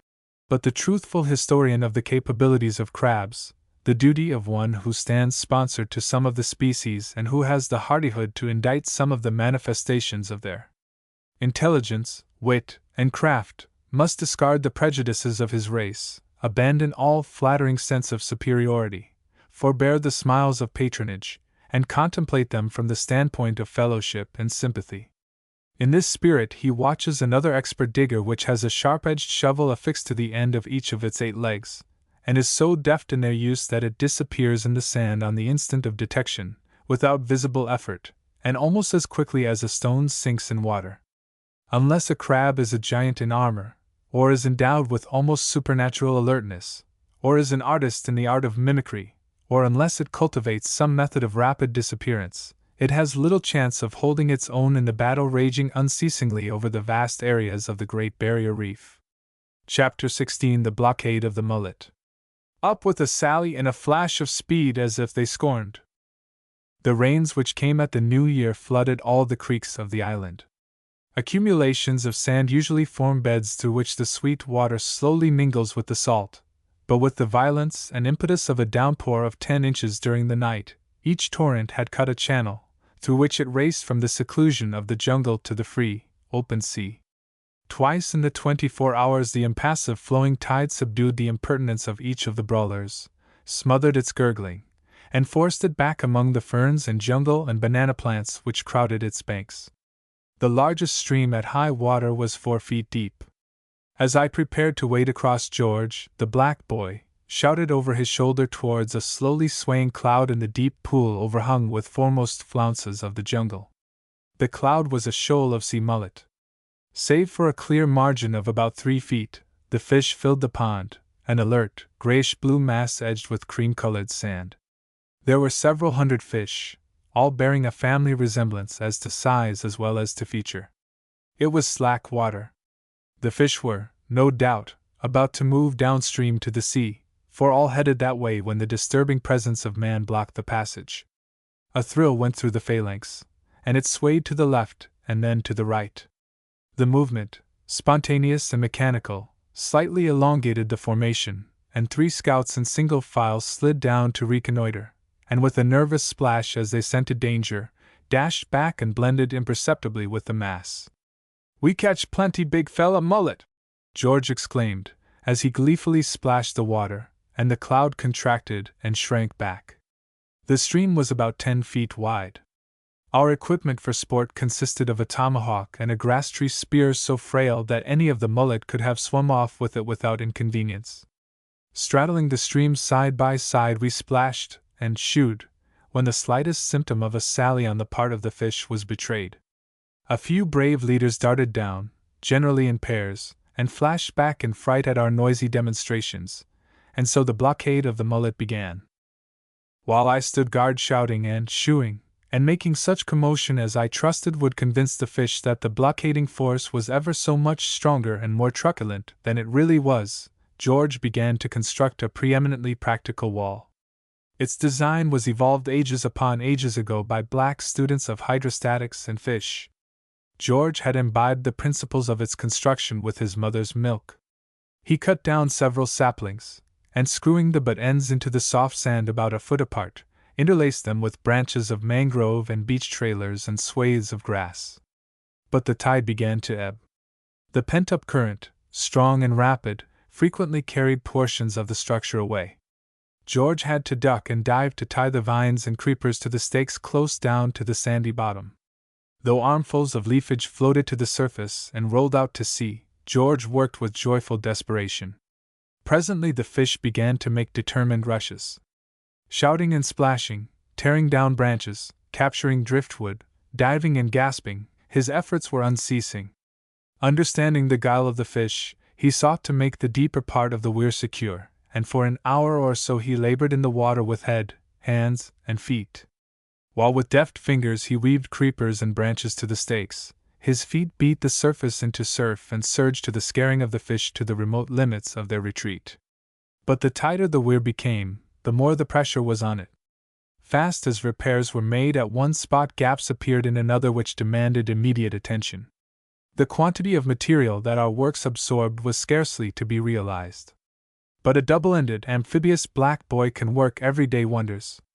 Not a single fish had escaped.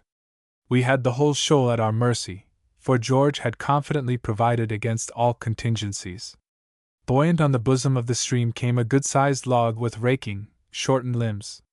Under its cover the fish sallied forth 100 strong, strenuous in bravery and resolution. The log swept past me, making a terrible breach in our weir, through which many fish shot. Some leaped high overhead. 2 landed on the sand, helplessly flapping and gasping. George occupied the breach, and as he waved his arms and shouted, a 4-pounder, leaping high, struck him on the forehead. He sat down emphatically, and another gap was made. As he struggled to his feet, the vanquished members of the assaulting party fled to the main host. Honors were with the besieged. Blood oozed from a lump on George's forehead. There were cruel breaches in the weir. The fish had gained confidence and knowledge of our works, and only 2 were prisoners. Now the sallies became frequent. Sometimes the fish came as scouts, more often in battalions, and in the dashes for liberty many were successful. George toiled like a fiend. His repairs looked all right on the surface, but ever and anon considerable flotsam indicated vital gaps. In spite of splashing and shooing, and the complications of the weir, we had the mortification of seeing hosts escape. Then George changed his tactics. Abandoning his faith in the weir, he converted it into what he called, in his enthusiastic excitement, a bed. He laid branches of the weir so that the leaves and twigs interlaced and crossed, buttressing the structure with another row of palisades. His theory was that the fish, as the water became shallower, would cease their efforts to wriggle through, and leaping high, would land on the bed and be easily captured. No preliminary shouting and splashing affected the solidity of that determined array. Mullet knew all about blackfellows' weirs and their beds. Some slid through. Many leaped, and curving gracefully in the air, struck the bed, at such an angle that it offered no more resistance to them than a sheet of damp tissue paper. They sniggered as they went through it, and splashed wildly to the sea.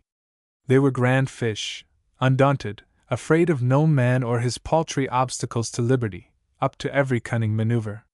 Were we to be beaten by a lot of silly, slippery fish in a shallow stream? Never! January's unsheltered sun played upon my tanned, wet, and shameless back. The salt sweat coursed down my shoulders and dripped from my face. The scrub fowl babbled and chuckled, cockatoos jeered from the topmost branches of giant milkwood trees and nodded with yellow crests grave approval of the deeds of the besieged. Fleet white pigeons flew from a banquet of blue fruits to a diet of crude seeds, and not a single one of the canons of the gentle art of fishing but was scandalously violated. It was a coarse and unmanly encounter, the wit, strategy, finesse, and boldness of fish pitted against the empty noise and bluster of inferior man and the flimsiness of his despicable barriers. In silence and magnificent resolve they came at us. We fought with sticks and all the power of our lungs. Rest was out of the question. The leafy dyke and bed stood ever in need of repair. The sallies were continuous and determined. The bed was not made for those nightly fish to lie ignobly upon. A single fish would slip downstream, and gathering speed and effort, leap with the glitter of heroism in its eyes. One such George caught in his arms. Another slipped through my fingers and struck me on the shoulders, and I bore the mark of the assault for a week. George's brow was bleeding. Indeed, all his blood was up. His heroic rage was at bursting point. We had toiled for 2 hours and counted but 3 fish, while as many hundred had battled past our siege works. Quite as many remained, and time, as it generally does, seemed to be in favor of the attacking party. Was Charles Lamb right when he spoke of the uncommunicating muteness of fishes? These beleaguered mullet surely exchanged ideas and acted with deliberation and in concert. All swayed this way or that in accordance, so it seemed, with the will of the front rank. A tremor there was repeated instantly at the rear. When a detachment made a bid for liberty, it was in response to a common impulse. When a single individual started on a forlorn hope, the others seemed to watch our hostile demonstrations as it leaped, flashing silvery lights from its scales, to prove the unworthiness of weirs and beds, and we, of the ranks of Tuscany, cheered if its deed of daring do was neatly and successfully achieved. Fish to the number of 5 having fallen into our clutches, we stood by and watched the rest. Most of them leaped gloriously to liberty. Some ignominiously wriggled. Others remained in the pool, their nerves so shattered by bluster and assault that they had not the melancholy courage to slip away. In his wrath, for blood still oozed from his forehead, George would have exterminated the skulkers, and checked in his bloodthirstiness, he showered upon them contemptible titles while he cooked 2 of those we had captured. Wrapped in several folds of banana and ginger leaves, and steamed in hot sand, the full flavor of the fish was retained and something of the aroma of the leaves imparted. I was not, therefore, astonished when George, having eaten a 3-pounder, finished off my leavings, nothing to boast of, by the way, and proceeded to cook another for the dog, and Barry, I am bound to say, got fairly liberal pickings. The weather was close, and being satisfied, and for once, frugal, George cooked the 2 remaining fish, and swathing them neatly in fresh green leaves, sauntered away, cooing a corrobora of content. Chapter 17 Wet Season Days. The northeast spends his rage. He now shut up within his iron cave, the effusive south warms the wide air, and o'er the vault of heaven breathes the big clouds with vernal showers distant. Thomson. Just as in the spring a young man's fancies lightly turn to thoughts of love, so at the beginning of each new year in tropical Queensland the minds of the weather sages become sensitive and impressionable. All the tarnish is rubbed off the recollection of former ill manners on the part of the weather, when about the middle of January the wind begins to bluster and to abuse good-natured trees, shaking off twigs and whirling branches like a tipsy bully striving to dislocate a weak man's arm at the shoulder. We remember dubious events all too vividly when the recitation of them does not make for mutual consolation. In January, 1909, for 2 days the sea burst on the black rocks of the islet in the bay in clouds of foam. It was all bombast, froth and bubble, or rather a gentle backhander, for the cyclone was playing all sorts of naughty pranks elsewhere. But why were we apprehensive? In disobedience to the scriptural injunction, we had observed the clouds and the birds. Twice a flock of lesser frigate birds, those dark, fish-tailed high-flyers which are forever cutting animated W's in the air with long-lithe wings, had appeared. Seldom do they come unless as harbingers of boisterous weather. On each recent occasion they had been absolutely trustworthy messengers. Watching them soaring and swooping, we said one to another, "Behold, the cyclone cometh!" But it did not. With a passing flick of its tail it passed elsewhere. Altogether, however, we had very queer weather and 2 or 3 rum sorts of nights. On the 19th the morning was calm, the sky brilliantly clear. A northeast breeze sprang up at noon. Deep violet thunderclouds gathered in the west, and, muttering and grumbling, rolled across the narrow straits slowly and sullenly. Australia scowled at our penitent island, threatening direful inflictions, lightning, thunder, and an overwhelming cataclysm. Behind that frowning providence there was a smiling face. The good storm, albeit black and angry, behaved benignly. Gentle rain came, and a picturesque little electrical display to a humming accompaniment of far distant thunder, followed by a soothingly cool southwesterly breeze. Just at sundown the weather god, repenting of his frown, bestowed a glorious benediction. All afternoon a damp pall had overhung the island, mopping up feeble sounds and strangely muffling the stronger. Now it was translated. Lifting so that the summits only of the hills were capped, the haze, for it became nothing more, assumed a luminous yellow saffron suffused with sage green. Against this singularly lovely, ample cloth, branches and leaves of steadfast trees stood out in high relief. All the lower levels became transparently clear, the definition of distant objects magically sharpened, spaces translucent. In a sea which shone like polished silver, the islet was a gem, green enamel, amethyst rocks, golden sand. The bold white trunks of giant tea trees glowed, the creamy blooms of bloodwoods were as flecks of snow, the tips of the fronds of coconut palms flickered vividly as burnished steel, the white painted house assumed speckless purity. All light colors were heightened. Ruddy browns and somber greens seemed to have been smartened up by touches of fresh paint and varnish. An idealistic artist had revealed for once living tints and uncomprehended hues. Was it not a landscape fresh from nature's brush, divinely transmogrified by one bold smudge of yellow-green haze? Or was the effect partly due to the dust raised by the golden fringe of the blue mantle which the sun trailed over the glowing hills? I know naught of the chemistry of colors, nor why this yellow-green medium should so clarify and etherealize the atmosphere. But was ever clear sunset half so affecting? This tinted, luminous cloud had bewitched the commonplace, converting familiar surroundings into fairyland itself. If all the world's a stage, this truly was one of the rarest transformation scenes. What was about to happen? Surely this mysterious coloring portended some astounding phenomena? Again, nothing did happen, save a stilly night and gray vegetation and moisture. It seems fitting and quite safe to point a moral, by allusion to certain conditions prevalent during 1907. Between January 1st and June 30th, 80.80 inches of rain were registered. July, August, September, and October provided only 1.74 inches, which quantity bespeaks quite a phenomenal draft.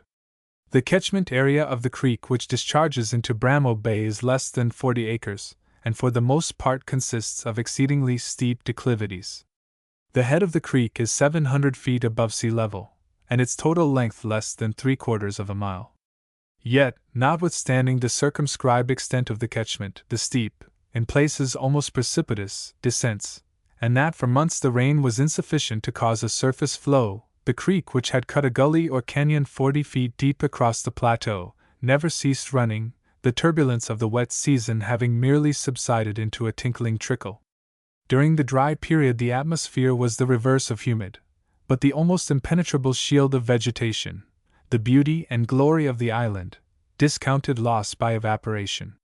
One can well imagine that in the absence of this gracious protection the creek would cease to flow a week or so after the cessation of rain. The marked but consistent decrease of water in the creek by day and its rise during the night having excited interest, a series of measurements was taken, the result being somewhat astonishing. One day's readings will suffice, for scarcely any variation from them was recorded for weeks, concurrent meteorological conditions undergoing no sudden or decided change while the experiment was in progress. Sunday, November 10, 1907. Inches. 6:30 a.m. 10:15 10 noon high tide 6 May 8 3 p.m. 3 5:30 p.m. 1.5 6.10 sundown 1 January 2nd 7.10 3 July 8th 9 10 January 8th. At 7 a.m. on the 11th and 12th the water stood at 10.25 inches and I assumed that to have been the constant level throughout the night.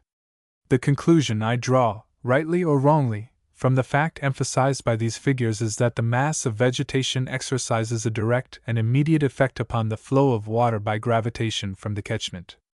a continual and increasing demand for refreshment existing during the day, the root spongioles are in active operation intercepting the moisture in its descent and absorbing it, while with the lessening of the temperature on the going down of the sun reaction begins, the stomata of the leaves exercise their functions, and by the absorption of gas react on the root films, which for the time relax their duty of arresting the passage of minute particles of water, with a very definite result on the nocturnal flow. The odor of the death adder. February 2, 1909. Whenever I take my walks abroad, I have the companionship of a couple of Irish terriers, enthusiastic hunters of all sorts of vermin, from the jeering scrub fowl, which they never catch, to the slothful, spiny anteater, which they are counseled not to molest. Lizards and occasionally snakes are disposed of without ceremony, though in the case of the snakes the tactics of the dogs are quite discreet.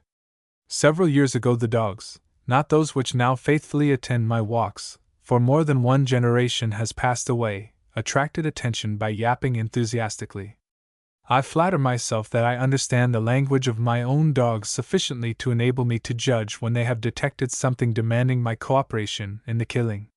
When assistance is needed, there are notes of urgent appeal in their exclamations. As a rule, my opinion is not asked in respect of lizards, or rats, or the like, but snakes are invariably held up until an armed force arrives. On the occasion referred to, I found them in a frenzy of excitement, fainting and snapping at something sheltering at the base of a tussock of grass. Peering closely, I saw, half concealed beneath grass, sand, and leaves, what I took to be a death adder, which I summarily shot. Then it became apparent that the dogs had blundered, for the reptile was a lizard. The mistaken identity was, however, excusable, for in size, shape, coloring, and marking it so closely resembled an adder that I was not readily convinced to the contrary. Placing the two pieces into which the shot had divided the creature in juxtaposition, I sympathized with the dogs more strongly, feeling certain that no one would have hesitated to give the harmless lizard a very bad character. Before firing the fatal shot, the distension of the body had confirmed my opinion as to identity, and the method of partial concealment, and of lying inert were significant of the dangerous little snake. I had no doubt at the time, too, that it emitted a deceptive odor, which, being similar to that of the adder, had been chiefly instrumental in exciting extraordinary suspicion on the part of the terriers. Dogs of another generation were concerned in a repetition of this experience in its significant details more recently. Having crossed a creek ahead, frantic appeals were made, but before I could reach the spot the excitement got beyond bounds, and I saw one of them snap up something, shake it viciously, and toss it away with every manifestation of repugnance and caution. Again I presumed the squirming reptile to be an adder, for the dogs, with bristling backs and uplifted lips, walked round it gingerly, sniffing and starting as if it were most fearsome and detestable. The bulk of the reptile gradually subsided, confirming the opinion that the dog had actually killed an adder, a feat I had never known it perform. Investigation again proved that an innocent lizard parading as an offensive snake had lost its life. Does not this evidence suggest that the lizard assumes the similitude and the odor of the adder, its tactics of concealment, and its characteristic habit of puffing itself out in order to warn off its foes? The spontaneous, unsuborned, and independent evidence of two sets of dogs cannot be wholly disregarded.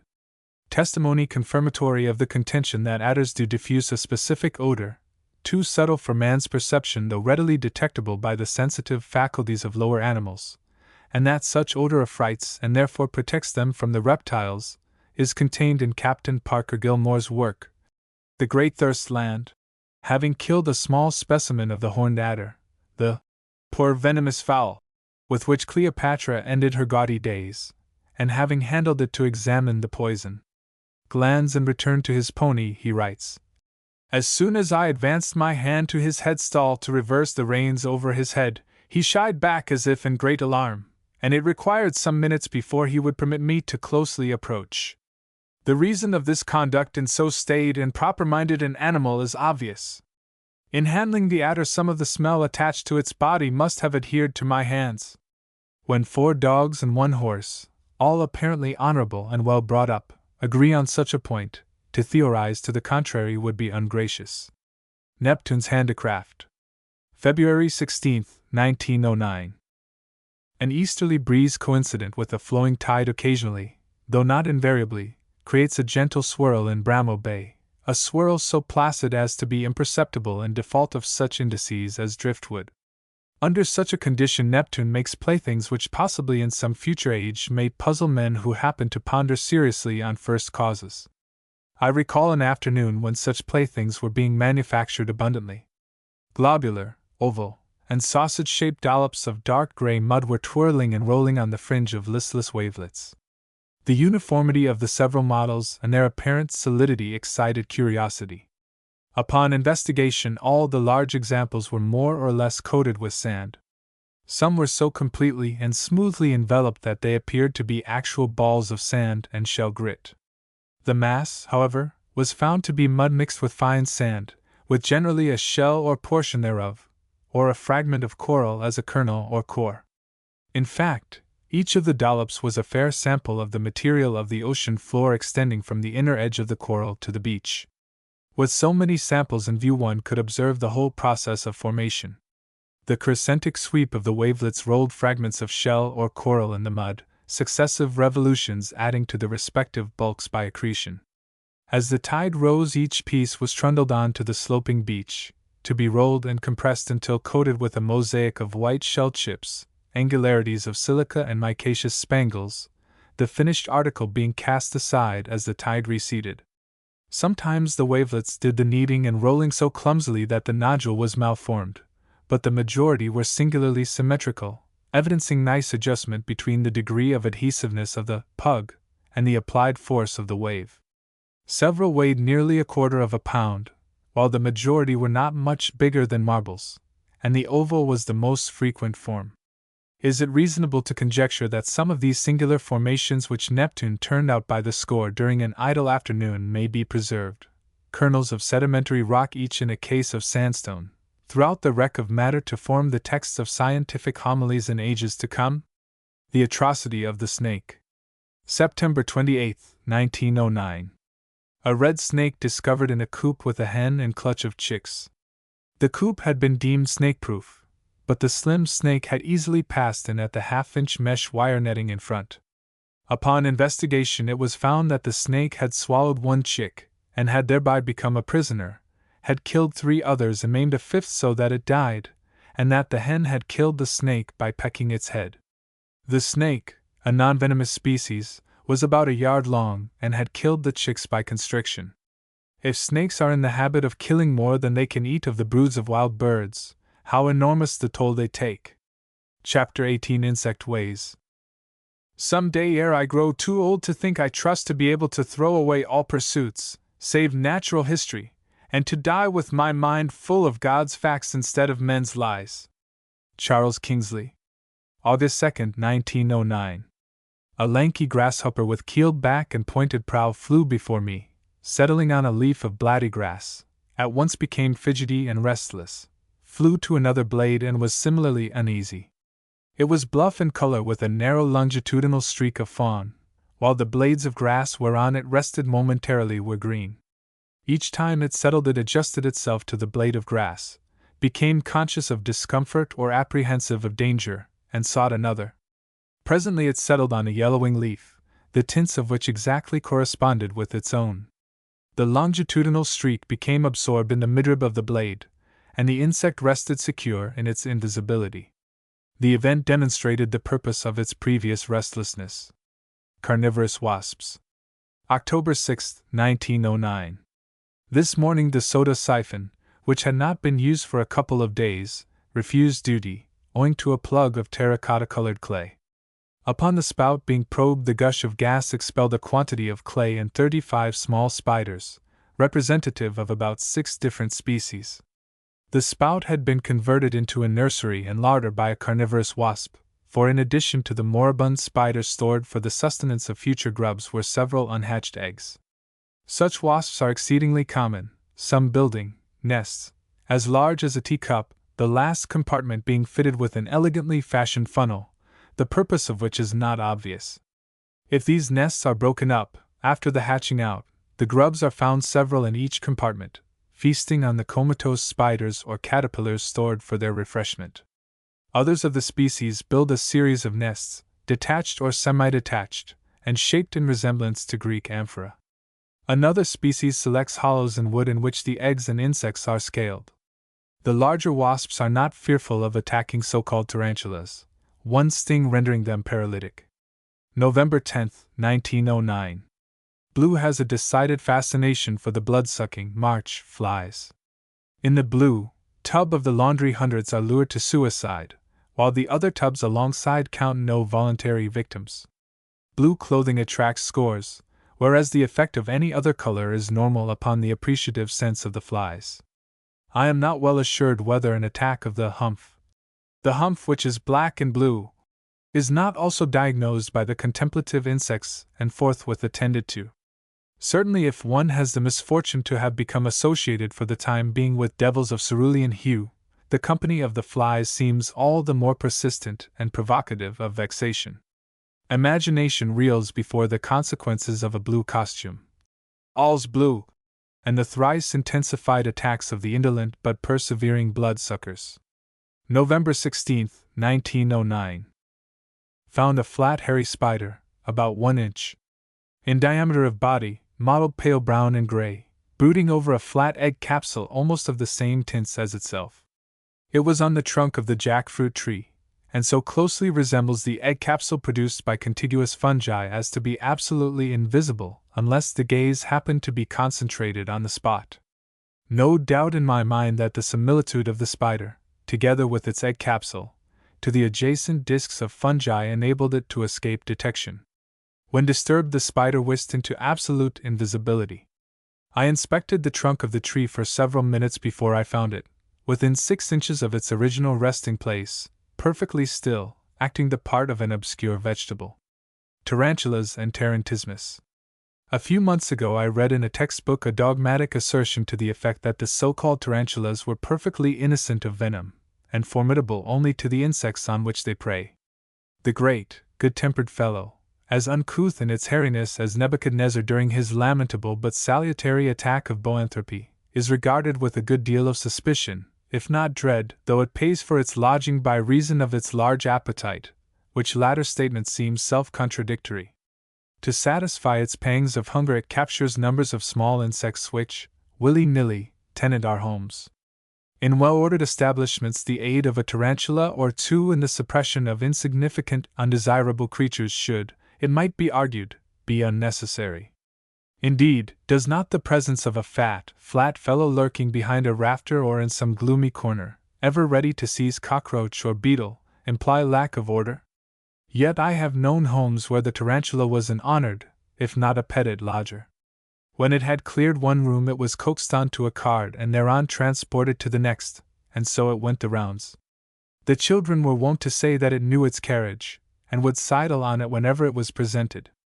To those of us who live in the bush, and who suffer fresh incursions almost every hour of the day, the help of a long-limbed, obese-bodied spider whose docility is beyond question, whose non-poisonous character is vouched for by high authorities, is by no means unwelcome.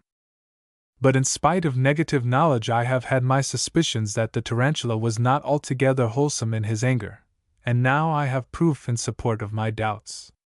In a cool, dark cavity under a log in the bush were 2 huge representatives of the race. Each had its own compartment, a smooth, worn gallery, and they appeared to have been on good terms until the moment of disturbance, for which each seemed to blame the other. They fought. It was a very brief, casual, and unentertaining encounter, but in less than half a minute one was dead, shriveled and shrunk as though fire had passed over it. As no dismemberment or wound was apparent, I was fairly well satisfied that poison, very rapid in its effect, was at the service of the tarantula when its anger was aroused. The next fact settled the point. Tom, the black boy, felt a nip on the arm as he put on a clean shirt an evening or 2 ago, and reversing the sleeve, found a tarantula. Blood was oozing from 2 tiny incisions, the space between which was slightly raised. For 2 days Tom suffered pain in the arm, which became slightly swollen, headache, and great uneasiness. Reading my textbook, I found that the original tarantula spider, from which the Australian species are misnamed, is so called from the town of Tarentum, in Italy. Among the inhabitants of the town and neighborhood it was a deeply rooted belief that if any one was bitten by a tarantula he would be instantly inflicted with a singular disease known as tarantismus, which exhibited itself in two extremes, the one being a profound and silent melancholy and the other a continual convulsive movement of the whole body. It was thought that this disease could only be cured by music, and that a certain tune was needful in each particular case. This was the legend. It will be remembered that among the tales told by a great traveler to Pepys was one on the subject of the tarantula. He says that all the harvest long, about which time they are most busy, there are fiddlers go up and down the fields everywhere in expectation of being hired by those who are stung.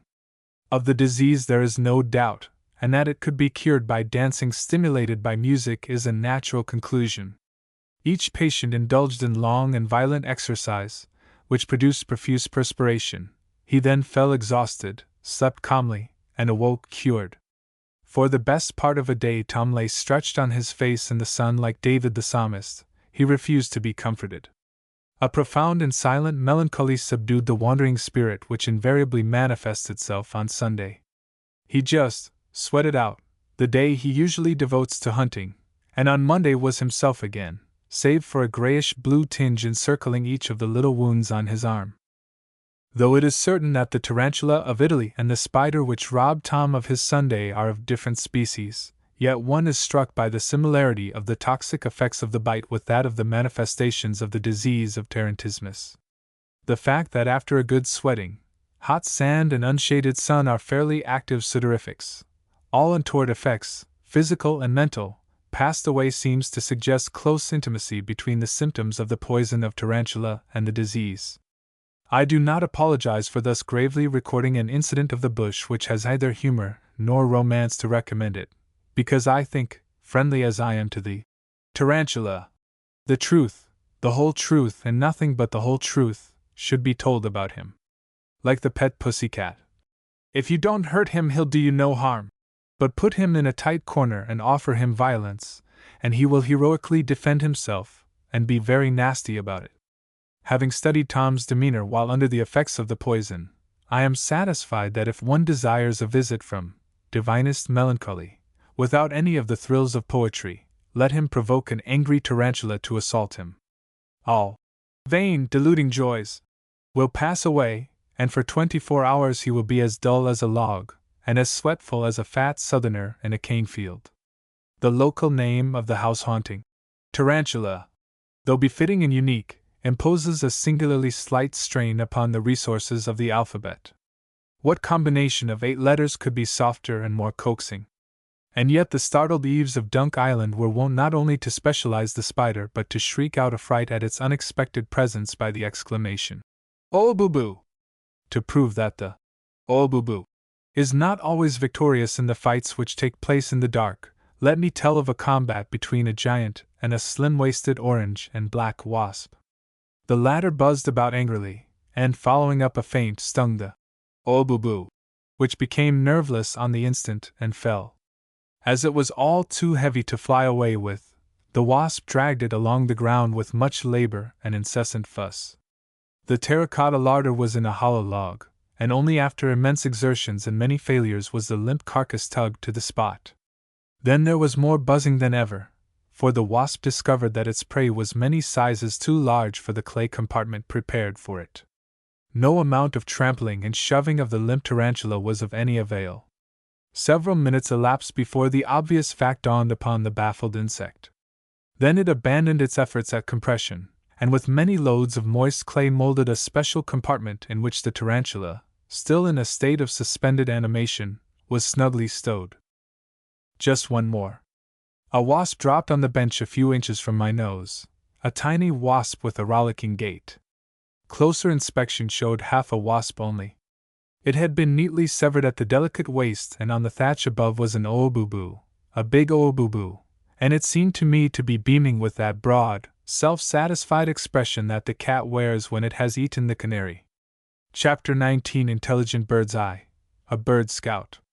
Among those birds of North Queensland jungles which have marked individualistic characters is that known as the koa cuckoo, which the blacks of some localities have named kalukulu, a mimetic term imitative of the most frequent notes of the bird.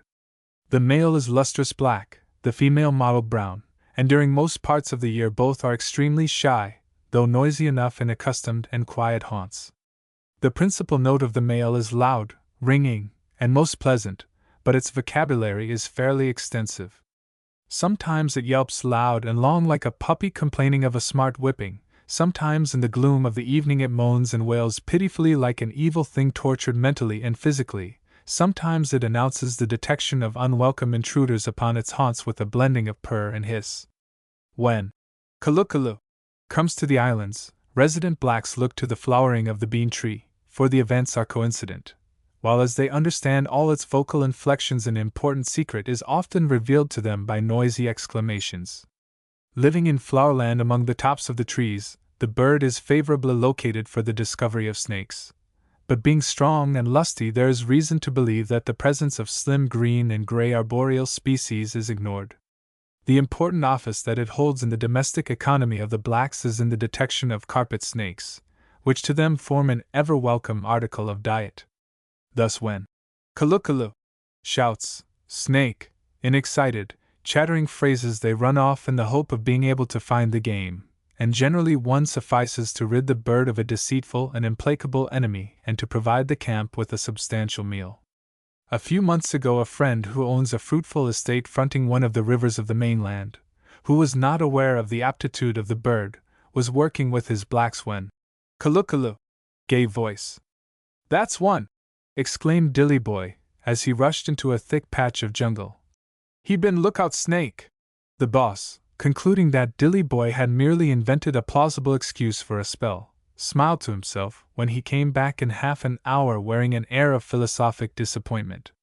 "That fella snake along the tree, been lookout, too much leaf. That kalukulu, him sing out proper. Him no more humbug." Huge carpet snakes frequently coil themselves so carefully among parasitic ferns and orchids in the trees that it is impossible to detect them from below. A couple of days after work was proceeding in the same locality when a snake, 12 feet long, was found and killed, but the fact was then not accepted as proof of the theory of the blacks. In the course of a few days the bird again proclaimed, "Snake," and all the blacks hastened to the spot to set about a systematic search. Applying the detective principle of isolation to various parts of the tree in which by general consent, corroborating the evidence of the bird, the snake was concluded to be, the blacks at last decided that the only possible place of concealment was a mass of elk's horn fern encircling the trunk about 40 feet from the ground. One of them thereupon climbed the tree, and soon a carpet snake, 14 feet 6 inches long and 12 inches in girth, was writhing on the ground. It is well known that these snakes are frequently found in pairs, and no doubt the kalukulu had signified the presence of the mate on the occasion of the first alarm.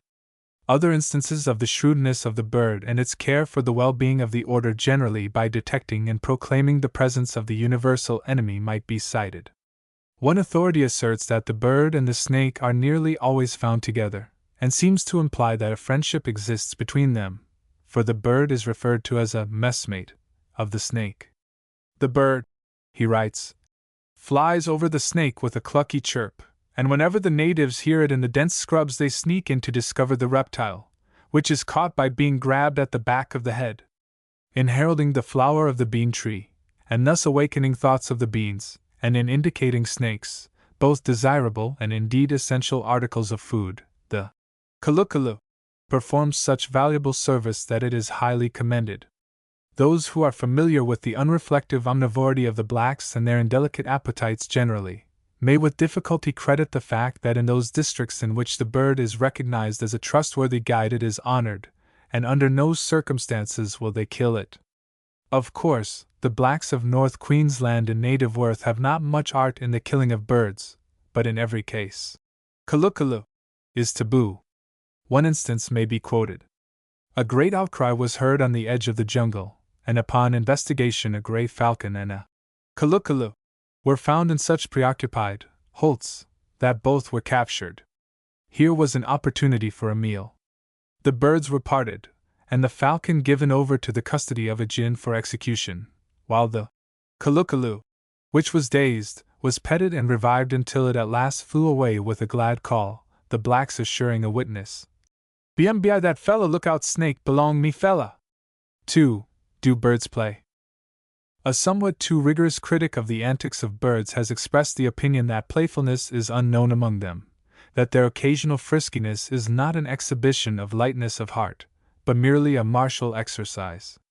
The corroboree of native companions, Antigone Australasiana, may certainly be the practice of a defensive maneuver, though it has the appearance of a graceful dance.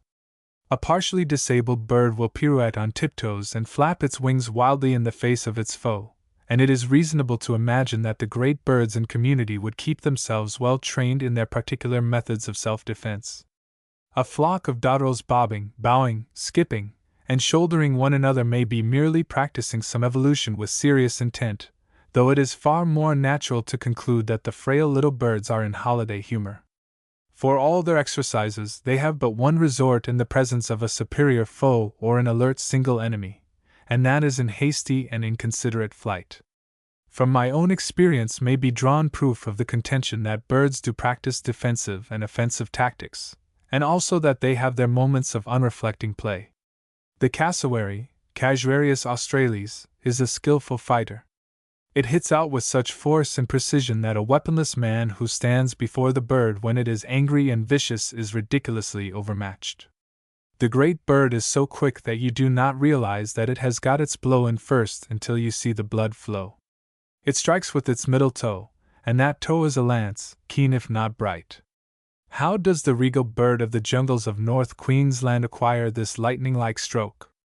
The answer is, by constant and intelligent practice while young. A year or two ago I had frequent opportunities for observing a pair of young cassowaries patiently, yet playfully, performing martial exercises. They were about the size of a full-grown bustard, say, 28 pounds, weight, but if their bulk had been in ratio to their light-heartedness and playfulness, they would have loomed large as bullocks. Their favorite spot was round and about a stout post about 3 feet high, the ground encircling which had been beaten down by constant use to polish smoothness. That the ruling passion of the young birds during their idle hours was determination to acquire skill and alertness there can be no doubt. Invariably the game began in a particular way. One of the pair striding round the post, apparently oblivious of its existence, would lurch against it as a man inspired with rum might treat a lamp-post intent on getting in his way. Leering at the post for a second, the bird would march round again to shoulder it roughly a second time. Then a queer look of simulated petulance and indignation would spread over its features, and taking in its measure, the bird would lash out at the post with grim earnestness. A cyclonic attack ensued. With many feints and huddling up of its neck, and dodges, and ducks, and lateral movements of the head quick as thought, the post was chastised for its insolence and stolid stupidity. It seemed to be hit in several places at one and the same moment. Its features bore ever-increasing scores and furrows, for it was used for hours every day as a punching ball. When one bird grew tired, the other imitated most laughably the antics of its brother, first ignoring the presence of the post, and then, having lurched dreamily against it, assaulting it with unrestrained fury. Play and significant offensive tactics were undoubtedly blended in the pastimes of the cassowary. Before the boldest of these birds grew to maturity, it became such an expert boxer and so pugnacious and truculent that it was declared unfit to be at large, and as the state offered no secure asylum, the death penalty was pronounced and duly carried into effect. By good luck I happened along before all the roast leg had been disposed of, and in spite of testimony to the contrary have pleasure in declaring that, notwithstanding the heroic training to which the youthful bird had subjected itself, the flesh was as tender and as gamey as that of a young plain turkey. The other case in point may be briefly cited. While yet young there came into our possession a magpie, Gymnorina tibicin, to which as soon as it was fit for responsibilities full liberty was cheerfully granted. Breakfast, several tiffins, lunches, and afternoon snacks, and a full evening's dinner was provided. The dish of scraps was always available. At will the pet flew in and out of the kitchen, and if by chance food was not spread out at the accustomed place it protested loudly, and always effectively. Although a large quantity of food was self-earned, there was always a substantial meal in reserve.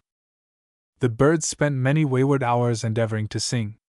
No cultured relative was present to teach the notes of its kind, so that in default it learned the complete vocabulary of the domestic poultry, besides the more familiar calls and exclamations of its mistress, the varied barks of 2 dogs, the shrieks of many cockatoos, the gabble of scrub fowls. The bird also began to play in semi-human style, performing marvelous acrobatic feats on the clothesline, and lying on its back juggling with a twig as some artists do with a barrel in the circus. A white-eared flycatcher took up its abode near the house, and the magpie, after a decent lapse of time, admitted the stranger to its companionship. The wild, larderless bird, however, had little time to play. All its wit and energies were devoted to the serious business of life. It knew none of the games that the magpie invented save one, and that was a kind of aerial peep bow, to which the brainier bird lured it by means of a prize. The magpie found a moth, big of abdomen, fat, and brown, a tempting morsel to any insectivorous bird.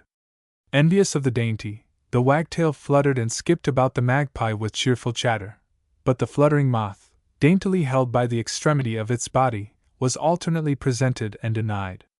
They danced about a bush, the magpie tantalizingly holding the moth for acceptance and hopping off as the wagtail was about to snatch it. To the tame bird, fortified by knowledge that its meals were provided, it was all fun.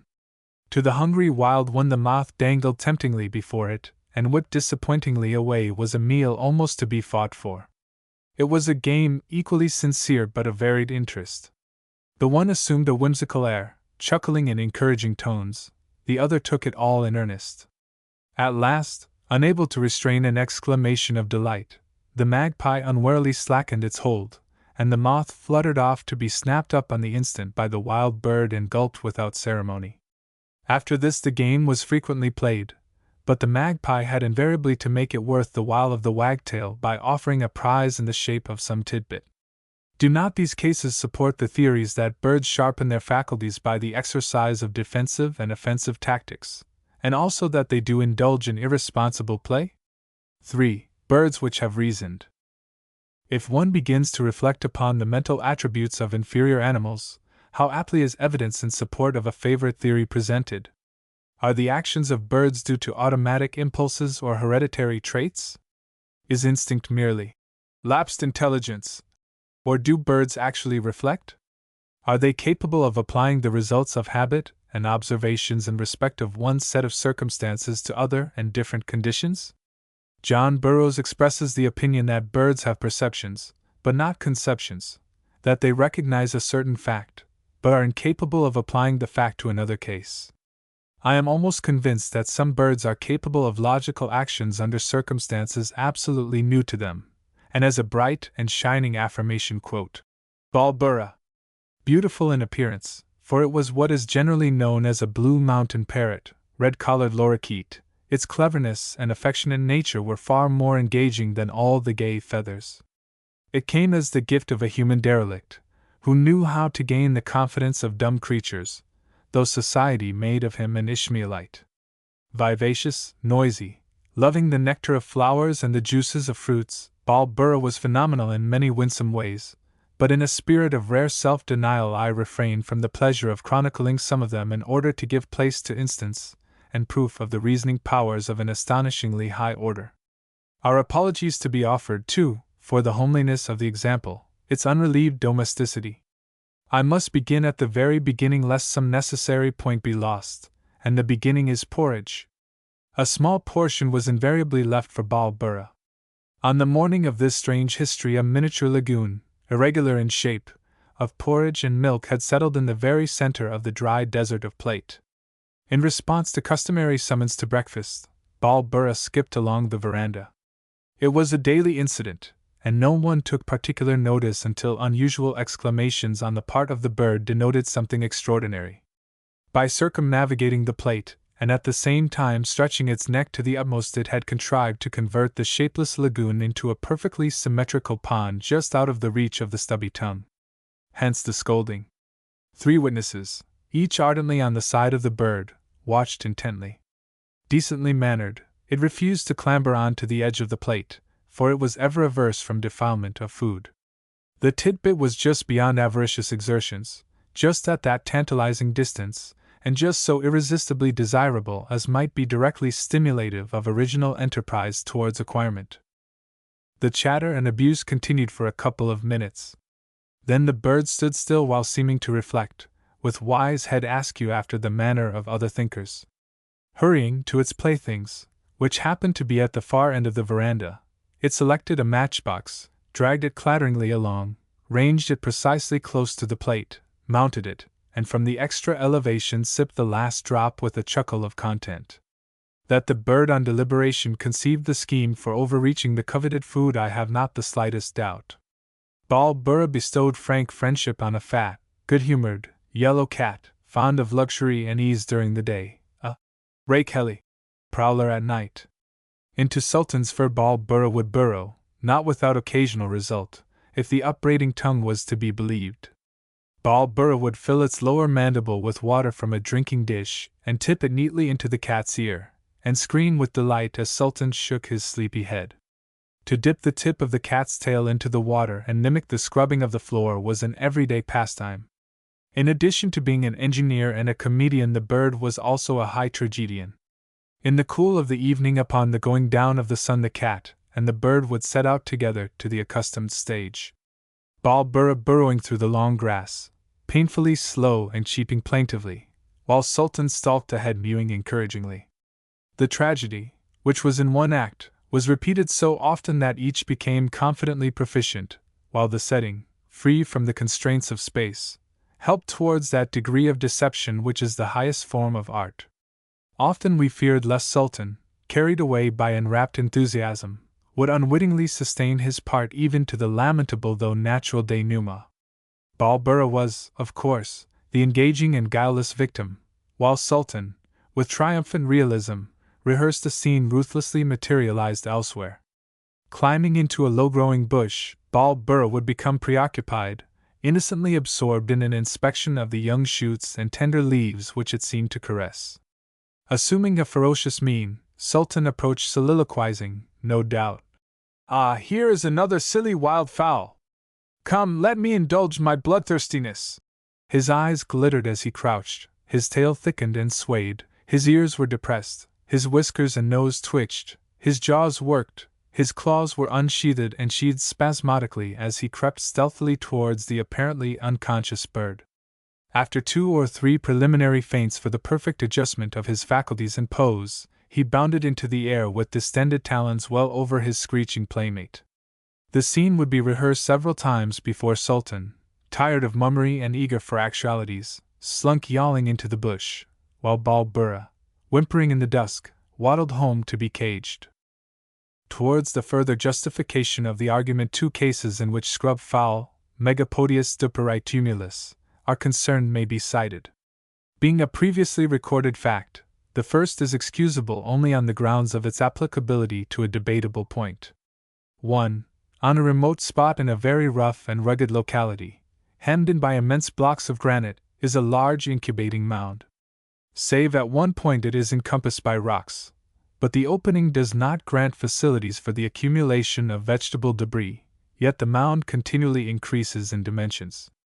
At first glance there seems no means by which such a large heap could have been accumulated, for the birds do not carry their materials, but kick and scratch them to the site.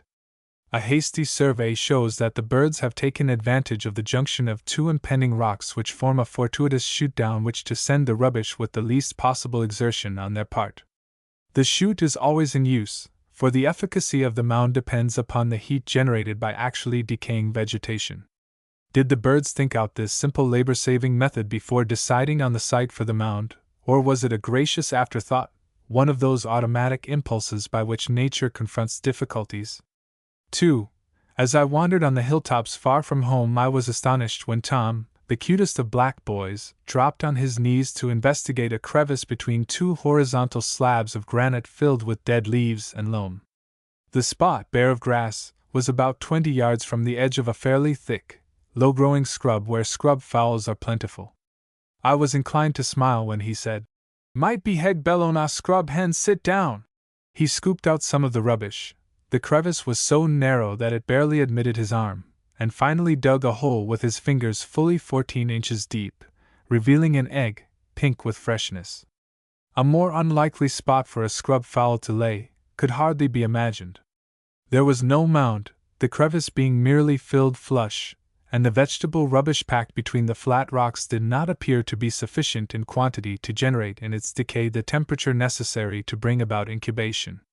Yet the egg was warm, and upon reflecting that the sun's rays keep the granite slabs in the locality hot during the day, so hot, indeed, that there is no sitting down on them with comfort, I perceived that here was evidence on which to maintain an argument of rare sagacity on the part of the bird, and that the hypothesis might be thus stated. This cool-footed cultivator of the jungle floor had during the casual rambling on sunlit spaces become conscious of the heat of the rocks. Being impressed, she surveyed the locality, and of her deliberate purpose selected a spot for the completion of her next ensuing maternal duties which, while it scandalized the traditions of her tribe, presented unrealized facilities. This was a natural incubator, certainly, but superior to those in common use in that the solar heat stored by the stone during the day rendered superfluous any large accumulation of vegetable matter. Surely it is but a short and easy step from the perception of solar heat to the conception that such heat would assist in the incubation of eggs. None but a mound builder who, of course, must have general knowledge on the subject of temperatures and the maintenance thereof, could conceive that these heated rocks would obviate the labor of raking together a mass of rubbish. Further, her inherent perception that moist heat due to the fermentation was vital towards the fulfillment of her hopes of posterity would avert the blunder of trusting to the dry rocks alone. The hot rocks and a small quantity of decaying leaves stood in her case for a huge mound, innocent of extraneous heat. Having, therefore, more time to scratch for her living, she would naturally become a more robust bird, more attractive to the males, and the better qualified to transmit her exceptional mental qualities to her more numerous offspring. These are the bare facts. Let those who believe that birds are capable of taking the step from the fact to the principle continue the trains of thought into which they inevitably lead. Will this particular scrub fowl, by force of her accidental discovery, start a revolutionary change in the life history of mound builders generally? Or will the bird? But there are the facts to conjure or to play with. Chapter 20: Swifts and Eagle's Eye, a rare nest. Among the resident birds, one of the most interesting from an ornithological standpoint is that known as the gray-rumped swiftlet, Collocalia francica, referred to by McGillivray as a swallow, which Mr. Gould informs me is also an Indian species. That ardent naturalist is, therefore, entitled to the credit of discovery. 61 years had passed since McGillivray's visit, during which no knowledge of the life history of the bird which spends most of its time hawking for insects in sunshine and shower had been revealed, when a fragment of a nest adhering to the roof of a cave on one of the highest points of the island attracted attention. Submitted to an expert, Mr. A. J. Campbell, of Melbourne, Victoria, the identity of the builder was guessed. Subsequently, I had the satisfaction of finding a colony close to the water's edge, on the weather side, where the birds had frequently been seen darting among blocks of granite almost obscured by jungle. No nests were found in crevices deemed to be favorable spots, though the predilection of the genus for gloom was appreciated, but upon the exploration of a confined cave the excited flutterings of invisible birds betrayed a hitherto well-kept secret. When my eyes became accustomed to the dimness, I saw that the roof of the cave, which is fairly smooth and regular with an inclination of about 30 degrees, was studded with nests. 53 were placed irregularly about the middle of the roof, some in pairs, none on the walls. Some were not quite finished. 20 contained a single white egg each, none contained young. All were adherent to the stone by a semi-transparent white substance resembling isinglass, with which also the fine grass, moss, and fiber composing the nests were consolidated. The vegetable material of the first fragmentary nest, found September 17, 1908, was quite green and the gluten moist and sticky. Those now described 2 months later were dry and tough, the dimensions being 2 to 2.5 inches across and about 3/4 inch deep. The cave is only about 30 feet above high water mark, and the entrance the birds favor is, strange to say, averse from the sea and much obscured by leafage. After the first fright the birds became quiet and confident. A young one flew into my half-closed hand, and I detained it for a while, and it never struggled. Another tried to snoodle into the shirt pocket of the black boy who accompanied me. Several brushed against our faces. Clouds partially obscured the sun, and what with the screen of foliage and the prevailing gloom of the cave we could not always distinguish the nests. When the sun shone brightly all were plainly discernible, those with the single pearly egg being quaintly pretty. As they flitted in and out of the cave, the birds were as noiseless as butterflies save when they wheeled to avoid each other. Those which were brooding, as they flitted over the nests or clung to the edges, uttering a peculiar note hard to vocalize. To my cars it sounded as a blending of cheeping, clinking, and chattering, yet metallic, and not very unlike the hasty winding up of a clock. One bird flew to her nest a foot or so from my face and clung to it. To test its timidity or otherwise I approached my face to within 2 inches, but she continued to scrutinize me even at such close quarters with charming assurance. Then I gently placed my hand over her. She struggled, but not wildly, for a few seconds and then remained passive with bright eyes glinting in the gloom. She was a dusky little creature, the primaries, the back of the head, neck, the shoulders, and tail being black, but when the wings were extended the gray fluff of the base of the tail was conspicuous. After a few minutes I put her back on the nest, and she clung to it having no shyness or fear. I noticed that the beak was very short, the gait very large, the legs dwarfed, and the toes slender. We remained in the cave for about half an hour, during which time the birds came and went indifferent to our presence. As far as I am aware, members of the species never rest save in their headquarters, clinging to the roof or the nests, and never utter a sound except the reassuring prattle upon alighting on the edge of the nest. It was interesting to note that while many young birds were fluttering about in the cave, none occupied a nest, and eggs were in successive stages of incubation, as proved by appearance and test.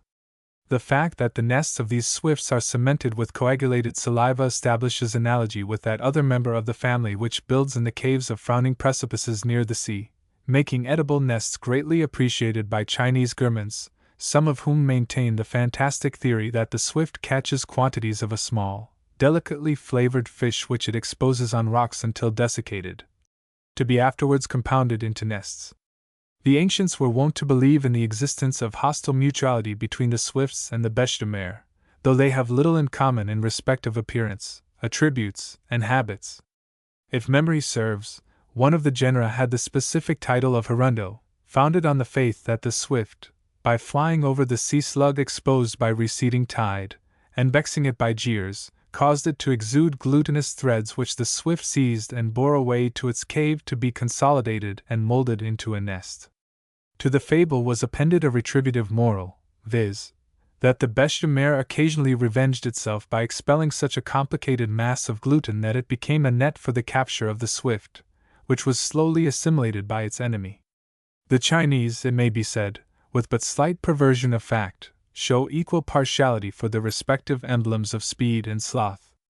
Since the dates mentioned, it has been ascertained by personal observation that the breeding season of the swiftlet extends over 4 months, during which probably 4 young are reared, each clutch being single.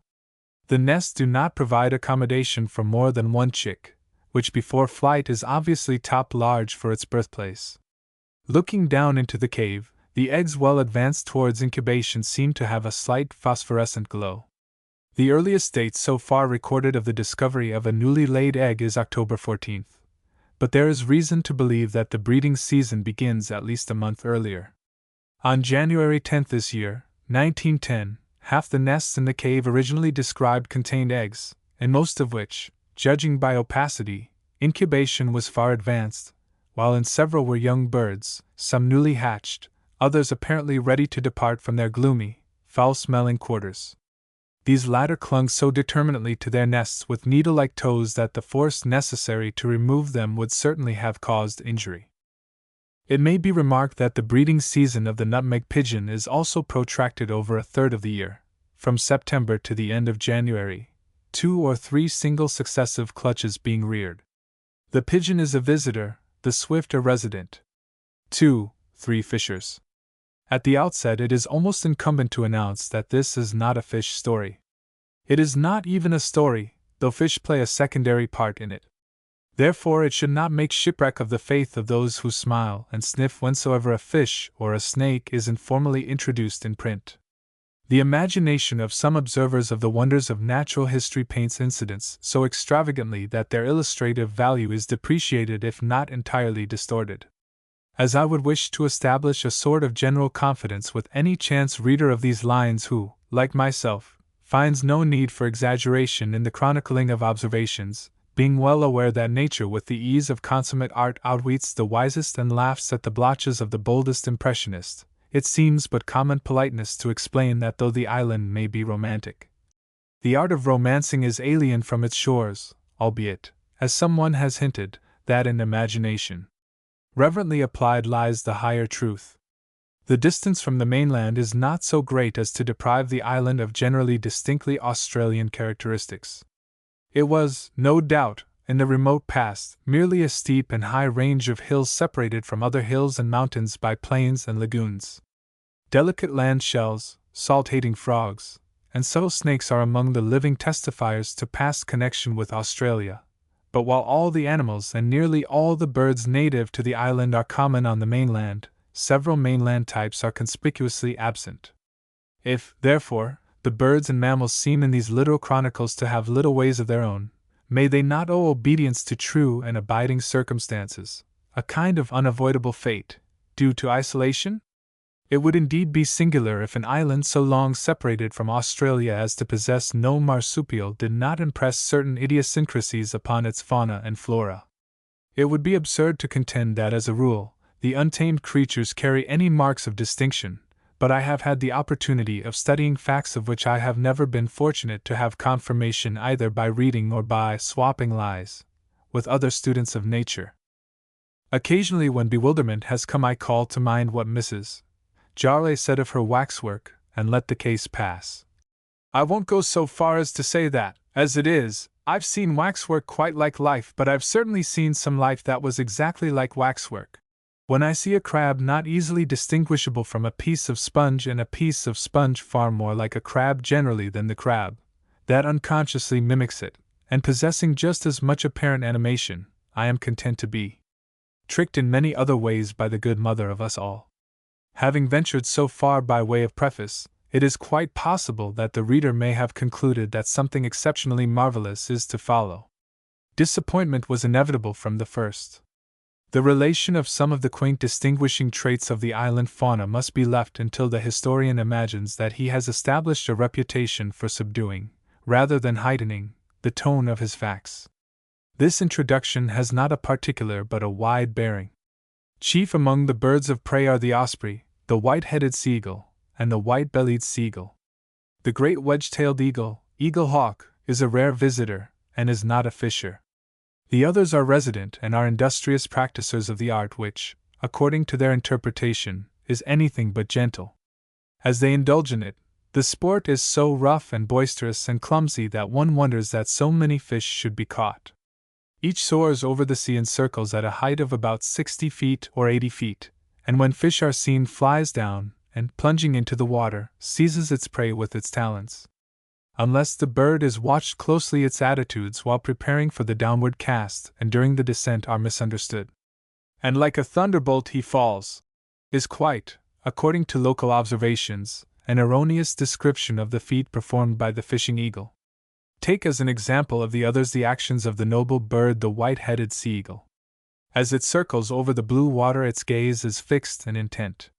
Flight seems automatic, steady, fairly swift, rippleless. Immediately a fish is sighted, attitudes and poses become comparatively strained and awkward. Flight is checked by the enormous brake power of outspread tail and backward beating wing.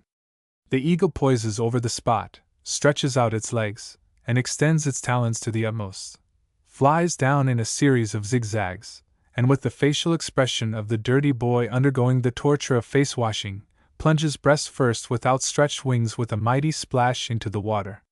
Disappearing for 4 or 5 seconds, it finds it no easy task to rise with a 2-pound mullet. Splendid as the feat undoubtedly is, it does not coincide with the description usually given. Have we not often been told of the headlong, lightning-like drop that almost baffles eyesight? The circumstance that baffles is that fish are so unobservant, or so slow that they do not always, in place of sometimes, escape. For the excuse of the fish, it must be acknowledged that very few members of the tribe are fitted with eyes for stargazing. The eagle captures a dinner, not by the exercise of any very remarkable fleetness or adaptiveness or passion for fishing, but because of certain physical limitations on the part of the fish.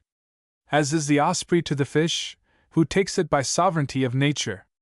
The subserviency of fish to the osprey was noted by the ancients, who attributed a fabulous power of fascination to the bird, so that as it flew over the ponds the fish turned their glistening bellies up, that it might take liberal choice. Certainly some limitation on the part of the fish seems to operate in favor of the osprey, otherwise the clumsy fisher would oft go hungry. It goes against the grain to speak slightingly of the knightly, white-headed seagull, a friend and almost a companion, but as any one may see that it fishes not for the sport but for the pot, and that the plunge into the water is a shock that is dreaded, no injustice is done. Some birds, and they the most graceful, seem to fish for sport alone. These 3 fishers fish because, like Kipling's kangaroo, they have to, only the kangaroo hopped. Now, the white-headed seagull, which seems, and with good reason, to be proud of its ruddy back, appears to have no enemy of its kind.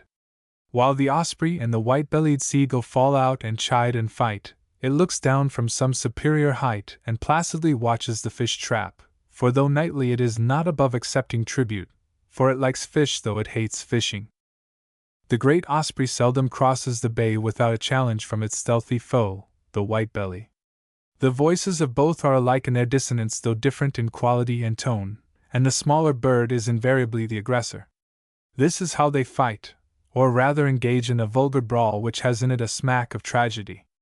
The osprey, with steady beat of outstretched wing, flies, squawking, from its agile enemy, who endeavors to alight on the osprey's back. Just as Whitebelly stretches its talons for a grip among the osprey's feathers, the osprey turns, and turns without a tremor in its long, sweeping wings, to shake hands with Whitebelly. For a moment the huge bird rests on its back, silhouetted against the luminous sky, to interlock talons with its nimble foe. But Whitebelly is fully alive to the risk of getting into holts with so heavy a weight, for on the instant it swoops up with a harsh cry of rage or disappointment. With but a single flap and no quiver of wing, the osprey rights itself and sails away, a methodic, unflurried flight, with fleeter Whitebelly in pursuit, which when within striking distance swoops again, to be faced by the grim, outstretched talons of the osprey, who has turned in flight with machine-like precision. So swift and sudden is the discreet upward swoop of the Whitebelly that it almost appears to be a rebound after contact with the bigger bird. So the scrimmage, or, to be exact, scrimmage, proceeds, for each party to it tells the whole island of its valor, and business stands still as the series of most graceful, yet savage, aerial evolutions is repeated until the rivals are blotted out by distance. Once I saw a bunch of feathers fly from the osprey's back. The aerial capsize had not been timed with accustomed accuracy. Weight told, and it speedily shook itself free, but I am waiting for the day when, in midair, the osprey and the white-bellied sea-eagle shall clasp hands. It will be an exciting moment for the sea-eagle. The osprey is a cuter as well as a heavier bird, and in the phrase of the blacks, "That fella carn let go." When the osprey comes skirting the hollows of the hills for cockatoos, its hunger will be unsatisfied until, by elaborate and disdainful maneuvers, the cockatoos are induced to take flight. Perched on the top of a tree, they may jeer in safety as long as they like, but let the flock fly into the open and the osprey will be surprised if it does not get one, and that which is singled out it follows, like a grim murderer still steady to his purpose.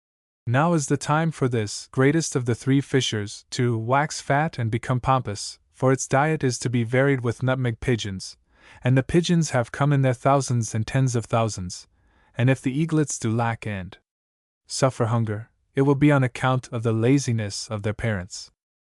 For all its laborious fishing, The red-backed sea eagle is sometimes deprived of its spoil by a bird much inferior in size and weight, and which has not the slightest pretensions to the art. An eagle had captured a mainsail fish, banded dory, which loomed black against its snowy breast as in strenuous spirals it sought to gain sufficient height whence to soar over the spur of the hill to its eyrie. The fish, though not weighty, was awkward to carry, and the presence of the boat rather baffled the bird, which was shadowed in envious though discreet flight by a white-bellied eagle. Low over the water, close to the fringe of jungle, the eagle flew, when a gray falcon dashed out, snatched from its talons the wriggling fish, and with one swoop disappeared under a yellow-flowered hibiscus bush overhanging the tideway. The falcon is no match for the eagle, but, most subtle of birds of prey, it had watched the perplexity of its lord and master, and with audacious courage taken advantage of a moment's embarrassment. Chapter 21: Socialistic Birds.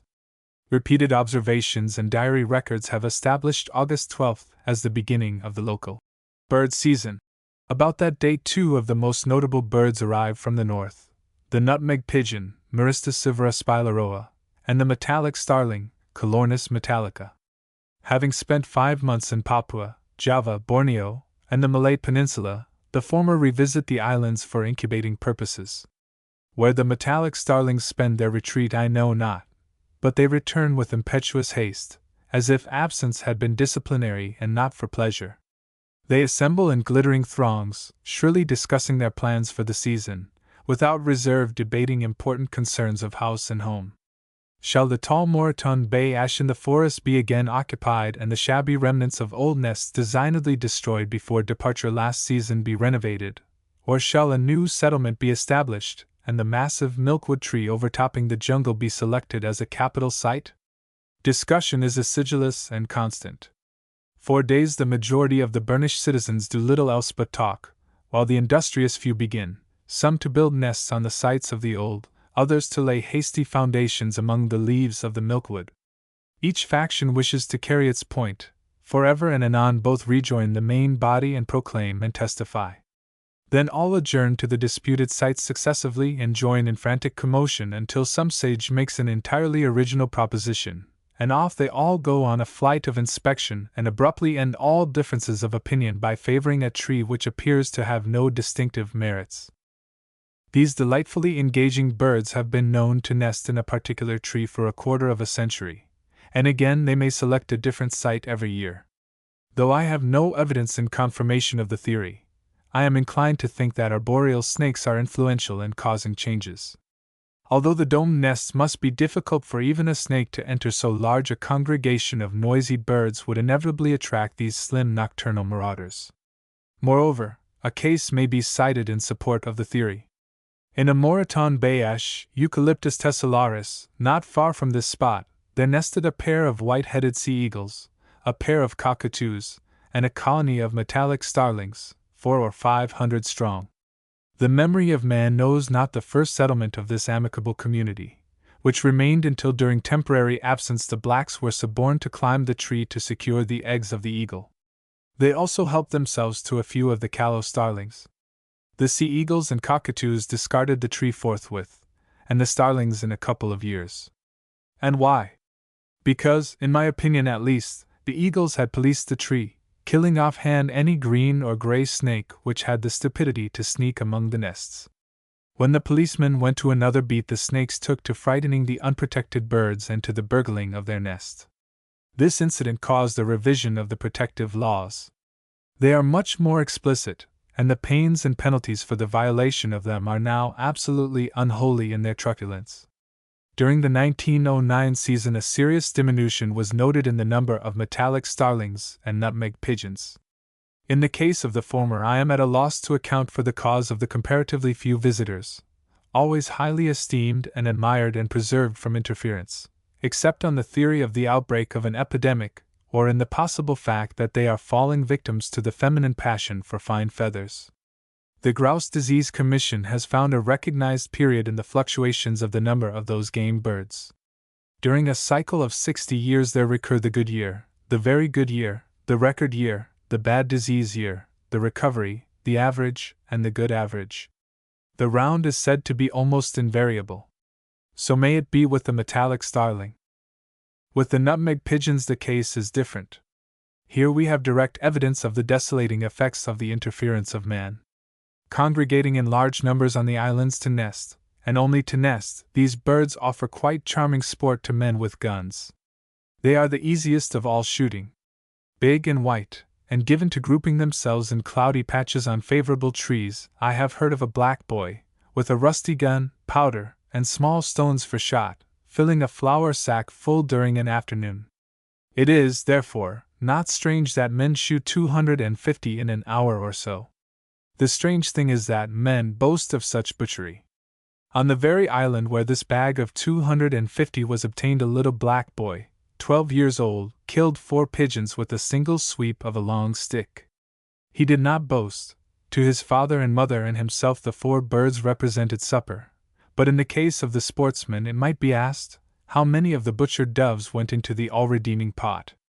These pigeons are one of the natural features of the coast of North Queensland, in the conservation of which the state and the Commonwealth are concerned. It may be contended that the extermination of a species represented by such multitudes is impossible. But while the history of the passenger pigeon of North America is extant, such argument carries no weight. When the birds are, so to speak, shot on their nests or sitting in their crowded dormitories, a whole season's natural increase may be discounted by an afternoon's wretched sport. If nutmeg pigeons are to be preserved as one of the attractions and natural features of the coast of North Queensland, extensive sanctuaries must be established.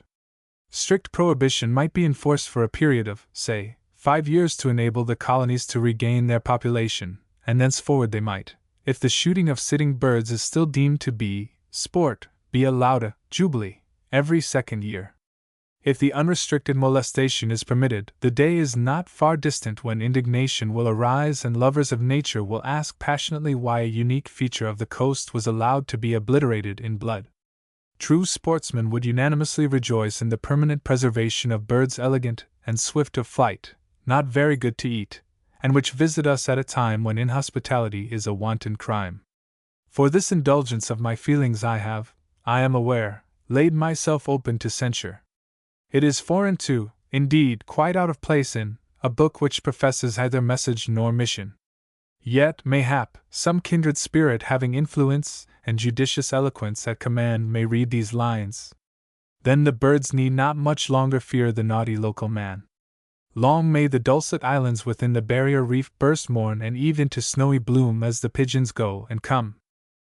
So having soothed my fretfulness by irresponsible scolding, consigned countless white pigeons to inviolable sanctuary and thereby confirmed to perpetuity the charter under which a bustling interchange of seeds and the kernels of fruit trees between isle and mainland is maintained, I am at liberty to chronicle certain everyday incidents in the establishment of a colony by those other companionable birds, metallic starlings, also under engagement to nature as distributing agents.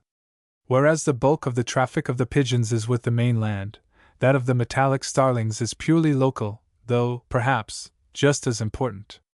The insular communities do not venture for their merchandise across the water, and those of the mainland have no dealings with the isles.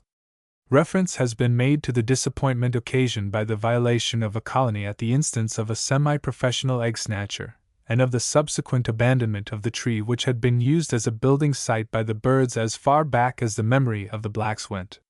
The tree was in the midst of the forest, and season after season upon the return of the members of the colony they assembled in the vicinity, but never again built in the neighborhood. Last season, however, the pent-up exasperation of years found a certain sort of relief, for a new colony was started in a Moreton Bay ash tree not 100 yards away and in full view from my veranda. There are 5 other colonies of these socialistic, disputative birds on this island, but they happen to be in out-of-the-way spots, where continuous detailed observation of their habits and customs would be impossible. Hence, when I saw the noisy throng gathered together discussing the imperious business of nesting, I watched with eager and hopeful anticipation. About the 3rd day from the first demonstration in favor of the particular tree building operations began, and thenceforward daily notes were taken of the doings of the colony.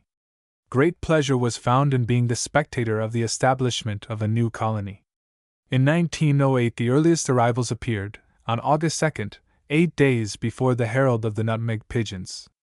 The colony, the history of which it is proposed to relate, was no doubt an offshoot of the first brood of those which had arrived on that date. Circumstances exist which persuade me that the shining colornus rear 2 broods during the season. Nutmeg pigeons rear as many as 3 young successively. Just about the time the site of the new colony was selected, young birds were fairly numerous, so that it seems safe to assume that, expelled from parental nests, they determined to set up an establishment on their own account forthwith. In their industry they seemed to display the defects and advantages of the quality of youth, enthusiasm, impulsiveness and vigor, inexperience, haste, and irrelevance. Let the diary notes tell of the enterprise as scrutinized through the telescope. NOV. 15. Shining colornus, all young birds, mottled gray and black with green sheen on back, busy surveying tree, Moreton Bay ash, on plateau to the north. 16. Birds seem inclined to build. 17. Notice that the birds are in pairs, no old, full plumage among them. 18. First beginning of nests. About 30 birds. All seem very excited and full of business. 20. Several nests well forward. Other parts of the tree now being occupied. 22. 17 nests, some nearly complete. 23. 18 nests, several apparently complete, save for the overhanging entrance. Many quarrels and squabbles in the family, for the nests are in groups and in close quarters. 27. 3 new nests, or rather foundations thereof. December 1st. Now 25 nests. Those which appeared to be near completion are still being added to. Many have entrances so that one of the pair works from inside, placing and threading the materials. Sometimes one sits for a long time with the head protruding, as if testing the comfort of the nest. Squabbles are frequent. The backs of some betray a lovely green sheen in the sunshine, with rich purple at the base of the neck. 4. After 2 days' heavy rain the birds are as busy as ever. Many flirtations. The great want of the colony seems to be insect powder. 5. The tree now is in full flower. I watch the birds making feints at bees and butterflies visiting the blooms, but they do not seem to catch insects. Fruit, seeds, and nuts form their diet. The nests, which are composed of tendrils and pliant twigs elaborately intertwined, are domed, and in size somewhat less than a football. 6. Birds very busy. Most of the nests appear to be fit for habitation. Work is suspended at sundown. They do not roost in the tree. Have not detected their resting place, but it seems to be some distance in the jungle. 7. Sunset 6.45. The birds disappeared from vicinity of the tree almost immediately, though twilight lasted half an hour. 8. 3 minutes before sunrise 5.48.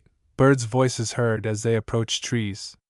They were in 3 or 4 companies in a bloodwood tree, where they flirted and fussed and made violent love, then in a trailing mob flew noisily and began work in haste and excitement, one eager bird manipulating a long, slender, partly dry leaf, industriously trying to fit it in various spots.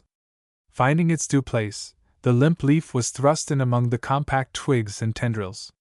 The leaf was seized close to the stalk, which was deftly inserted, then it was gripped a trifle farther back and pushed and re-gripped, the process being repeated rapidly until nothing but the tip remained visible. 9. Most of the exterior of the nests is now finished. Work continues briskly on the lining, though the material used therefore does not seem to be different from the bulk. When one of a pair has disappeared inside of the tunnel-like entrance, if the other arrives it clings to the threshold until its mate emerges, and then briskly enters. This evening work was suspended at 6.40, cloudy. A few butterflies still flitting about the flowers. 10. Another new nest. As with the others, a few tendrils are laid across dependent sprays of leaves, engaging and intertwining them. These represent the foundations upon which the superstructure is partly built, but both sides and dome are made to entangle other frail branches and leaves, so that the nest is supported throughout its various parts. A considerable quantity of material is lost from each nest, owing to the difficulty of contriving to make initial tendrils engage the leaves and pedicels. The space for the circular entrance is sketched out at quite an early stage. In this colony, with few exceptions, it faces the south, and is so overhung by a veranda as to be undiscernible except from immediately below. The situation of the nests on the extremities of the outermost branches, parts of some being lower than the leaves to which they are attached, is no doubt an illustration of acquired sagacity. Such impetuous birds living in large communities, and thus compounding a savor calculated to attract arboreal snakes, would in the course of nature take precautions. The nests in position and design represent the crystallization of the wit of the bird in antagonism to the wile of the snake. In the morning, fuss, fierce purpose, and hurry are shown. As the afternoon wears on, less and less industry prevails. Work is suspended at 6:45 p.m. when the last of the crowd hastily departed. Before sundown all are spent and weary. Some of the birds begin to darken on the sides of the upper part of the breasts. The purple sheen on the back of the neck is more brilliant. There is a glowing patch, too, at the base of the tail, though the other parts of the back are dingy with a green tinge in reflected light. The nuptial costume is fast becoming more attractive. 14. Nests were not deserted until 7:30 p.m. The last half-dozen birds, alert and anxious, dashed off upon a common impulse noisily. They roost in the jungle adjoining. 15. A more sedate condition prevails in the demeanor of the birds, due peradventure to domestic responsibilities. Fewer are about, and they spend leisure moments on the top of or near the nests, while others pop in and out. Are these signs of the beginning of egg-laying? 17. Egg-laying undoubtedly begins, though improvements to nests, which seemed to be finished over a week ago, occupy odd moments. 20. 2 past days have been dull and showery. Quietude reigns. A tendril or twig is occasionally threaded or poked into the nests. The male muses on the top of the nest, or closely adjacent thereto. The female pops in and out of apparently cozy quarters. Circumstances point to the conclusion that most of the nests contain eggs. 21. Good deal of rain, which bothers the birds. They play about excitedly in one company. Towards evening very few are about. The nests are deserted, though 5 or 6 birds in one mob are in a neighboring tree. 22. Heavy rain and never-ceasing squalls. No sign of the birds, though a few notes of passers-by were heard. Finer evening. 23. Fine and calm. Nests deserted all morning. Late afternoon many returned, though not, I think, the full company. They seemed to be inspecting and repairing the nests. 24. Did not see any of the birds. 25.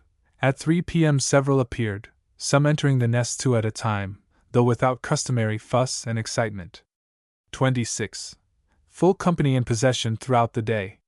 Several, which are assumed to be males, are better plumaged, the breasts being streaked with black, and the backs much more lustrous. 27. Serious business of incubation deprives the colony of customary gaiety and impulsiveness. While the female sits close, the male perches on top of the nest, occasionally beguiling the time by inconsequent repairs and petty squabbles with next-door neighbors. How brilliant are their eyes, especially when they sparkle with spite, flame red and flashing. 28. I am astonished at the sobering effect of pending domestic troubles. Is it that the sitting hen is responsible for the great part of the gaiety and impulsiveness, as well as for the quibbles and brawls that often disturb the happy family? Whatever the cause, whoever responsible, order and tranquility reign, each expectant father spending hours demurely on his respective nest, a model of staid deportment, though ever ready to resent intrusion on the part of a friend. Portending cares sit heavily on the young and inexperienced colonists. 29. All quiet and industrious. Fancy that the chicks are well forward, rather to my surprise. January 2nd. Very rainy all morning. Did not see any of the birds until the weather cleared. Though the nests looked sodden, the owners were cheerful and noisy, a tone of pleasure because of the return of the sunshine being, as I fancied, noticeable. 3. Busy all day. At 6:45 a.m. all gathered in a company on the topmost branches, and after 2 or 3 preliminary flights to the accompaniment of much commotion and chattering, dashed into the jungle with a unanimous and most acidulous shriek. One of the nests is hanging in shreds. 4. This morning the birds were engaged for some little time pulling their nests to pieces, strands of tendrils being jerked out and cast away with a contemptuous fling.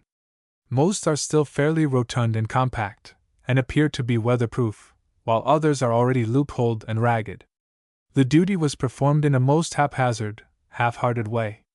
Beneath the tree are many varieties of seeds and nuts, and portions of fruits, but no eggshells. After the members of the colony had swooped and swept about as if practicing military maneuvers, sometimes silently but generally to the accompaniment of much shrieking in unison, the tree was entirely deserted for the rest of the afternoon. 5. Before 7 a.m. dismantlement of nests was resumed with enthusiasm and deliberate purpose, shreds being twitched out and cast down. A good deal of chatter.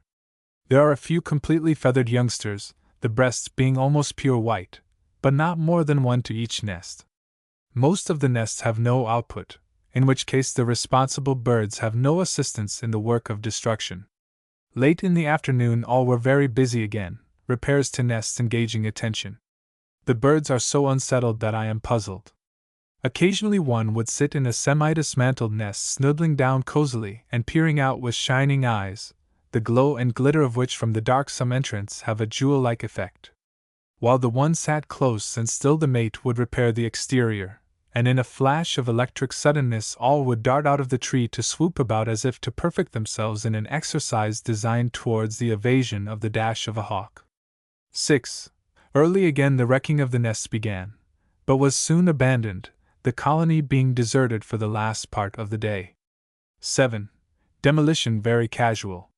The birds are averse from working in the rain, and today several showers have occurred. 8. Notwithstanding light rain, the duty of demolition began at 6:30 a.m. as much energy and purpose are expended withdrawing the strands by a series of tugs as were displayed in the building. Occasionally the whole branch from which the nest is pendant sways with the work of a single bird, the eyes of which glitter the more fiercely as it pulls and jerks at an obstinate strand. 25 birds are counted, so it would seem that the enterprise has failed in respect of increase. No doubt some are absent. Both young and old birds take part in the work of destruction. One, I notice, has a black blotch on his otherwise mottled breast, while his back shines with the polished radiance of a soap bubble. 9. Tree visited at odd intervals, not at all during early morning. Dismantlement proceeds half-heartedly. 10. Very early, the morning being fine and clear, the birds resumed in a playful, lackadaisical way the demolition of the nests. Without apparent cause, save the shriek of a passing cockatoo, they fled into the jungle. Did not see them again until late in the afternoon. 11. Again the birds visited the reserve early. Shortly before sundown I counted 16. They were resting silently on the sodden remains of the nests, for there have been heavy showers. Some were picking idly at loosened strands as if merely to beguile time. Now and again they fly briskly and noisily in close company, always diagonalizing. Failure to add largely to the population of birds does not seem to have damped the gaiety and impulsiveness of the erratic flights. They are as sprightly in their confabulations and as spiteful in their squabbles. The founders of the colony were, I am convinced, this season's birds. If so, they could not have been more than 2 months old when they began to build. The young brood from old established colonies hatched out just about 2 months before these appeared. 12. Yesterday's occupations and recreations repeated. The inheritance of parasitic intruders, to cut off which the nests are torn to pieces, now depends on unsubstantialities. 13. This morning, the flock assembled at break of day, and began, some to extricate tendrils from, others to repair woebegone nests. When the sun shone on the tree, the plumage of the birds gleamed with almost dazzling iridescence, the shoulders green, the back of the neck purple and lake of the richest hue. 14. One casual visit to the tree was observed. 15. No visit. 16. No appearance until late in the afternoon, when 4, wildly flying, settled for a few minutes and departed shrieking. The tree is not now a home, merely a rendezvous. And so the history ends. Next August, no doubt, the surviving members of the colony will return, all fully feathered in glossy black, and with eyes aflame, to complete the destruction of the nests, according to habit, and build afresh. December 10, 1910. True to attributes, the birds returned yesterday. Today, the one nest which had withstood a year's buffeting was demolished offhand, and 22 are now being built with frantic haste. December 12. To the solidification of the joy of the Isle, no less than 4 new colonies are being established close at hand, the very tree which was raided years ago being again occupied by a jubilant and clamorous crowd. One of the new colonies is over 100 nests strong. Does this regeneration signify the beginning of a favorable phase analogous to that discovered by the Commission previously referred to in respect of grouse? Chapter 22 Sharks and Rays. Among the commonest of fish in the shallow waters of the coast are the rays, of which there are many species, 18, according to the list prepared by Mr. J. Douglas Ogilby. Some attain enormous size, some display remarkable variations from the accepted type, and at least 2 are edible though not generally appreciated, for the hunger of the literal Australian is not as a rule sufficiently speculative to prompt to gastronomic experiment, else food that other nations cherish would not be deemed unclean. Between sharks and rays relationship exists, for a certain ray has been sneered at as only a flattened-out shark. There are 5 species of shark-like rays, which have all the outward form and appearance and vagrant mode of life of their prototype, and 4 species of sharks that might pass as rays. One of them, with a big head, tadpole-like tail and generally frayed and sea-tattered appearance, is, in fact, accepted in some quarters as a ray, while the shovel-like skate is commonly regarded as a shark.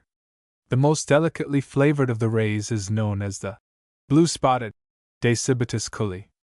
It does not appear to attain a large size, but it is fairly common, and is one of the most comely of the creatures of the coral reefs, the bright blue decorative blotches on a ground of old gold being most effective.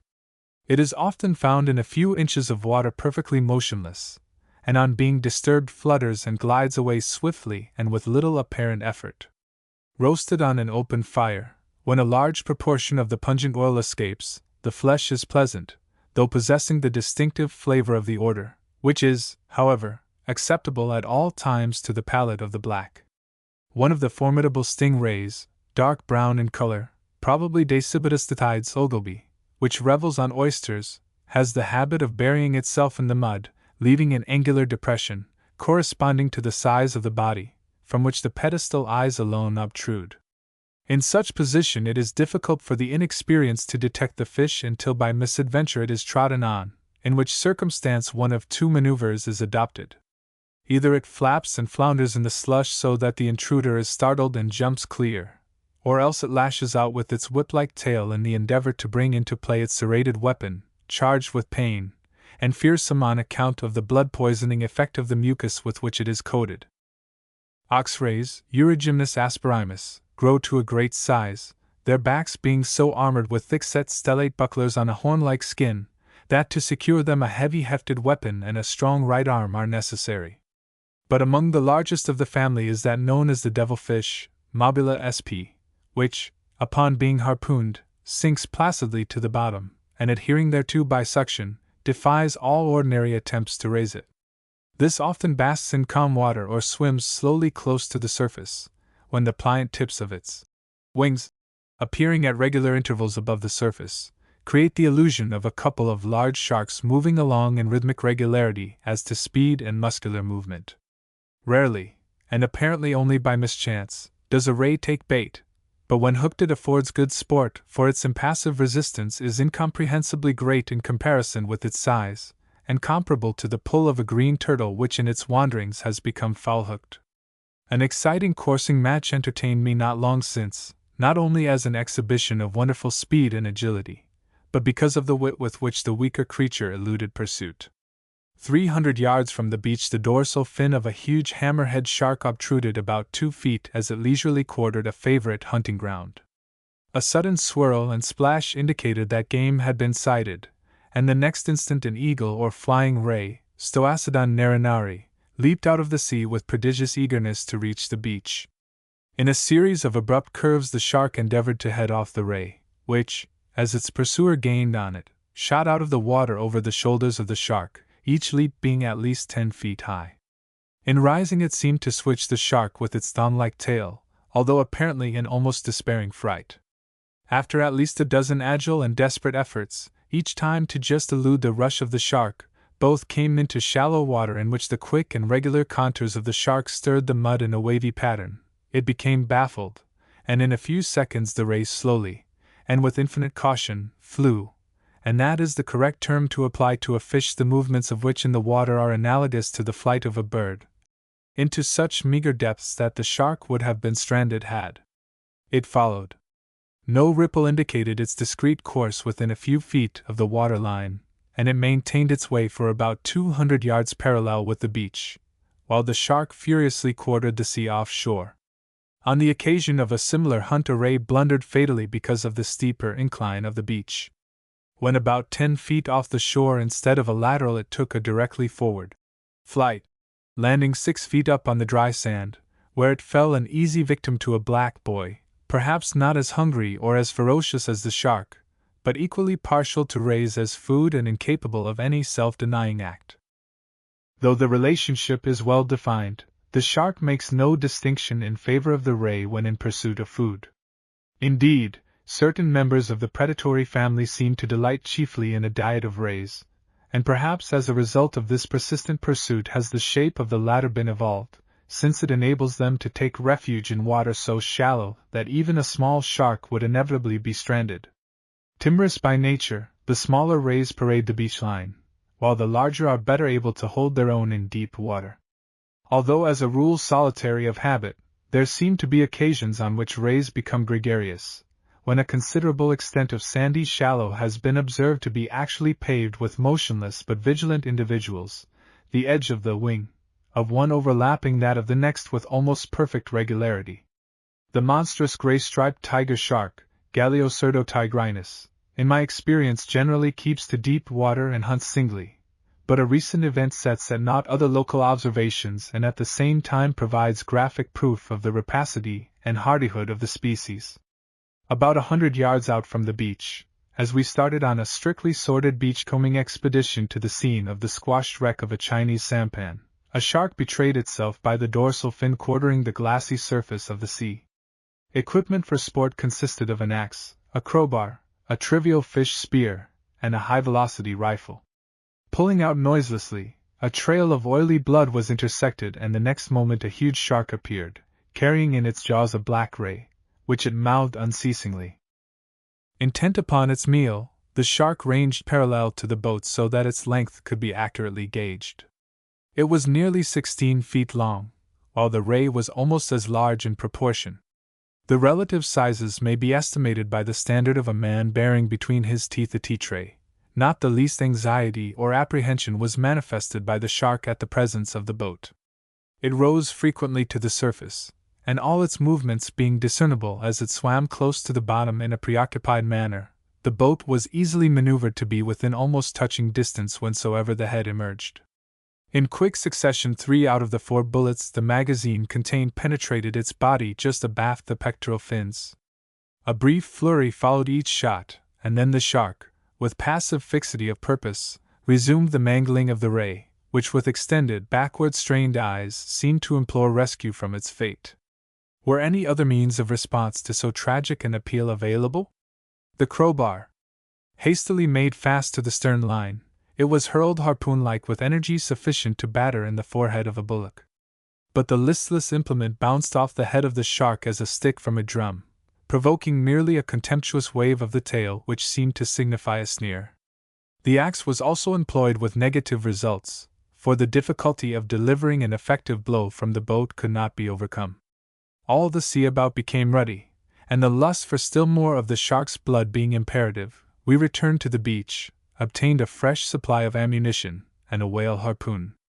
In the meantime the blood previously shed had spread far and wide, and instead of a solitary gormandizing shark a full half-dozen rollicked and reveled in the stained area, all alike in size and alike, too, in absolute indifference to the boat.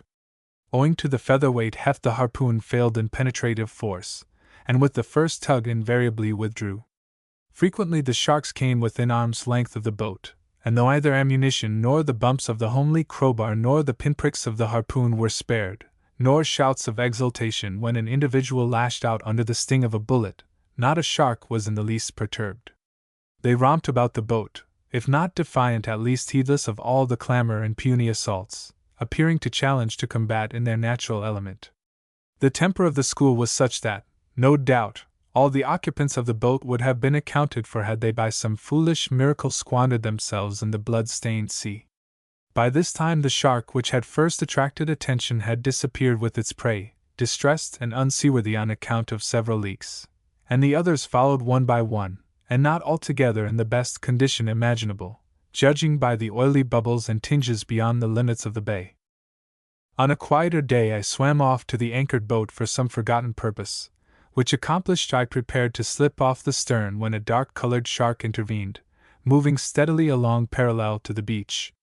Giving it precedence, I swam ashore without resting and watched the big fish slide like a shadow up into the corner of the bay, where it rested. Tom, the sport-loving black boy, being on the scene, his flat eye was soon afloat, and with a disdainful thrust of the harpoon he impaled the creature, which did not exhibit the least sign of life. Hauled to the surface, Tom declared it to be dead, that it had died from natural causes ere the harpoon had touched it. Had ever shark taken quieter exit from this hustling world? It was about 6 feet long and fairly robust, and while being towed ashore wallowed helplessly, floating belly up and submitting without a spasm of protest to nudges and slaps of the oars and prods with the heft of the harpoon. But no sooner did it touch the sand and its snout shoot into the foreign element than a furious fight for life began. Did ever shark display such agility? Wriggling and lashing with its tail, almost had it swept me off my feet and dragged me into the sea. But Tom came to my aid. With a sudden and judiciously timed tug as it swerved, the game was landed, to continue extraordinary antics on the sand, though Tom was armed with a tomahawk. When the struggles had ceased, post-mortem examination was made. The stomach was empty, but the liver promised so much oil that Tom extirpated it, and all other internal organs, and not until mutilation was complete was any peculiarity about the jaws and teeth noticed. These subsequently proved that we had captured, not a shark but a ray, Forskell's shovel-nosed ray, Rhynchobatus judensis, which Tom, for all his knowledge of sea things, had never before seen.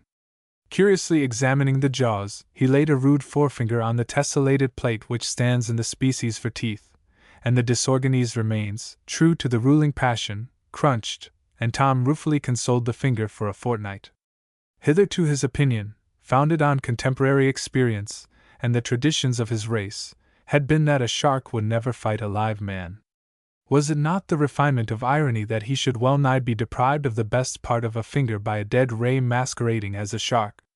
Many blacks refuse to eat shark because of totemic restrictions, but where no tribal contrary law prevails, several of the species are cooked and eaten without ceremony, but with most objectionable after effects to those who are not partial to such fare.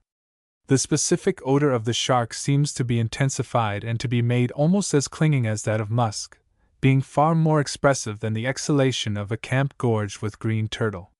Discreet persons encounter such a scene as do the jade care, by passing on the windy side.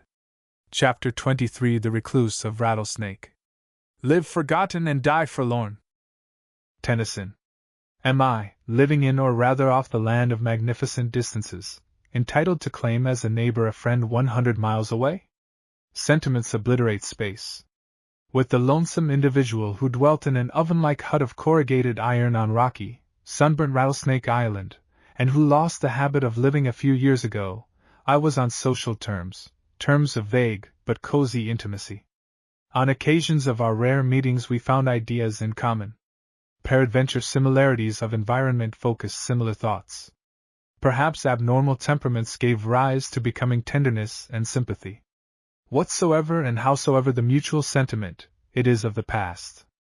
The history of the recluse of that undesirable island, a mass of granite and thin, unkindly soil, is far removed from the prosaic. His was the third life sacrificed because of the lust of man to own the unromantic spot. He came to be known as the recluse of Rattlesnake, but the pain of his life lies in the fact that his seclusion was not voluntary. The earlier history of the recluse embodies nothing very extraordinary. Men have fallen in love as impetuously as he. The prologue of the little drama in which he played the leading part was neither new nor strange. The originality came after, and then only was it understood how completely the divine passion had shattered his soul. This, then, is the record of a part of his life, its dominating theme, its dramatic and pathetic ending. A fine young fellow they were wont to call him, blue-eyed, fair-haired, sharp and shrewd and up to all the moves as becomes a man alert and successful in business. Truly a universal favorite, for he was good-humored and amiable, full of wit and smart sayings. They say, too, that she who had pledged her troth to him was just as fine a girl as he was man. There came news to him of the death of a relative in Old England, with a summons thither to take his share of a fortune. He tarried no long time, for had he not left his heart behind him? But, and so the story goes, whether true to the letter I do not vouch, when he landed in Australia once again it was to learn that he had been slighted. His love affair hopelessly damned, he at once began to drift. The drift ended pitiably after half a lifetime, to him a lifetime and a half. God! We living ones, what of our tears when a single day seems as 1,000 years? For a decade or more he lived on the island, his resources slender and uncertain. Often he was on the verge of starvation. Once he told me that, driven by the pangs of hunger, he had trapped quail, which he had trained to come to his whistle to eat the crumbs which fell from his table during those rare times when he fared sumptuously. Then his tender-heartedness forbade him to kill them. But hunger is crueler than either jealousy or the grave, and one by one his plump pets were sacrificed. He had 2 faithful companions, mongrel dogs, Billy and Clara, and the wistful, beseeching inquiry in the gaze of those 2 dogs when he talked at them before strangers significantly showed how frequently and earnestly he talked to them when there was none else to share his confidences. Now Rattlesnake Island, though close to a populous port, is one of the more remote parts of the state of Queensland. News travels to and from it at uncertain, fitful, and infrequent intervals. The Boer War had progressed beyond the relief of Ladysmith's stage ere the recluse of Rattlesnake knew that the old England he loved so well and proudly was up and asserting herself. At odd times a sailing boat would call, but the recluse was beginning to be what the polite folks benevolently term strange, and he would not always appear unless he knew his visitors. Then he was among the most agreeable and entertaining of men, full of anecdote and episode and quiet but true humor. A shrewd observer of natural science, he availed himself of unique opportunities for practical study. He conned first-hand the book of nature, written large and fair, and illuminated with living designs. My one memento of him is the stiletto of a prodigious stingray. He had never seen a larger, nor have I nor any one to whom I have shown it. The weapon measures 9½ inches by an average width of half an inch. The birds that came to his island, the reptiles, the frogs, and the fish of the sea, he knew them all, and could tell quaint, fairy-like stories of his association with the creatures that had become too familiar to be the least afraid of him. One day a boat anchored off his bay, but the recluse was not to be seen, nor was the punt that he used found, nor were there any recent signs of occupation about the exterior of the hut. In due course official search was instituted. We may neglect or be indifferent to a man while he is known to be in the land of the living. When he is not, and until the mystery of his fate is cleared up, he becomes the object of earnest solicitude. In the comfortless dwelling was found a diary which told its own tale of lonesomeness and starvation. Is there real pathos in the last writings of this once vigorous and independent man? May 19th. Waited with spear all over flats for rays. Did not get a shot at any. Very short commons. May 23rd. I missed the tea and tobacco. Dug last row of sweet spuds. Very patchy in size, but a perfect godsend just now. May 26th. Last kerosene? No reading at nights now. He records catching a stingray and getting oysters. June 2nd. Not a sign of a ray. Have to live off potatoes a bit. They, too, will soon be done. June 4th. Added a pièce to letters. A month gone and no chance to send them. Hard cheese. June 6th. Another week will see me in extremis. Wish I had a fishing line. June 7th. Got some oysters. Oh, for a good beefsteak or a chop. No sign of any boat. Lord help me. June 9th. Nearly skinned the oysters. What will I do when they are finished? June 10th. Dull, cold. Thank God for the sweet potatoes. They are my only food now. No rays about, no fish in the trap, and the whole coast of the island almost stripped of oysters. Only one candle left to cheer the night. June 11th. Miserable and hungry. June 17th. Cold and clear. Did not sleep well. The hunger woke me often. This is fearful work. On the 19th he got some coconuts, which were first rate. With coconuts and an occasional ray, he ekes out an existence, hungry, cheerless, without light, without tobacco. A copy of Barnaby Rudge, and a few old papers represent his reading matter. He is glad when daylight comes. July 3rd. Craft lay to off Lone Reef. Signaled by flag and fire from hill. They took no notice. Strange. Government cutter, I think. So his life drags on. He tries to reread by firelight Barnaby Rudge, which he must almost know by heart, but it is of no use. In the taming of a monitor lizard he finds much amusement, recording his satisfaction. Goanna quite friendly. July 6th. Caught a small rock cod, roasted it for supper. His satisfaction after a good meal is evident from the entry. Quite happy and contented. His hopes rise and fall on a diet of oysters and coconuts. On July 22nd he hails with delight a tin box of pears and condensed milk, which drift onto the reef. These have been in the water for weeks. But some are good, he writes thankfully. The milk is grand. The diary described his life during the next few months. In a sort of way, he builds a punt which he christens the Great Eastern, the launching of which is briefly chronicled. Launched the Great Eastern. Sank below Plimsoll mark, like a sieve. He returns disheartened from 1 or 2 trial trips, having to man the pump. He complains of having to dig up and eat little miniature sweet potatoes and asks piteously, "What am I to do? I'm hungry and have nothing else." His feet become cut and sore, and in every day's entry is a plaintive wail at the pain. September 9th. Treasure, a stranded coconut, quite good. A rare treat. My teeth are sore through not being used. September 26th. This continuous hunger begins to tell. My blood's poor and sores won't heal. Can't help it. I can't better my lot in any way, so must just endure it. October 31. Surely to goodness something will happen to put an end to my long drawn-out misery. No sleep last night. Goanna, that he killed and ate was a godsend. Now. 6.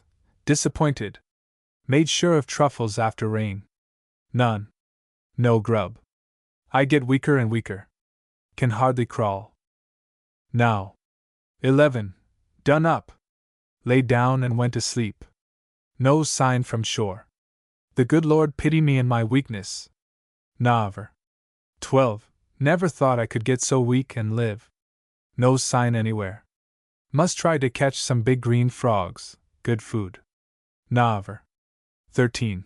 So awfully weak. Never. 14. Too weak to look out for. The writing becomes unintelligible. Wrote my old friend, making over all property here to him absolutely. Blowing too hard for punt. I dare not try to walk, I'd never get back. The final entry is dated Nov. 15th. Caught 3 big frogs, cleaned and stewed them, delicious, like chicken. What fools we are with our likes and dislikes!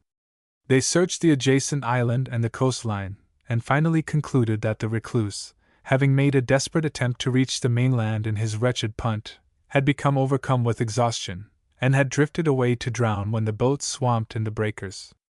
6 weeks or so after the date of the final entry in the diary, a Chinese fisherman found a punt near the mouth of a mangrove creek on the mainland.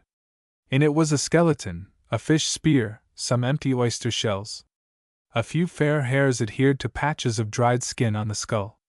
So the tale is told, a brief, passionate love idyll, a strange, tedious, and tragic epilogue. Were ever the days and dreams of a strong man more completely dismantled and dismembered by a passing flick of Cupid's wing? Chapter 24 Hamed of Jeddah. Caravans that from Bassorah's gate with westward steps depart, or Mecca's pilgrims, confident of fate and resolute of heart. More of a Dutchman in build than Arab, broad-based, bandy-legged, stubby, stolid, and slow, spare of his speech, but nimble with his fingers in all that appertains to the rigging and working of small boats, as much at ease in the water as a rollicking porpoise, such is Hamed of Jeddah. His favorite garment is a light green woolen sweater. He wears other, but less obvious things. His green sweater sets all else at naught. If it be a fact that one of the pleasures to which the true Mohammedan looks forward in the region of the blessed is to recline in company with the houris on green sofas while contemplating the torments of the damned, Hamed was merely foretasting that which is to come. The everlasting green sweater became a torture, at least to me. Perhaps he was aware of the fact, and because he knew that my damnation is inevitable, his unsoothing preliminary was merely human. For Hamed is amicable in all respects.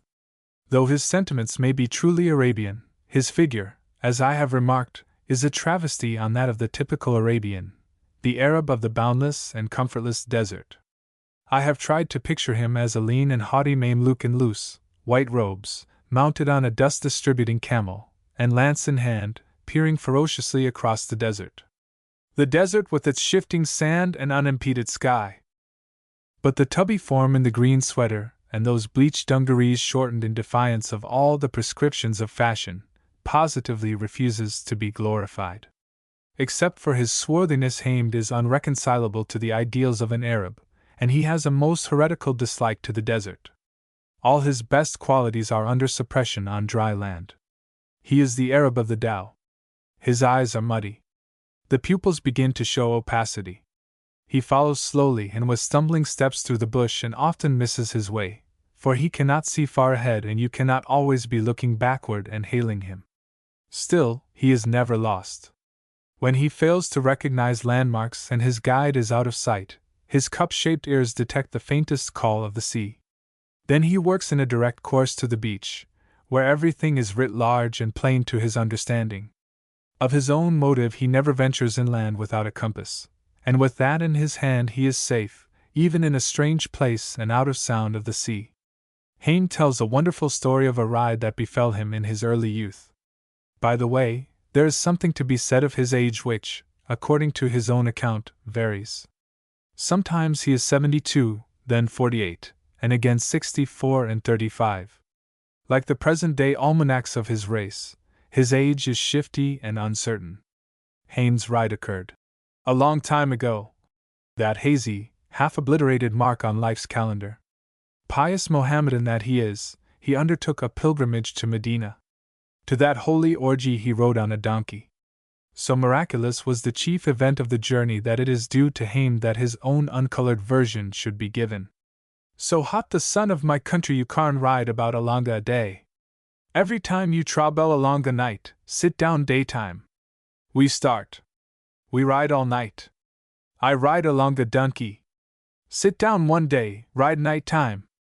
Donkey he no go quick, very slow. I am tired. That donkey tired. BMBI that donkey he talk. He say, Hamed, you good man, you kind man. Suppose you no hammer me too much I take you up, along the Medina one time quick. I say, I no want hammer you. My word, that donkey change, donkey before, horse now, Arab horse. Puff! We along Medina. Wind bin take em. With the wind in his favor Hamed does wonders even now, at sea. It was not seemly to suggest to him that cynical memory dulled the polish of his story. But if there really are chinks in the world above at which they listen to words from below, did the prophet smile to hear the parable by which his devout and faithful follower brought his own ride on the flying mare up to date? Having the unwanted privilege of cross-examining a man who had ridden or rather been wafted to Medina specially that he might do homage at the tomb of the prophet, I asked a few questions respecting the famous coffin. Was it a fact that the coffin hung in the air on a wire so fine that no one could see it? Was it, in fact, without lawful visible means of support? Hamed would neither deny nor confirm the legend. I dunno what people you I been tell straight my yarn go one time like wind to Medina. What more you want? I didn't know what kind people you. One mystery at a time is enough for Hamed. Hamed now deals in oysters. In the trade he had a partner, a fair lad of Scandinavian origin named Adolphus. All these Orientals have extraordinary faith in the medicinal properties of the gall of out-of-the-way creatures. That of a wallaby is prized, of a goanna, absolutely precious, while in respect of a crocodile, only a man who has leisure to be ill and is determined to doctor himself on the reckless principle of blow the expense, could afford any such luxurious physic. It is reckoned next in virtue to a text from the Koran written on board. Wash off the ink, drink the decoction, and lo! The cure is complete. So, too, if the Lama doctor has no herbal medicines, he prescribes something symbolic. He writes the names of the remedies on scraps of paper, moistens the paper with saliva, and rolls them into pills, which the patient tosses down with the same perfect confidence as though they were genuine medicaments, his faith leading him to believe that swallowing a remedy, or its name, is equally efficacious. A goanna scrambled for safety up a small tree. Adolphus undertook to kill it. Hamed insisted on preemption of the gall, while yet the quaking reptile certainly had the best title to it.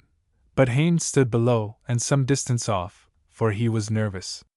Adolphus climbed the tree, killed the goanna, offhand, and threw it so that it fell close to Hamed, and Hamed fell in a spasm of fright, upon recovering from which he chased fair, fleet-footed, laughing Adolphus for half an hour, murder in his pearly eyes, a mangrove waddy in his hand, frothy denunciations on his lips, and nothing on his body but the green sweater.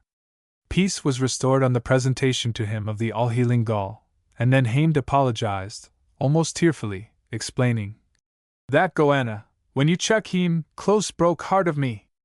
A dissolution of partnership was then and there decided on, and Hamed thus detailed his sentiments to me. "That boy, I like him too much. Good for working boy. Me and him make 3-4 beg oyster every day. He been say, you carn be made for me, he go along too Malay boy. Dorfy Adolphus carn mek too much now, one sheer bellon on him, Malay boy 2 shears. Carn beat me, one sheer one man." Hamed has clean-cut notions on the disadvantages of multiplicity of partners. Hamed has been to Europe, and there, he does not mention the country, he was initiated into the mysteries of making Irish stew. In an outburst of thankful confidence for some little entertainment at the table, he let out the secret in these terms: "Irish stew you make 4 potatoes, 2 onion, half dozen garlic, 1/2 bucket water." At first it appeared that he had obtained his knowledge from a passionate vegetarian, but upon reflection we concluded that in his opinion meat was so essential an item that it was to be taken for granted. Anyone wishing to try the recipe would be safe in adding meat to taste. Hamed revels in chilies, fiery, red, vitriolitic little things that would bring tears to the eyes of a molten image. Even his recipe for porridge, likewise obtained during his ever-memorable European travels, is not complete without them. "Alonga 1 hand oatmeal, pannikin water, 1/2 handful chilies. My word, good fellow, eat 'em up quick, 1 more." Possibly Hamed might be considered by some folks a common man. He is far from that, and the very opposite from commonplace, for some of the magic of the coral seas has tinctured his blood. His career as a pearl-shell diver has been illuminated by the discovery of pearls, big and precious. In his youth and buoyancy he gambled them away. Now that his heart is subdued and slow, he still looks for pearls, and tempts coy fortune with dramatic sincerity, and most untempting things. He wants 1 pearl more, that he may acquire the means of traveling to his native land. Hamed of Jeddah would die there. So strenuous is his desire for 1 smile on the part of fortune that Hamed's favorite topic is pearls, and of the good old days when, if a man found a patch where the grass was not too thick, he might pick up as many as 100 shells in a day. Under conditions and circumstances all in favor, the diver relies upon an inevitable infirmity on the part of the oyster for the revelation of its whereabouts. "When man he died," says Hamed, "that go lip quick he shut 'em mout. Carn see 'em. Suppose open mout, man quick he see 'em, shove 'em along a beg. At the peril of its life the oyster gapes. Hamed cherishes thoroughly Oriental theories, too, for the wooing of chance, who, for chance is very real and personal to him, he declares, presides over the fortune and the fate of divers. Last night I'd been drim. My word, good drim. Suppose you jibe one fowl he make lucky, we get good pearl. Must be white fowl. Black fowl. And here he lowered his voice to a mysteriously confidential whisper. No good, spoil unlucky. Months have elapsed since the sacrifice of the white fowl and the pouring of its blood to the accompaniment of droning supplications on the face of the contemptuous sea, and albeit the divination was cheerfully suspicious, the sulky jades still look askance, and Hamed is still far from Jeddah. Hamed preaches. When Hamed of Jeddah left just before Christmas with 4 bags of overmature oysters, intended for the tickling of European palates, he was not elated by the nearness of the hallowed time. Indeed, his state of mind was quite contrary. He had none of that peace and goodwill towards men with which those of us who are not Mohammedans adulate the approach of the season. His one-time partner, the fair and fleet-footed Dorothy, had deserted him for good and sufficient cause, and his hard old heart rebelled against priggish Christians and their superior ways. Some of the tardiness of age has come upon him. Though he had worked the oysters with all the resourcefulness of the lone hand, the marketable results were less in bulk than formerly. Dorothy had been wont to resort and classify Hames' gleanings, for Hames' eyes are misty, also his desire to emulate. Dorothy's quickness was so ingenuous that in lieu of oysters he would frequently stow away flat stones and pieces of coral. Such things may be abomination in the eyes of the conscientious oyster-getter, but with Hames they helped to fill the bag. Vain old Arab. He deceived no one, in the end not even himself, for none of his fakes passed the final inspection of clear-sighted Dorothy, with whom the moralities of the firm rested, but who in Hames' eyes was a finicking precision. For weeks after his partner's withdrawal from the business Hames was perplexed. The swing of the seasons set the tides adversely. Hence his complaint. Water no much dry. Carn dry long. No good one man work himself. Suppose have mate he give hand along another man. One man messin' a butte. One small bag oyster one day. My word, Dorothy smart boy, good for working boy. As a lone hand, his honor thrown upon himself, Hames was so precise and methodic that by the time the second bag had been painfully chipped off semi-submerged rocks, the first was past its prime. When the third was full, the first was good merely in parts. On the completion of the fourth bag, one passed the neighborhood of the first on the other side with a precautionary sniff. It contained self-assertive relics.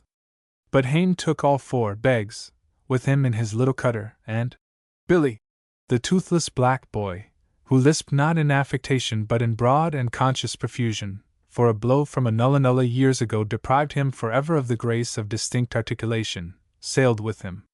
No sensation of sorrow fretted me when on that lovely Monday morn I saw the sail of the odoriferous cutter a mere fleck of saintly white on the skyline among the islands to the north. Can so lovely a thing be burdened with so ponderous a smell? Will it not, if 2 more days of windless weather prevail, ascend to the 7th heaven and tarnish the glitter of the Pleiades? I mused as I strolled on the tight smooth beach of my own scented isle. Before his departure, Hames had realized that his oysters had passed the phase which Christians in their absurd queasiness prefer. Perhaps he designed to trade them off on colored folks with less sensitive organs and no dainty prejudices. But his temper was consonant with, at least, my perception of the condition of his oysters. It was bad, and he spoke harsh things of white men, and of Christmas, and of the doings of Christians during the celebration of the birthday of the founder of their faith.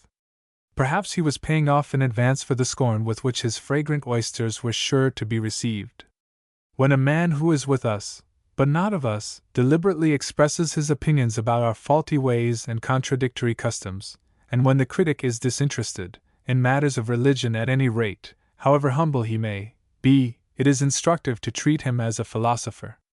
The art of learning is to accept the teachings of everything, from a blade of grass to an epic poem. Hames moralist in angry mood. all the better. Neither flattery nor fear was in his words. The impatient oysters fuming in the tiny hold of his cutter merely gave to his tongue a defiant stimulus. To me they were pathetically pleading for a belated watery grave. A quaint sort of eloquence took command of Haim's tongue, and I suffered the oysters gladly as I listened. Ramadan! Ah! 1 month! There were worlds of meaning and longing in those few words. The pious Mohammedan, the exile, the patriot spoke, uttering a prayer, a sigh, and a glorious hope in one breath. Ramadan! In my country 1 month holiday, quiet, clean, no row. First time burn old clothes. Come fill the cup, and in the fire of spring, the winter garment of repentance fling. Wash everything. Clean out house. Put clothes clean, white like anything. Sit down. 1 day eat nothing. Then feast plenty. Good goat of my country, more fatter. It was a graceless cut, for the previous day I had given him a well-grown kid. No messin' abute. Plenty talk with friend. Walk about bazaar. Full up people, clean, nice. No row, nothing. Suppose I make lucky. I find 1 pearl, I go along my own country for Ramadan. With half-shut eyes Haim dwelt silently on the bliss of his faraway home, and woke snappily to the crude realities of his Christian environment. Christmas, he sneered. Nothing. Messin' a butte. You want to see drunk man, Christmas, plenty. You want to see row, plenty, Christmas. You want leasts and bad language, plenty Christmas. Suppose I am at that place currency, Christmas, I take my flat I anchor out along inlet, keep quiet. My heart broke altogether from that drink. Christmas, mix em up plenty with drink and messin' a butte. Good job you keep out of the way when Christmas he come. Chapter 25 Young Barbarians at Play. Behold the child by nature's kindly law, pleased with a rattle, tickled with a straw. Pope. Not all the energies of the blacks of North Queensland in their natural state are absorbed in the search for and pursuit and capture of food, nor are all their toys imitative of weapons of offense or the chase. They have their idle and softer hours when the instincts of the young men and maidens turn towards recreations and pastimes, in some of which considerable ingenuity and skill are exhibited, whilst their elders amuse themselves by the practice of more or less useful domestic arts. Children in their play are just as enthusiastic, preoccupied, and noisy as white children, and the popularity of a game is subject, likewise, to spasmodic exclusiveness. While the particular inclination lasts, no other game is held to be worth a rap for rational black boys to play, but the relish the more speedily degenerates. In the ordinary concerns of life a black boy is incapable of self-denial. His intensity for the time is almost pathetic, his revulsion comic. Hence the cycle of the games is brief. There are wide and dreary intervals. Dr. Walter E. Roth, ex-chief protector of aboriginals, and now government resident at Pomeroon River, British Guiana, devotes a pamphlet to descriptions of the games, sports, and pastimes of Queensland blacks. But since the work has not yet been published unofficially, and since my own limited observations are confirmed generally by him, there seems justification for offering references to a few of the means by which the primitive people while away time in good-humored, gleeful pastime. One feature of the sports of the blacks is that they play their game for the sake of the game, not to gain the plaudits of an idle crowd or in expectation of reward. Rivalry there undoubtedly is among them, but the rivalry is disinterested. No chaplet of olive leaves or parsley decorates the brow of him who so throws the boomerang that it accomplishes the farthest and most complicated flight. As the archers of Old England practice their sport, so do the blacks exhibit their strength and skill, not as the modern lover of football, who pays others to play for his amusement, and who, possibly, knows not the game save as a spectator. Some of the pastimes of the blacks are, of course, derivative from the most engrossing passion of the race, the pursuit of game, animals, birds, and fish, for food. Dr. Roth describes a pantomime in which 3 young girls take part, and which is imitative of the felling of a tree for the purpose of securing honey stored by bees in a hollow limb. Every detail of the process is illustrated by expressive gestures, even to the indication of the respective locations in the limb of the good comb, which is taboo to women, and the inferior stuff, old brood and drippings, to which the inferior sex is welcome. The whole episode is graphically mimicked, down to the mixing of the honey with water as a beverage. But such games have not come under my personal knowledge, and as I wish to confine myself to those which I have witnessed, my catalogue must needs be trivial, and far from exhaustive even in respect of the district in which they are, alas, becoming obsolete. In these days of opium and rum, leisure moments are not generally devoted to becoming mirth. The very first toy of the blacks in this neighborhood is the most cosmopolitan of all. No race of infant exercises over it a monopoly. It belongs as well to the palace as the hovel, for it is none other than the rattle. If proof were wanting that infants the world over have perceptive qualities in common, and that the universal mother employs like means for the development of them, the rattle would supply it. Here the toy which each of us has gripped with gladness and slobbered over is found not altogether in its most primitive form. It might, indeed, be classed as an emblem of arrested development in art, for better things might reasonably be expected of grown-up folks who in their infancy were wont to use such a neat means of charming away fretfulness. The toy is a tiny spherical basket of neatly interwoven thin strips of cane from one of the creeping palms, in which is enclosed one of the smooth, hard, lead-colored seeds of the Caesalpinia bondicella. The rattle, which is known by the name of John, seems to be quite as effective as the more elaborate but less neat varieties employed to amaze and pacify the infants of civilization. Similar seeds are used by Arabian children for necklaces, hence the specific botanical name of the plant. Measured ethnologically, perhaps the most primitive pastime is also one of the most interesting, for it seems to indicate the evolution of the spear. It may readily be believed that a black boy playing with a grass dart exhibits one of the early stages which the spear passed ere it reached its present form in the hands of his father with a wamara. As the boy grows up, so does his spear grow with his growth, and lengthen with his length.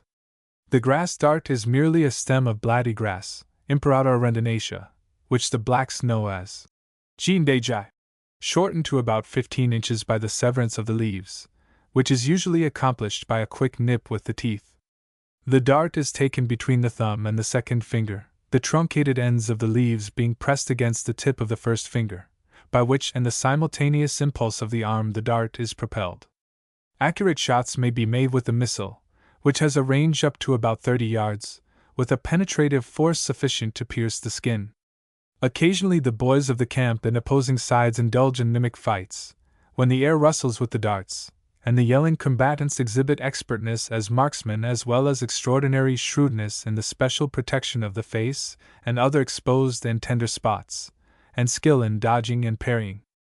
The Weeba, another toy weapon, also obtained from bladdy grass, might be designated an arrow, the flight, though not the impulse, being similar. A single stem of grass is shortened to about 15 inches. By being drawn between the nails of the thumb and the first finger, the web is separated from the midrib for about 3 inches. The sportsman pinches the web end loosely between the lips. The split ends, held in the left hand, are bent over a thin stick in the right hand. Upon the stick being moved smartly forward, the web peels from each side to the midrib, which shoots ahead with an arrow-like flight in the direction the marksman designs. Velocity, accuracy, and range are remarkable. The arrow will penetrate the skin, the stem having an awl-like point, at a distance of 10 or 15 yards, and 20 yards is not an uncommon limit to its range. This is used for killing small birds, as well as in idle sport. A few handfuls of bladdy grass supply a sheaf of missiles, and with such cheap ammunition the sportsman is justified in providing himself profusely when intent upon the destruction of shy birds. Noiseless and rapid, if the shot misses there is no disturbing effect on the nerves of the bird. A dry twig falling or a leaf rustling has no more elemental shock than the flight of the dart. The unconscious bird hops about its business unconcerned until a dart does its work. Birds which fall to this most inartificial weapon are very small, but a black boy does not despise the most minute morsels of food. He wastes nothing, and in such respects is superior to many a white sportsman, who often shoots that for which he has no appetite, and glories in a big bag irrespective of the capacity of his stomach. No doubt the black boy, too, experiences the same exultant passion when his grass dart impales a pert wren, as does his prototype when the thud of a turkey on the plains is as an echo to the report of his gun. The black boy singes off the feathers, slightly scorches the flesh of his game and munches it whole, secures another sheaf of darts, and goes a-shooting again. Darts are also improvised from bladdy grass by two other methods, each a prototype of the spear and wamara. The midrib is severed and the web peeled therefrom for a few inches as in the wee-ba, the loose ends of the web being retained between the thumb and the second finger. The midrib peels off completely when the hand is propelled, the impulse being transmitted to the dart. This, perhaps, is the earliest and most primitive application of the principle embodied in the wamara. In the third method the midrib is similarly severed and the web peeled for about 2 inches. But the stalk is held in the hand, and being jerked forward, the midrib being torn from the web flies off, though not under accurate control as to direction. Quite as early a toy as the grass dart is the boomerang made by a boy's father, or a companion older than himself, and which the youngest soon learns to throw with skill. He graduates in the use of weapons nicely graded to suit his growing strength, spending hours day after day in earnest, honest exercise, until some other game happens to become irresistibly fashionable.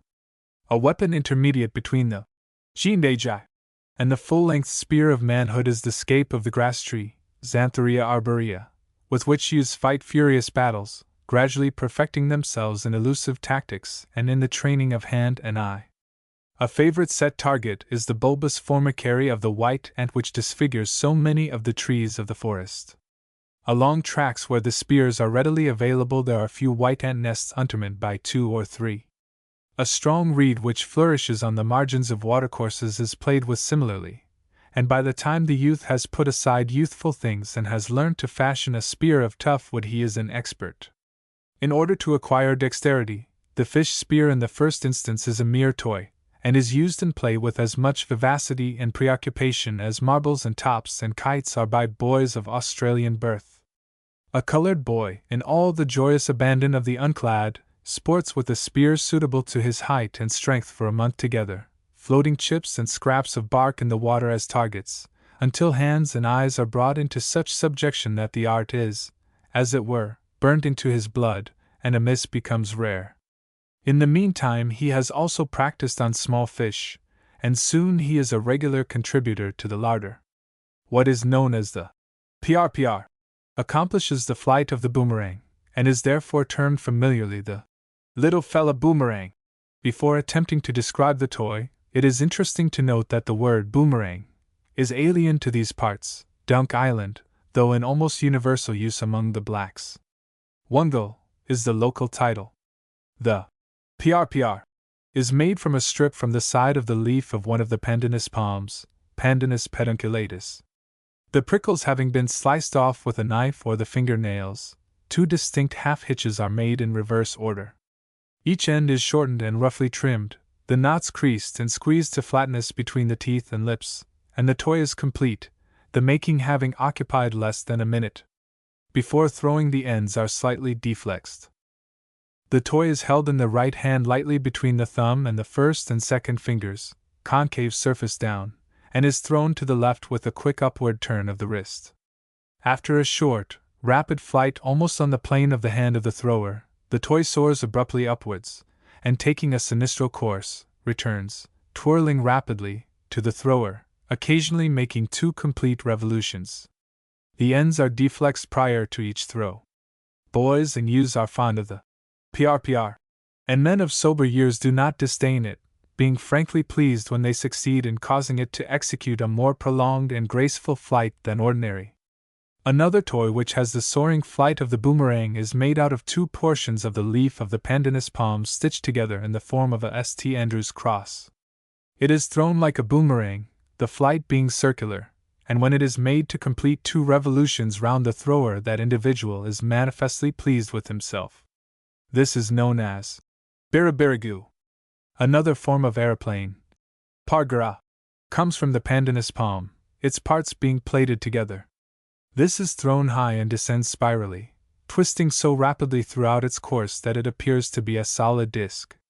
This is also used as a windmill, being affixed to a spindle. children run with the toy against the wind and find similar ecstasy to those of whites of their age and kidney. The sea beach supplies in plenty a missile which, from the hands of a black boy, has a fantastic flight. This is the bone of the cuttlefish, Kruger, which, when thrown concave surface down against the wind and after the style of the boomerang, whirls rapidly and makes a decided effort to return.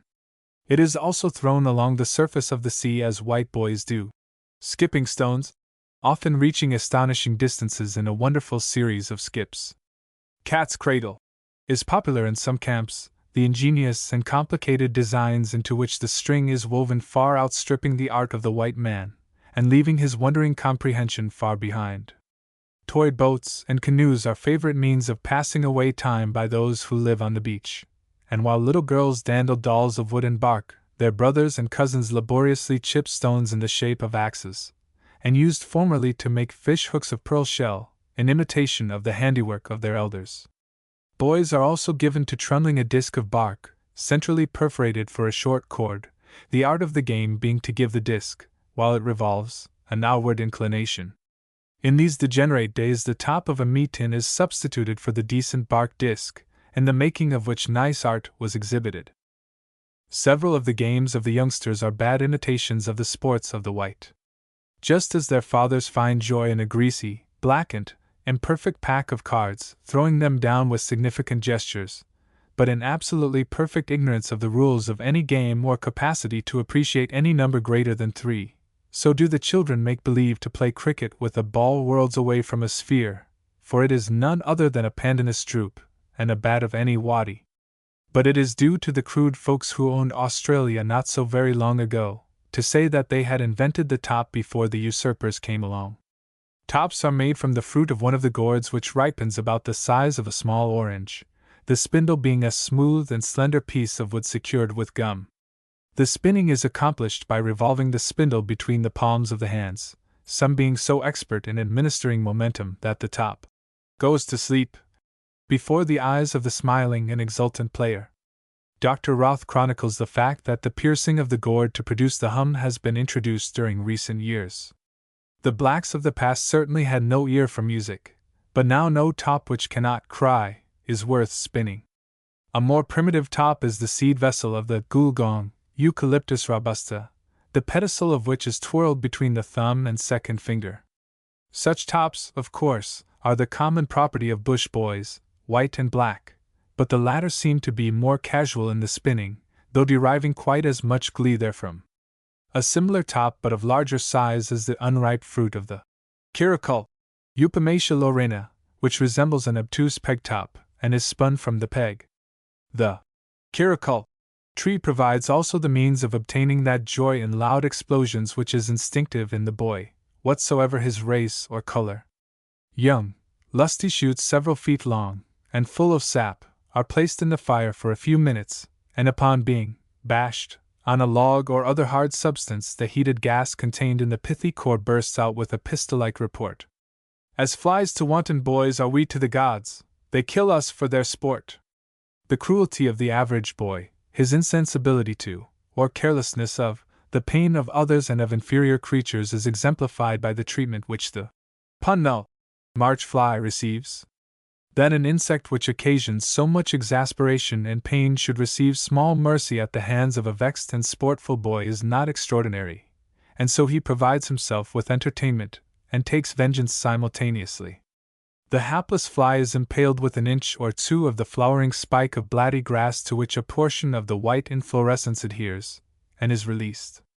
Under such handicap flight is slow and eccentric, often, indeed, concentric, and the boy watches with unfeigned delight while his ears are soothed by the labored hum. Bluebottle and March flies provide another sort of cheerful sport in which no little malice is blended.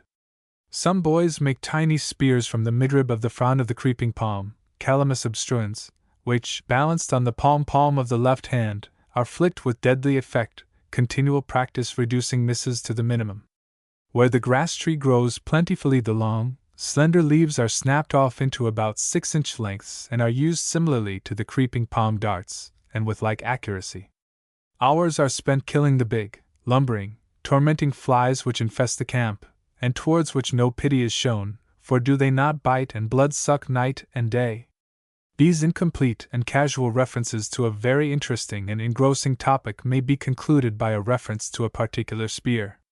Since it consoles and comforts the solitary walks of an aged man, steeped to the lips in the superstitions of his race, and haply ignorant of, or indifferent to, the polyglot pastimes of the younger generation soiled by contact with the whites, the spear, though not a weapon of offense or of sport, is serious and indeed vital to the peace of mind of its owner. He is one of the few who were young men when the white folks intruded upon the race, with their wretched practical ways and insolent disregard of the powers of the unseen spirits, against whom Old Billy, as his ancestors were wont, still acts on the defensive. Old Billy never ventures into the jungle without his spear, though throughout his long and expectant life he has never had occasion to use it. He fears what he knows as Bidjaro, a phantom not quite as truculent as the Debil, but evil enough to strike terror into the soul of an unarmed black boy, old or young. The spear is slender and jointed, the grip being 4 feet 9 inches and the shaft 8 feet. Its distinguishing merit consists of an array of barbs, the serrated spurs of stingrays, 15 in number, and ranging in length from 1½ inches to 4½ inches.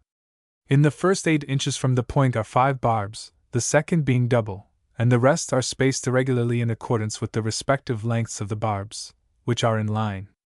Old Billy does not allow any one to handle the spear and will not part with it, no matter how sumptuous the price, for would he not, in default, be at the mercy of any prowling Bidjaro? He describes its use with paucity of speech, effective passes, horrible grimaces, and smiles of satisfaction and victory, which make mere words tame. Suppose you ask, when that fella Bidjaro come up, you catch him? Old Billy throws himself into an hostile attitude, in which alertness, determination, and fearsomeness are vividly displayed. 0 The thrust of the spear. Ha! The spear is given an excruciating and entangling half-turn, and Old Billy exclaims, still holding the imaginary Bidjaro at the spear's length, "That fella Bidjaro can clear out! Finish him!" The spear has penetrated the unlucky and daring phantom, several of the barbs have become entangled in its vitals, the enemy is at Old Billy's mercy, and since Old Billy has no such element in his mental constitution, there would be one Bidjaro less in the land if there were any reality in the business. Old Billy's maneuvers and tactics are so grim, skillful, and terrible that one may well hope that he may never be mistaken for a ghost, while within thrusting distance of his 12-foot Bidjaro exterminator. Yet the young boys smile, when they do not openly scoff, because of his faith in the existence of a personal Bidjaro, and in the efficacy of his bristling spear, which many of them regard as an old man's toy. Chapter 26: Tom and his concerns, domestic and other brawls. Tom, who holds himself well in reserve, stood once before an armed and angry white man, defiant, unflinching, bold. As I have had the privilege of listening in confidence to both sides of the story, and as the main facts are minutely corroborative, I judge Tom's recitation of them to be quite reliable. He was mate, at the time, of a small cutter, the master of which could teach him very little in practical seamanship. The captain was rather hasty and excitable. Tom never hurries, fusses, or falters, be the weather never so boisterous afloat or the domestic tribulations never so wild ashore. When Nellie, his third wife, tore her hair out by the roots in double handfuls and danced upon it, Tom calmly observed, "That fella make fool Bellona himself." But when she rushed at him, clawing blindly, he promptly and without the least consideration for her sex, silenced her for the time being with a stone. The sudden peace after Nellie's squeals and yells of temper was quite a shock, and when she woke, her loving kindnesses to Tom were quite engaging. Tom will ever be master in his own humpy. To tell of that other incident that caused Tom to look wicked and so bellicose. The captain of the cutter lost half a crown. His excitement began to simmer at once. A hasty general search was made without result, every nook and corner of the boat and all the captain's garments, and the belongings of Tom and the other blacks being ransacked. The money declined to be found, and the captain, like David of old, refused to be comforted, and further following the fashion of the psalmist, said in his haste, "All blacks are thieves." Tom put on the stern, sulky, sullen aspect that so becomes him, and when he was individually challenged with the theft, disdainfully told his master, "Me no take your money. You lost them yourself." This calm, plain statement of fact so angered the boss that, calling Tom a cowardly thief, he yelled, "You take my money! I shoot you!" It is placing rather a paltry valuation even on the life of a black fellow to threaten to shoot him for the sake of half a crown.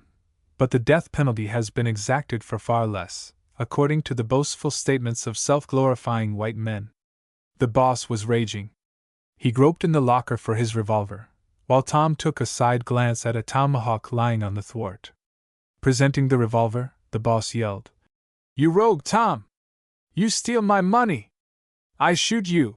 Tom changed his sulky demeanor for the pose and look that a camera has preserved, saying, "My word! You shoot one time straight. Suppose you no shoot one time straight, look out." The shot was never fired. I asked Tom what he would have done suppose the revolver had been fired and he not killed. "My word! Suppose that fella he no kill me one time, I finish him one time quick along a tomahawk." In the course of the day the half-crown was found under the stern sheets, where the boss had been sitting. To coolly face death under such circumstances is surely evidence of rare mental repose. Once Tom had a jovial misunderstanding with his half-brother Willie, who cut a neat wedge out of the rim of Tom's ear with a razor. He had intended, of course, to gash Tom's throat, but Tom was on the alert. In revenge and defense Tom merely sat upon Willie, who is a frail, thin fellow, but the sitting down was literal and so deliberate and long continued that Willie was all crumpled up and out of shape for a week after. Indeed, the crick in his back was chronic for a much longer period.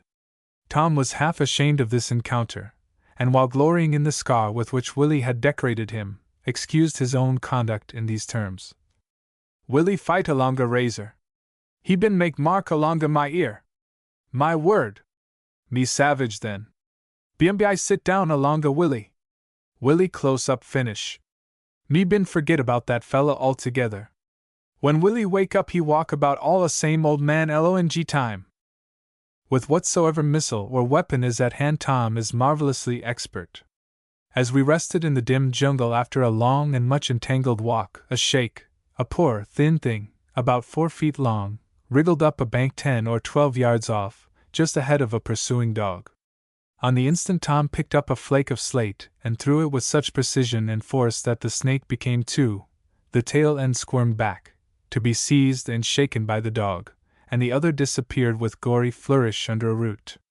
Most of Tom's feats of marksmanship, though performed with what white men would despise as arms of precision, end seriously. Yet on one occasion the result was broadly farcical. He has a son, known to our little world as Jimmy, who, like his father, is given to occasional sulks, a luxury that even a black boy may become bloated on. Tom does not tolerate that frame of mind in others. The attentions of divinest melancholy he likes to monopolize for himself, and when Jimmy becomes pensive without just cause, Tom's mood swerves to paternal and active indignation, which is very painful to Jimmy. Jimmy, in the very rapture of sulkiness, refused to express pleasure or gratitude upon the presentation of a hand of ripe bananas. Tom's wrath at his son's mute obstinacy reached the explosive climax just as he had peeled a luscious banana. He sacrificed it, and Jimmy appeared the next instant with a mustache and dripping beard of squash fruit as an adornment to his astonished face. Then he opened his mouth to pour forth his soul in an agonizing bleat. Tom got in a second shot with the banana skin. With a report like unto that which one makes by bursting an air-distended paper bag, the missile plastered Jimmy's cavernous mouth, smothered his squeal, and sat him down so suddenly that Tom thought his wind had stopped forever. Kneeling beside the boy, he set about kneading his stomach, while Jimmy gasped and glared, making horrible grimaces, as he struggled for breath. Nellie, nervous Nellie, concluding that Tom was determined to thump the life out of Jimmy, assailed him with her bananas and vocal efforts of exquisite shrillness. Just as matters were becoming seriously complicated, Jimmy rolled away, scrambled to his feet, and fled, yelling, to the camp, firm in the belief that his doting father had made an attempt on his young life. The logic of the camp. Poor half-caste Jimmy Yakey Muggy, a pleasant-voiced lad, who always wore in his face the slur of conscious shame of birth, died apparently from heart failure, and after effect of rheumatic fever. Tom and Nellie mourned deeply and wrathfully. Smarting under the rod of fate, they sought with indignant mien counsel upon the cause of death. Jimmy was a young fellow. Why should a young man, who had been lusty until a couple of months ago, die? Somebody must have killed him by covert means. In the first outburst of grief they blamed me. Tom declared, with passion in his eyes, that I had killed Jimmy by making him drunk. The charge was not absolutely groundless, for when the yellow-faced fellow was chilly with a collapse, I had administered reviving sips of whiskey and water. Yes, Tom declared in an angry mood, and with the air of one who washed his hands of the whole sad business, the doses of whiskey had killed Jimmy. As Tom indulged to the fullness of his heart in the luxury of his woe, he began to reflect further, and to change his opinion. He mentioned incidentally that whiskey was good. Before you gib em that boy whiskey, he close up dead finish. Bmby he more better. Then he began vehemently to protest against the malign influence of some no good boy on the mainland, and Nellie, eager to satisfy her own cravings for some definite cause for the ending of the life of a strong boy, supported Tom's vague theories quite enthusiastically. To each distinct natural phenomenon blacks assign a real presence. Even toothache, to which he is subject, Tom ascribes to a malignant fiend, so he asks for a pin which, without a wince, he forces into the decaying bicuspid. His theory is that the little debil, molesting it, will abandon the tooth to attack furiously the obtrusive pin. The affliction upon the camp had certainly been wrought by some boy who had been angry with Jimmy. The how and the why and wherefore of such malignant influence mattered not. There was the dead boy rolled in his blanket, with a petrified smile on his thin lips. Obviously death was due to some illicit control of the laws of nature. No one but a black boy could so grossly intercept the course of ordinary events as to produce death. Such, at least, was the logic of the camp. Reflecting still deeper, and always with Nellie's unswerving corroboration, Tom began to urge that Jimmy had been poisoned. Yes, said Nellie quite cheerfully. Some boy been poisoned, em. What's the matter that boy want poison Jimmy? Jimmy good fella. Who poisoned that boy? I asked. Some fella alonga mainland. He no good that fella. He been sick long time. Poison kill em one time quick. Tom dissented. Some boy make em poison slow. I know that kind. Then he explained. Sometime nother fella chaussee bellona Jimmy. He want make Jimmy shout. Jimmy no want shout for that boy. They have little bit row. That boy wouldn't poison Jimmy because he knows shout, I reasoned. Everybody liked Jimmy. Yes, said Tom. Sometime he might have row. With an air of mystery Tom continued. When that boy have row, he get bone bellon a dead man, scrape that bone along the old bottle. When get little heap all the same sugar, put into tea. Jimmy drink tea. Bmby get sick, die long time. Bad poison that. Nellie's grief, which had been shrilly expressed at intervals, became subdued as she listened to Tom's theories. To her mind the whole mystery had been settled. There need be no further anxiety, and only formal expressions of grief. During the rest of the evening the wailing was purely official. Tom's wit had so circumstantially accounted for the event that it ceased to be solemn. The next day they dug a hole 5 feet deep in the clean sand at the back of the humpy, and there Jimmy was laid to rest with the whole of his personal property, the most substantial of which consisted of an enamel billy, plate, and mug. The Chinese matting on which he had slept was used to envelop the body, and the sand was compressed in the grave. But Tom and his family had gone, he said, and the deep furrows of grief were in his face. Can't help it. Must go away 1 month. I been think about that boy too much. Tom's philosophy. Tom had been so long intimately associated with cynical white people that several of the more fantastic customs of his race are by him contemned. Accordingly, I was somewhat surprised to discover, after a few weeks of rainless weather, during which the shady pool at the mouth of the creek whence the supplies for his camp are drawn had decreased in depth, that he had been slyly practicing the arts of the rainmaker. As a matter of fact, Tom was not in need of water, but calculating fellow that he is, he foresaw the probability of having to carry it in buckets from the creek for the house, and to obviate such drudgery he shrewdly exercised his wit. A thoughtful, designing person is Tom, ever ready to accept the inevitable, with unruffled aboriginal calm, and just as willing, and as competent, too, to assist weary nature by any of the little arts which he, by close observation of her moods, has acquired, or the knowledge which has been handed down from generation to generation. As it was the season of thunderstorms, he craftily so timed his designs that their consummation was not in direct opposition to meteorological conditions, but rather in consistency with them. Captain Cook found the Endeavour in a very tight corner on one occasion, out of which he wriggled, and in recording the circumstance wrote, "We owed our safety to the interposition of Providence, a good lookout, and the very brisk manner in which the ship was manned." In a similar spirit Tom's art was exemplified. He watched the weather, while he coaxed the rain. Some rainmakers tie a few leaves of the weary Calophyllum anophyllum into a loose bundle, which is gently lowered into the diminishing pool, in which he then bathes. But all are presupposed to observe the clouds, so that the chances of the non-professional being able to blaspheme because of non-success are remote.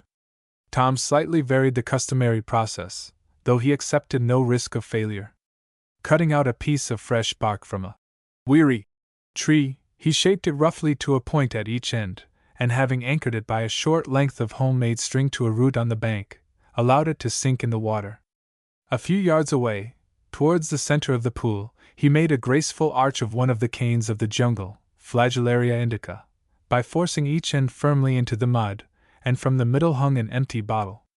The paraphernalia was completed on the Saturday, when the weather was obviously working up to a climax, but I was not made aware of Tom's plans, and as one of the tanks was empty, on the following Monday, with his assistance, I cleaned it out, remarking to him with cheerful irony, "Now we get plenty rain.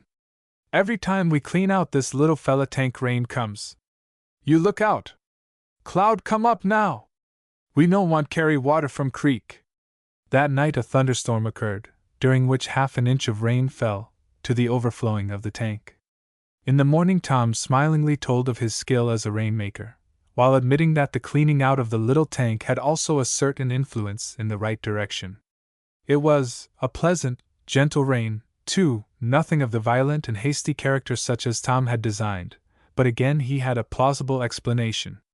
"Suppose I'd been put that milgar in water deep, too much rain altogether. We no want too much rain now. After Christmas plenty." Tom asserts that the deeper the pool in which the milgar is submerged, the heavier and more continuous the downpour, but as heavy rain is not liked, only vindictive boys who have some spite to work off indulge in such wanton interference with the ordinary course of the wet season. The submerged bark which attracts the rain Tom calls milgar, and the suspended bottle, a saucer-shaped piece of bark is generally used, serves to catch palbi, hailstones, which, being uncommon, are considered weird and are eaten in a daredevil sort of spirit. In this case palbi had but the remotest chance of getting into the bottle, and for that reason, according to Tom, none tried. "Suppose I'd been put bark all a same plate, look out plenty." Many natural phenomena are associated in the folklore of the blacks with untoward events. The rainbow, M&E, is not regarded by them as a covenant that the waters shall no more become a flood to destroy all flesh, but as an evil omen, a cause of sorrow, for to whomsoever shall bathe in the sea when the bow is seen in the cloud evil is certain to befall. Unprotesting Nellie is assured of this by her own sad experience. In tones of deep conviction, which permit of no manner of doubt, she tells me that M&E caused the death of her infant brother Bellona Jimmy. She had bogeyed at Turgi, when to her dismay the harbinger of disaster appeared to spring out from the sea. In a week the child was born dead. Both father and mother have the tenderest thoughts of that breathless image in bronze. I saw it. Its features were refined, the nose sharp and symmetrical, and the mouth a perfect Cupid's bow. Its expectant repose thrilled me, for it was the realization of that which Dickens said of little Nell. A creature waiting for the breath of life. No marvel they mourned, that Nellie cut her arms with splinters of glass, that she still regards the lovely rainbow with resentment tempered by fear.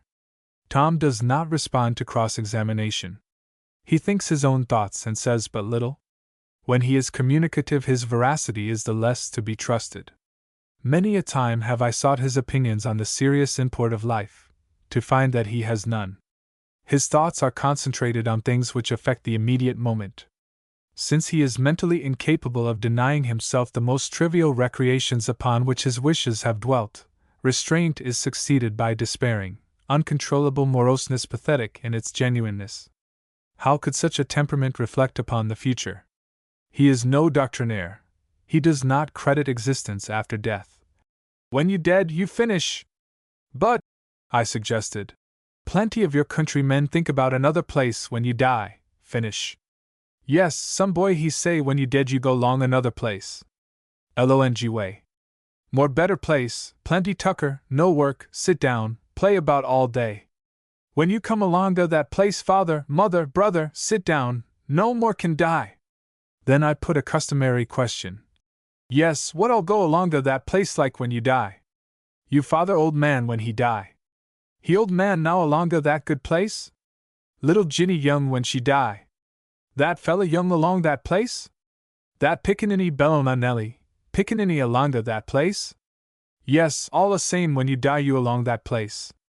Good boy and bad boy rogue, all go one place? Yes. Rogue he got one he be spear right through. Go in here, indicating the middle of his chest, come out along the back. Sore fella. That spear fight em inside. My word. Carn pull em out. He no die. Too much sore fella. Dead finish. Since the foregoing was penned, Tom has realized the supreme fact of existence. He is dead, and is buried in dry, hot ground away from the moist green country which he knew so well, and was wont to love so ardently. Although he was only a black fellow, yet was he an Australian by the purest lineage and birth, one whose physique was example of the class that tropical Queensland is capable of producing, a man of brains, a student of nature who had stored his mind with first-hand knowledge unprinted and now unprintable, a hunter of renown, and in certain respects, a citizen impossible to replace. Given protection from the disastrous contact with the raw, unclean edge of civilization, he and others, his fellows, might have lived for a score of years longer, and in the meantime possibly the public conscience of Australia might have been aroused, and his and their last days made wholesome, peaceable, and pleasant. There is something more to be said about Tom in order that the attempt to show what manner of man he was may be as complete as the inexorable regulation of death permits. Strong and substantially built, so framed that he looked taller than the limit of his inches, broad-chested, big-limbed, coarse-handed, Tom's figure differed essentially from that of the ordinary type, and as his figure so his style and mental capacity. Serene in the face of perils of the sea, with all of which he is familiar, he was afraid of no man in daylight, though a child might scare him after dark. Tom was not as other blacks, for he loved sport. It was not all a question of pot hunting with him. Apart from the all-compelling force of hunger, he was influenced by the passion of the chase. Therefore was he patient, resourceful, determined, shrewd, observant, and alert. His knowledge of the ways of fish and of the most successful methods of alluring them to his hook often astonished me. He saw turtle in the sea when quite beyond visual range of the white man. Many a time and oft has he hurled his harpoon at what to me was nothingness, and the rush of the line has indicated that the aim was true. He would say when 50 yards of line were out the particular part of the body in which the barbed point was sticking. If it had pierced the shell, then he must play with the game cautiously until it was exhausted and he could get in another point in better holding locality. If the point had entered the shoulder, or below the carapace to the rear, or one of the flippers, he would haul away, knowing that the barb would hold until cut out. When restrained from the sea for a few days he became petulant, and as sulky as a spoilt child, for, in common with others of the race, he was morally incapable of self-denial. Big and strong and manly as he was, he became as an infant when circumstances compelled him to forego an anticipated excursion by water, and rather than stay in comfort and safety on dry land would, if he had so set his mind, venture over 6 miles of stormy sea in a flat eye little more commodious than a coffin. He was, on such an occasion, wont to say, "No matter. Suppose boat drowned, I swim along shore, tie Nelly along a string," meaning that in case of a capsize he would swim to dry land, towing his dutiful, trustful spouse. Although by nature a true lover of the sea, his knowledge of the plant life of the coast was remarkable. Among his mental accomplishments was a specific title for each plant and tree. His almanac was floral. By the flowering of trees and shrubs so he noted the time of the year, and he knew many stars by name, and could tell when such and such a one would be visible. Yet, though I tried to teach him the alphabet, he never got beyond F, which he always pronounced if. Perhaps his collapse in literature may have been due to persistent efforts to teach him the difference between F and if, vocalized. He may have reasoned that so finicking an accomplishment was not worth acquiring. In his own tongue he counted thus: Yunga 1 Bilai 2 Yaka any number in excess of 2, a great many. But in English he did not lose himself until he had passed 60, at least, he was wont to boast of being able to comprehend that number. Tom was a bit of a dandy in his way, fond of loud colors and proud of his manly figure. When the flour bag began to sprinkle his mustache he plucked out one by one the telltale hairs until his upper lip became almost barren, but remorseless time was never made to pause. Though many a white hair was extirpated, Tom was as much at fault as most of us who seek for the secret of perpetual youth, or to evade the buffets of old Father Time. Opium and rum lured Tom away during the last 4 years of his life. He was sadly degenerated when I saw him for the last time, and several months after, in a mainland camp, he quarreled with his half-brother Willie, the same Willie who many years ago in honorable encounter cut a liberal nick out of one of Tom's ears with a razor. Willie probed Tom between the ribs with a spear. While he lay helpless and suffering, representatives of the police force visited the spot and the sick man was taken by steamer to a hospital, where he passed away, peradventure, in antagonism to his own personal belief, to that good place, fancied by some of his countrymen, where tucker is plentiful and opium and rum unprocurable. And unless in that good place there are fish to be caught and turtle and dugong, and stingrays to be harpooned, and other sport of the salt sea available, and dim jungles through which a man may wander at will, and all unclad, to chop squirming grubs out of decayed wood and rob the rubbish mounds of scrubbed fowls of huge white eggs, and forest country where he may rifle bees' nests, Tom will not be quite happy there. He was ever a free man, given to the habit of roaming. If there are bounds to that good place, he will discover them, and will peer over the barricades longingly, and very often. Chapter 27. Devils. As, however, there is no necessity whatever why we should posit the existence of devils, why, then, should they be posited? Some of the blacks of my acquaintance are ardent believers in ghosts, and do posit the existence of personal devils. Seldom is a good word to be said of the phantoms, which depend almost entirely for local habitation and a name upon the chronicles of old men steeped to the lips in the accumulated lore of the camps. Many an old man who talks shudderingly of the Debil has lived in daily expectation of meeting some hostile and vindictive personage endowed with fearsome malice, and a body which may be killed and destroyed. Therefore, when the old man ventures into the dim spaces of the jungle he is invariably specially armed and his perceptive faculties strained to concert pitch, while the unseen glides always at his elbow providing unutterable thrills, lacking which life would be far less real and earnest. Only one record has come to my knowledge of the presence of a benign Debil. All the other stories have been saturated with awesomeness and fear. A very intelligent but excessively superstitious boy now living on the Palm Islands was wont to entertain me with graphic descriptions of the one species of Debil, which he feared, and of the most effective plan for its capture. He was under the belief that a live Debil would be worth more as a curio than 2 fella white cockatoo. He imagined that if a young fella Debil could be caught, caught in the harmless stage of existence, I would give him a superabundance of tobacco as a reward, and that I would keep it chained up, all a same dog, and give it nothing but water. I was frequently warned. Suppose me catch young fella de Bilderbill when he come from Mother Bellona him, no good you give him much tucker. Give him plenty water. He got fire inside. Smoke come out along the nose. Given the possibility of its capture, there was no reason why I should not indulge the frugal joy of having a small and comparatively innocent de Bilderbill on the chain. Did not the legendary Maori chiefs keep such pets for the torment of their enemies?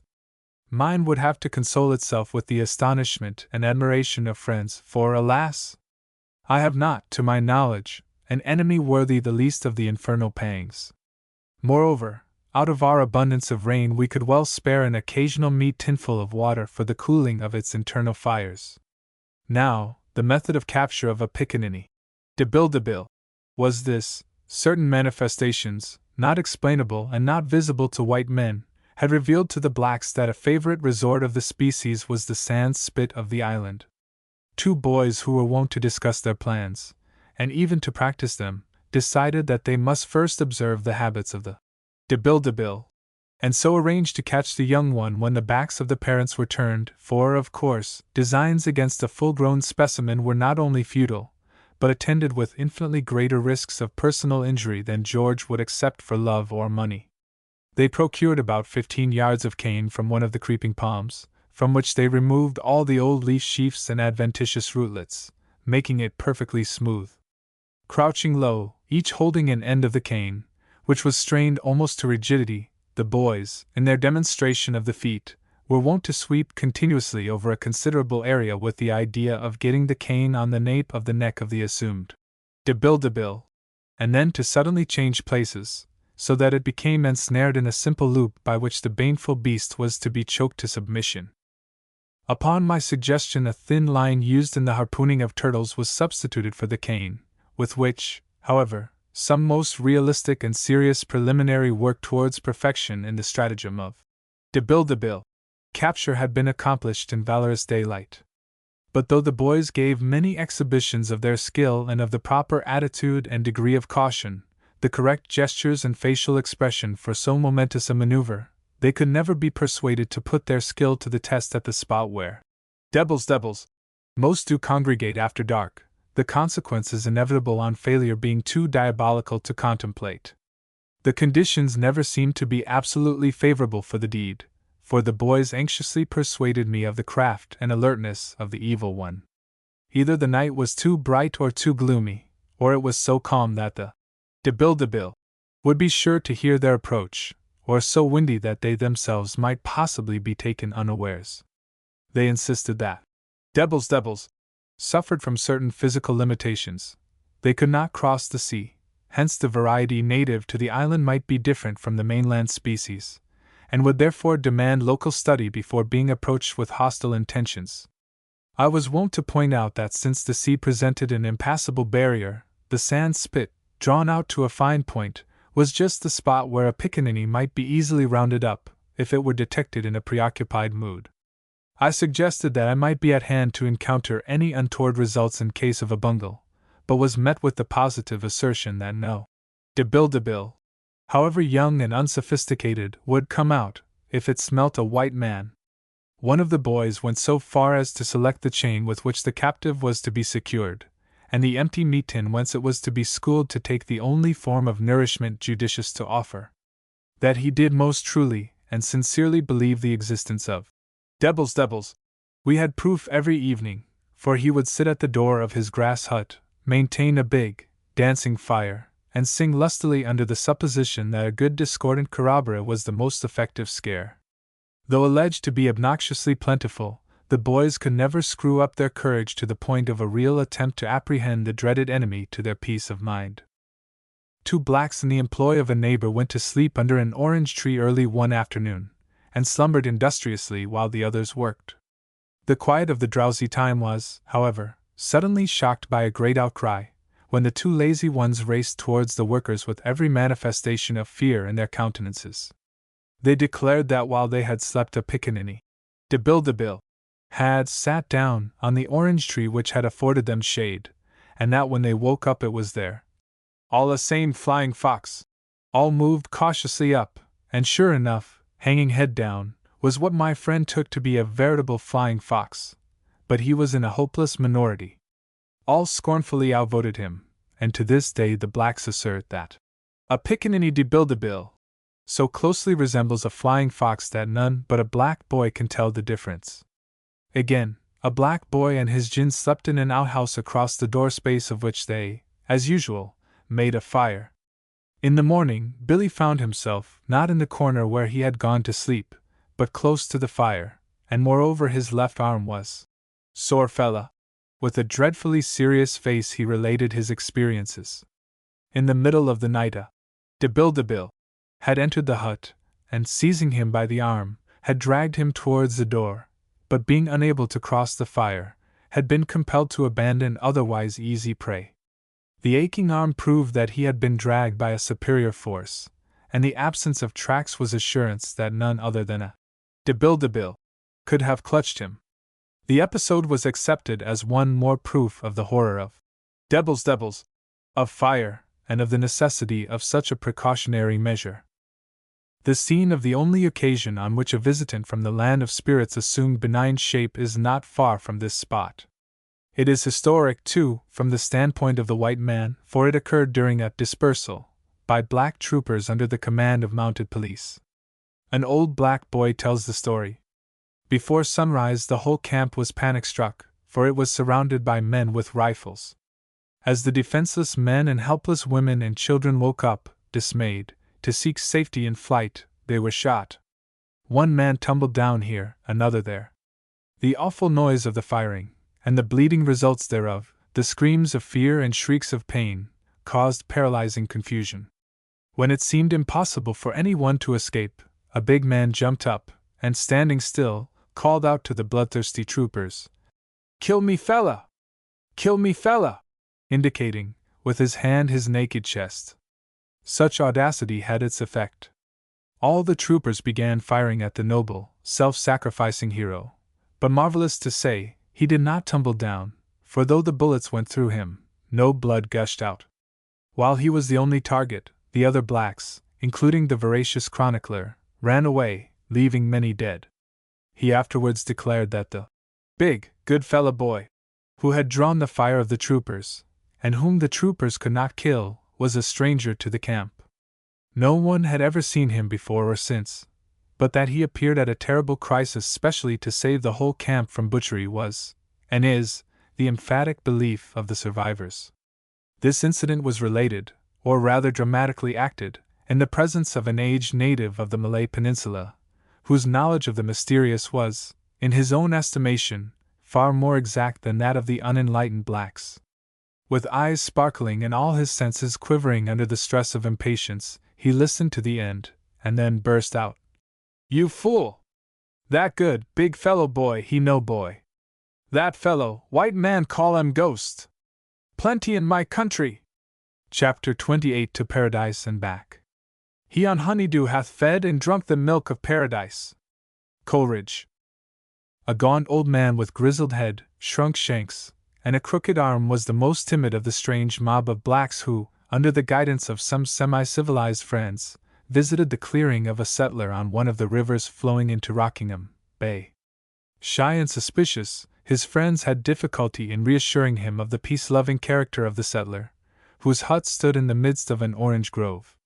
In a few days, for no disturbing element existed, the nervousness of the old man in the presence of his host ceased, and it was then noticed that those who had accompanied him from the jungle-covered mountains, as well as the friends he had picked up near the home of the white man, paid him the rare compliment of deference.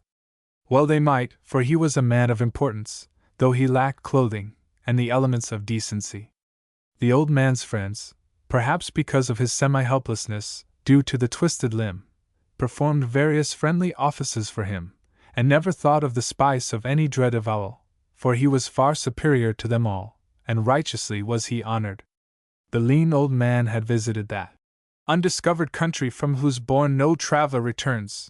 There was no doubt of his actual presence in this.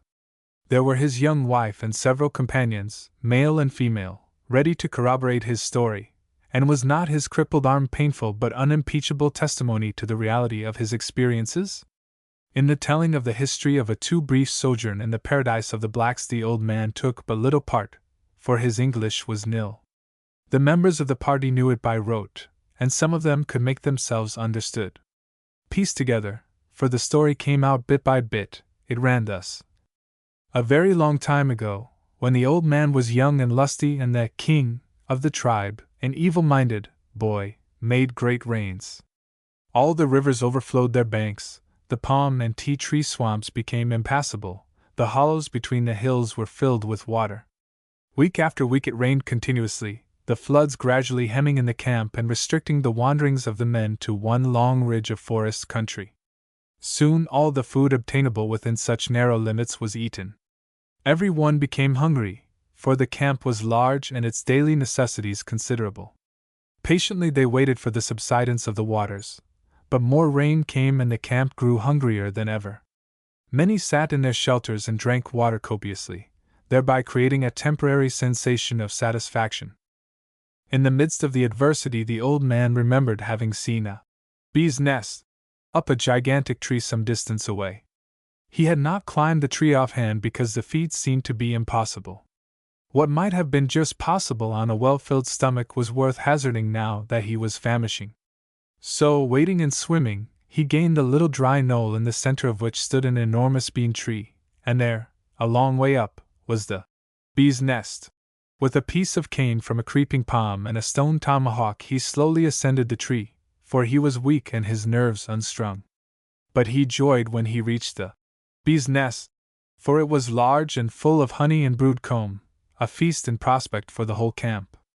Then, as he set to work to chop out the comb, he heard, to his astonishment, voices below, and peering down, saw not only a wife who had departed to the land of spirits a year or so before, but his own mother, who had died when he was a youth. Greeting him in glad tones, they told him to come down, and that they would show him a big camp in good dry country where there was abundance of food. Descending the tree with the cane loop, he saw that his previous wife was well favored and fat, that his mother, too, was portly, that they had dilly bags crammed with tokens of material wealth. They were overjoyed to see him, but expressed wonder that he was so weak when so much good food was available. Saying but little, they struck out for the big camp. The old man noticed, as they walked, that a track through the thickest part of the jungle opened up, a beaten, straight track, which he, for all his wanderings, had never before seen. The country was dry, too. Scrub hens and scrub turkeys, cassowaries, wallabies, huge carpet snakes, pigeons, fruits and nuts, bees' nests, and decayed trees full of great white grubs were there in plenty. Silently and swiftly the three passed along the track through a country which, at every step, became more desirable, and at last emerged on an immense pocket where there was a concourse of gunyahs from which the smoke curled up, and in every gunyah was abundance. Some of the young men were throwing sportful boomerangs and spears.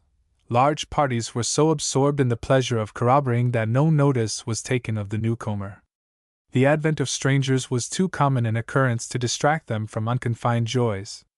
Such a scene, so different from the forlorn, starving, water-beleaguered camp over which the sullen despair brooded, mystified and gladdened. The cup of happiness overflowed when, conducted through merry throngs to a particular spot, the old man was greeted by relations and friends for whom he had once duly mourned, plastering his face with ceremonious charcoal and clay, and denying himself needed food. Yet were they not here, alive, and in the enjoyment of every good thing? It was almost beyond comprehension. Was he not to credit the evidences of his own senses? Was not the food they pressed on him most pleasant to the taste? All the privations due to the flood were talked of familiarly. The scene of plenty was so close to the famine-stricken camp that the old man found himself wondering why it had not been found before. Now he knew the spot, and would in due time guide his starving friends hither and make one great camp, where all would live in undreamed of ease, unrealizable superfluity of food. For 3 days he dwelt in the good land with content, lionized by his relatives, taking part in the hunts, the feasts, the corroboras, and being urged never to return to the camp of floods and hunger. Here was bliss. Every wish amply gratified, who would willingly depart from so entrancing a place? And with fervent promises on his lips never to go away, he was conscious of a sharp pain in his wrist, and found himself crumpled up, stiff, sore, hungry, and helpless, at the foot of the big tree. Reluctantly back in the land of stress and distress, so woefully weak that he could not stand without swaying, while his right hand dangled helplessly, confused sounds of paradise still rang in his ears, verifying all that had recently befallen. He gazed around, dismayed to see no trace of his wife or mother, no clean-cut, straight path leading to the land of pure delight. Far up the tree hung the cane loop, beside him lay the stone tomahawk. All present realities were of pain and hunger.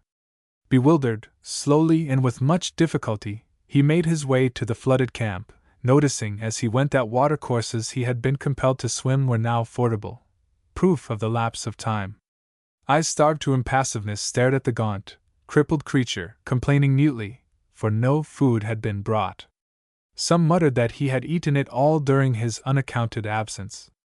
Silently the old man bound up his wrist excruciatingly tight with strips of bark, and then in detail told of his glad sojourn in paradise. Then the faces of the famishing lit up with joyous expectancy, and, impatient, reckless, heedless of floods, forgetful of weakness born of hunger, one and all hastened to the scene whence began the straight path to the enchanting land. But keen as the best trackers might be, not the least sign and proof of the old man's experiences could be found. The impassive wall of jungle which had opened so agreeably to the old man offered no obstacles to the enthusiastic searchers for paradise.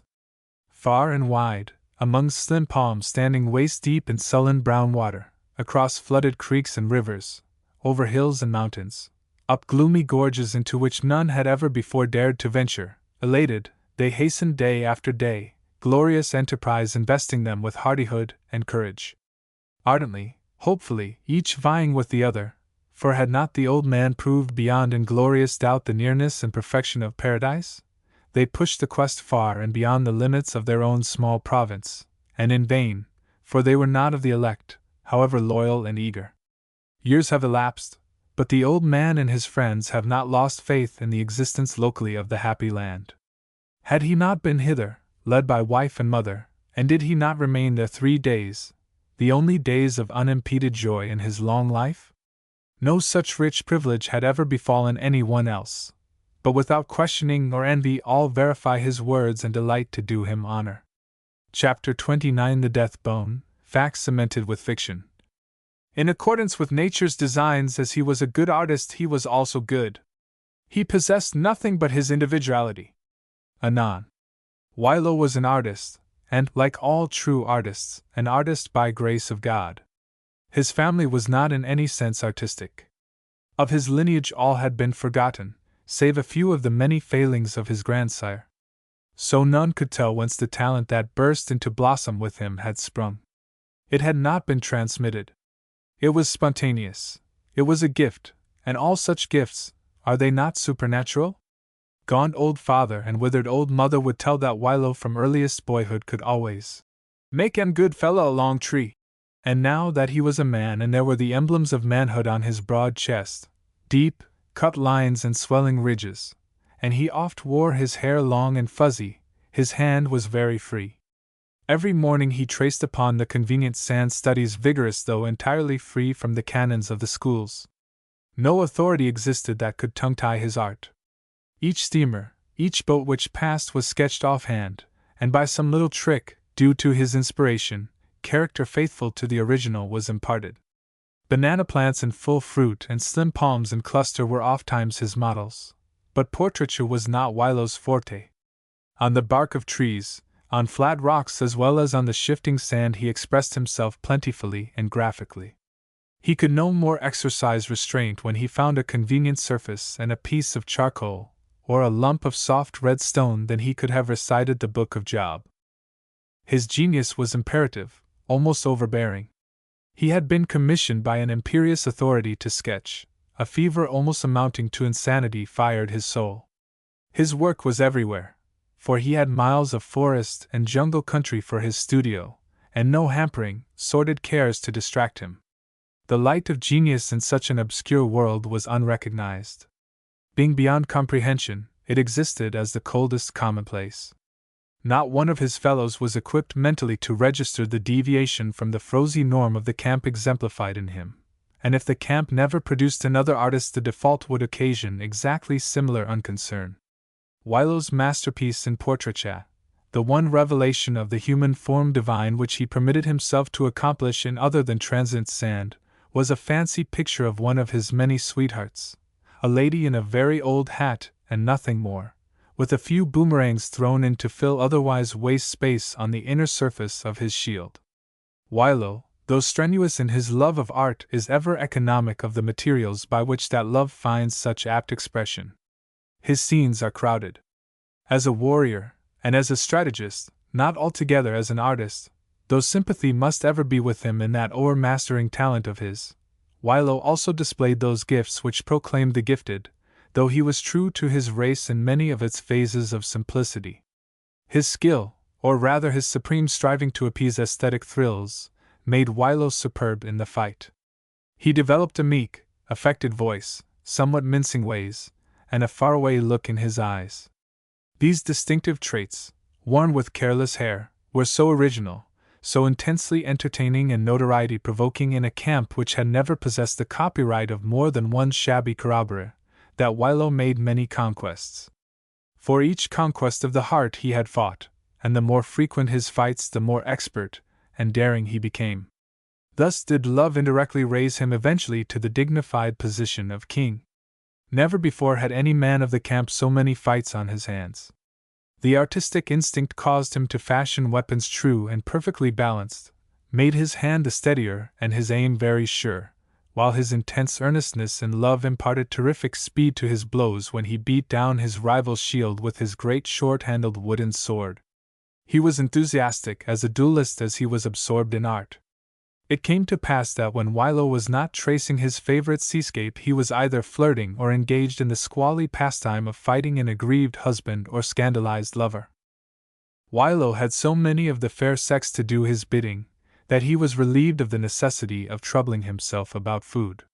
Frequently, as all manly men do, civilized as well as savage, he longed for the passion of the chase, and then he fished or harpooned turtle or hunted wallabies with spear and nulla, or cut bees' nests from hollow trees, when his face would become distorted by stings and his bingy distended with choice honey, and he would without patronage bestow upon gratified female friends, old or brood-comb.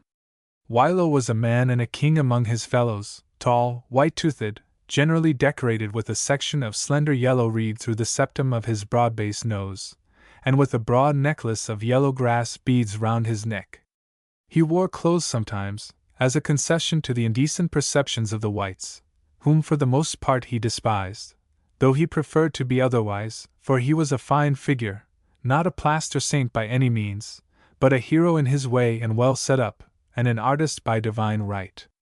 Handsome, then, of build and limb, if not of feature, the ideal of every female of the camp, a successful warrior, a true sportsman, was it any marvel that Wilo suffered gladly that pardonable transgression of genius, vanity? He oft wore nothing but a couple of white cockatoo feathers stuck in his hair. Thus arrayed he was audaciously irresistible, and provoked the enmity of the crowd. As an artist Wilo was an all-round favorite, but as a dandy all but the women, and he was disdainful of the goodwill of the men, despised while they panted with envy and made grossly impolite references to him. Now, the sarcastic jibes of a black fellow are not translatable, or rather not to be printed beyond the margin of strictly scientific works. Courageously free and personal, they would be beyond comprehension in these chaste pages. Why, therefore, attempt to repeat them?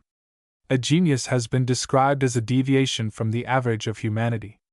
This definition exactly suited Wilo, for it was discovered when jibes were flashing about that he was positively inspired. They were as sharp as his spears, as stunning as his sword.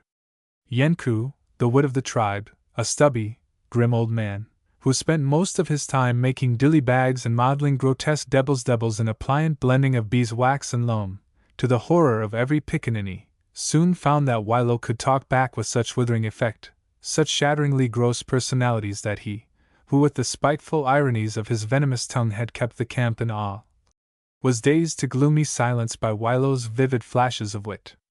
His weird models showed a mind corroding with vicious intent. He dared not open his lips while Wilo was about. The quaking pickaninnies cringed with fear as they watched him working up his malignant feelings into the most awful imps which threatened violence to their souls. Wilo was supreme. He gloried in his dandyism and in his skill as a fighter. His genius basked in the sunshine as he made high reliefs in the sand or charcoaled pictures on the cool, gray rocks hidden in the sound-sopping jungle. The one weak spot in his character was his faith in a sort of wizardry. Contemptuous alike of the open violence or stratagems of his fellows, he had the utmost horror of an implement which Yenku, who was medicine man as well as chartered wit, reserved for use against mortal enemies. This terrible tool he had never seen. Very few had, or even wanted to, for its effects were as incomprehensible as they were tragic. Never employed in the exercise of private or individual malice, the death bone was an unfathomable and awful mystery. So dire was its influence that if a woman touched it or even looked at it she sickened. What was this instrument of death? A human bone scraped and rubbed to a gradually tapering point, to the thick, knobby end of which a string of human hair, plaited, was cemented, the other end of a length of several yards being similarly cemented to the interior of a hollow bone, also human. When the stiletto-shaped bone is directed towards an individual who has incurred the enmity of the medicine man, his best heart's blood is attracted. Drawn from the throbbing organ, it travels along the string and into the hollow receptacle. The pointer is then sheathed and sealed with gum blended with human blood, the string being wound about it. Simultaneously with the extraction of the victim's most precious blood by this subtle and secret process, a pebble or chip of shell is lodged in his body with the result of ensuing agony. Unaware of these very dreadful happenings, the individuals so operated upon may not suffer immediately any ill effect. The wizard watches, and if no untoward symptoms are exhibited he takes into his confidence a friend, and this candid friend tells the inflicted one that he must be ill and dying, for the death bone has been pointed at him and has done its worst.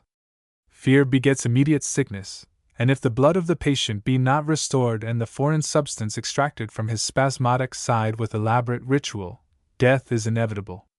Ridicule is but a slight shaft to employ against any one who may retaliate with so potent a weapon as the death bone. In the fullness of his vanity and wit, Wilo began to make gratuitous fun of Yenku, who fretted and fumed and terrified the pickaninnies with still more hideous devils. I saw one of them. It resembled a span-long plesiosaurus, afflicted with elephantiasis, and a forked, lolling tongue extruded from a head that swayed ominously right and left. A tipsy, disorderly, vindictive debildabil it was, that made the boldest pickaninny shriek with dismay. Wilo with a tiny spear of grass knocked the head of the atrocious debildabil off, and the pickaninnies changed shrieks for smiles. That charitable feat sealed his fate. It was the beginning of a duel between wizardry and art. At night Yenku, mute with vengeance, left the camp for the secret hollow, in a mass of granite which held the implements and elements of his craft. While Wilo slumbered and slept, the malicious sorcerer directed with every atom of fervor he possessed the grisly death bone towards him from the distance of half a mile. The influence of the death bone is so completely under the control of the operator that it usually goes straight to the person against whom he in the dead waste of the night breathes his moody and angry soul away. Should the medicine man, however, be conscious that the potency is inclined to swerve, if he but put his hand to the right or left it must fly in accordance with his will. Perfectly unconscious of the dastard trick played upon him, Wilo continued for several days to flirt and fight.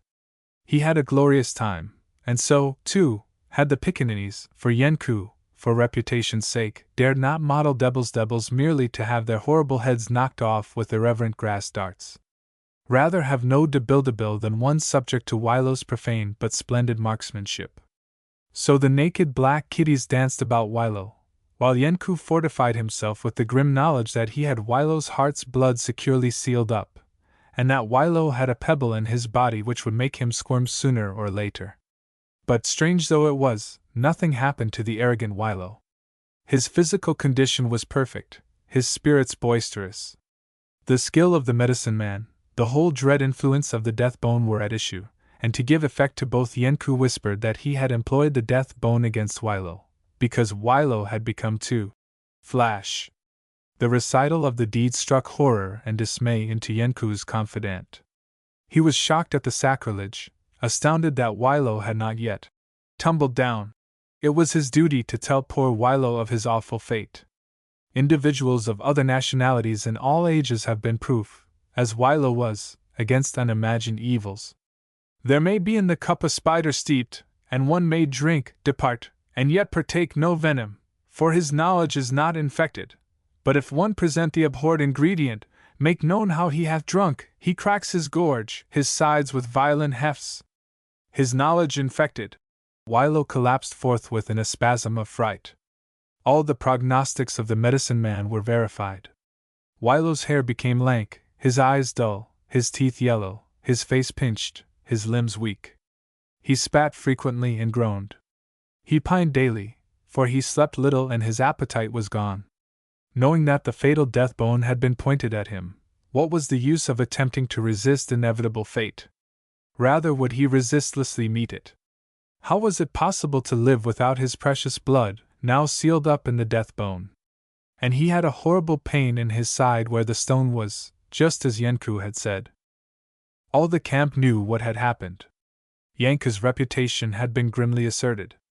Every one now dreaded him anew. Again he was king. Though it was contrary to all precedent to point the death bone at a member of the tribe, yet had Yenku made a law unto himself and his own justification, and the proudest testimonial to his skill was Wilo's deplorable condition. Wilo became thinner and weaker every day, for Yenku, seething with malignity, stood aloof, declining to interfere. To him Wilo's jibes had been more cruel than the grave, for they had had the grace of originality, and once and forever he purposed to shake his authority and dreaded power over the heads of the affrighted camp. The death bone was slowly but implacably doing its office. Among Wilo's many sweethearts was one who, in early youth, had been kidnapped from a distant camp. She it was who took the news of Wilo's direful sickness there, and implored the aid of a rival medicine man. Glad of the chance of exhibiting his knowledge and skill in a case which was notorious and to outsiders absolutely hopeless, he followed the girl. After making no doubt whatever that Wilo's blood had been abstracted, that an angry stone was lodged in his side, and that death was imminent unless prompt measures were taken, the strange medicine man chanted long and weirdly. He squeezed and pommeled Wilo, and made tragic passes with his hands over his body and limbs. Then suddenly he applied his lips to Wilo's sore side, and, after loudly sucking, exhibited between them an angular piece of quartz, which he triumphantly declared he had drawn from his patient's body. Everybody, including Wilo, believed him. Wilo brightened up at once. The two medical men, whose interests were common, for the profession is very close and regardful of its rights and privileges, consulted, communicating by signs and gibberish not understanded of the people. Accompanied by a few of the elders of the camp, they went to Yenku's surgery, took out the death bone, and with much ceremony unsealed it. Blood stained the interior. All could see that it was Wilo's blood. It could be none other, for none but Wilo had been deprived of any. Ostentatiously the medicine men washed the death bone clean, restored it to its unholy nook, and returned solemnly to the camp. After deliberate and impressive silence it was announced by moody Yenku that Wilo's heart's blood had been restored, whereupon that hero rose to his feet sound and well though lean. No word of anger or complaint passed Wilo's lips the while he regained normal strength and gaiety. With frank ardor he resumed his sketchings and flirting with old-time success. He actually modeled the grossest of devils for the pickaninnies and impaled all the vital parts with grass darts, while the pickaninnies broke into open jeers at Yenku, for the spell of the debildabil had been destroyed. Such outrages upon the craft of the sorcerer could not be tolerated. But Wilo watched Yenku, and one night as he strolled out of the camp Wilo followed with that light-footed caution and alertness significant of his artistic perceptions. Wilo carried a great black palm spear fitted into a wamara with milk-white ovals of shell at the grip. Yenku went straight to his surgery. Once more he prepared the death bone. Every detail of the unholy rite was performed with determination, for he had abandoned all remorse. As he pointed the death bone towards the camp where, as he supposed, Wilo rested, that hero cast his spear. He was strong. He had the sure eye of the artist, the vigorous hate of a black. When they found Yenku next morning, he was still kneeling on one knee, for the polished spear had impaled him, and sticking 6 inches into the ground before him, kept him from falling. With his chin on his left shoulder, and his right hand still retaining the string of the death bone, he had died as unconscious of the hand of the artist as the artist had been primarily of his wizardry. White folks heard of the murder. Wilo was apprehended and put on trial. The solemn and upright judge could not learn the true facts of the case, since the witnesses were incapable of intelligently stating them. Wilo, who had promptly confessed to the crime in the terms, "Me been kill that fellow one time," finish. But who was denied the right of explaining that Yenku had been prosecuting designs against his life quite as effectual as a spear, and that Yenku had been justifiably killed, was sent to jail for several years. Constraint was dreadful to him, and the sorest trial which he endured was the suppression of artistic longings. But he made pictures, he tells me, everywhere. Along a wind, along a cloud altogether, along the water, along the dirt, along a stone. They were mostly imaginative, but to his mind, in fine frenzy rolling, they were soothing and real. He made pictures out of airy nothing, and gloated over them with his mind's eye. No power other than that which had bestowed the breath of life could subdue the beneficent mania that exalted his soul. Wilo is at the camp, sketching, flirting, and modeling fearsome devils for a new generation of hilarious pickaninnies. The end.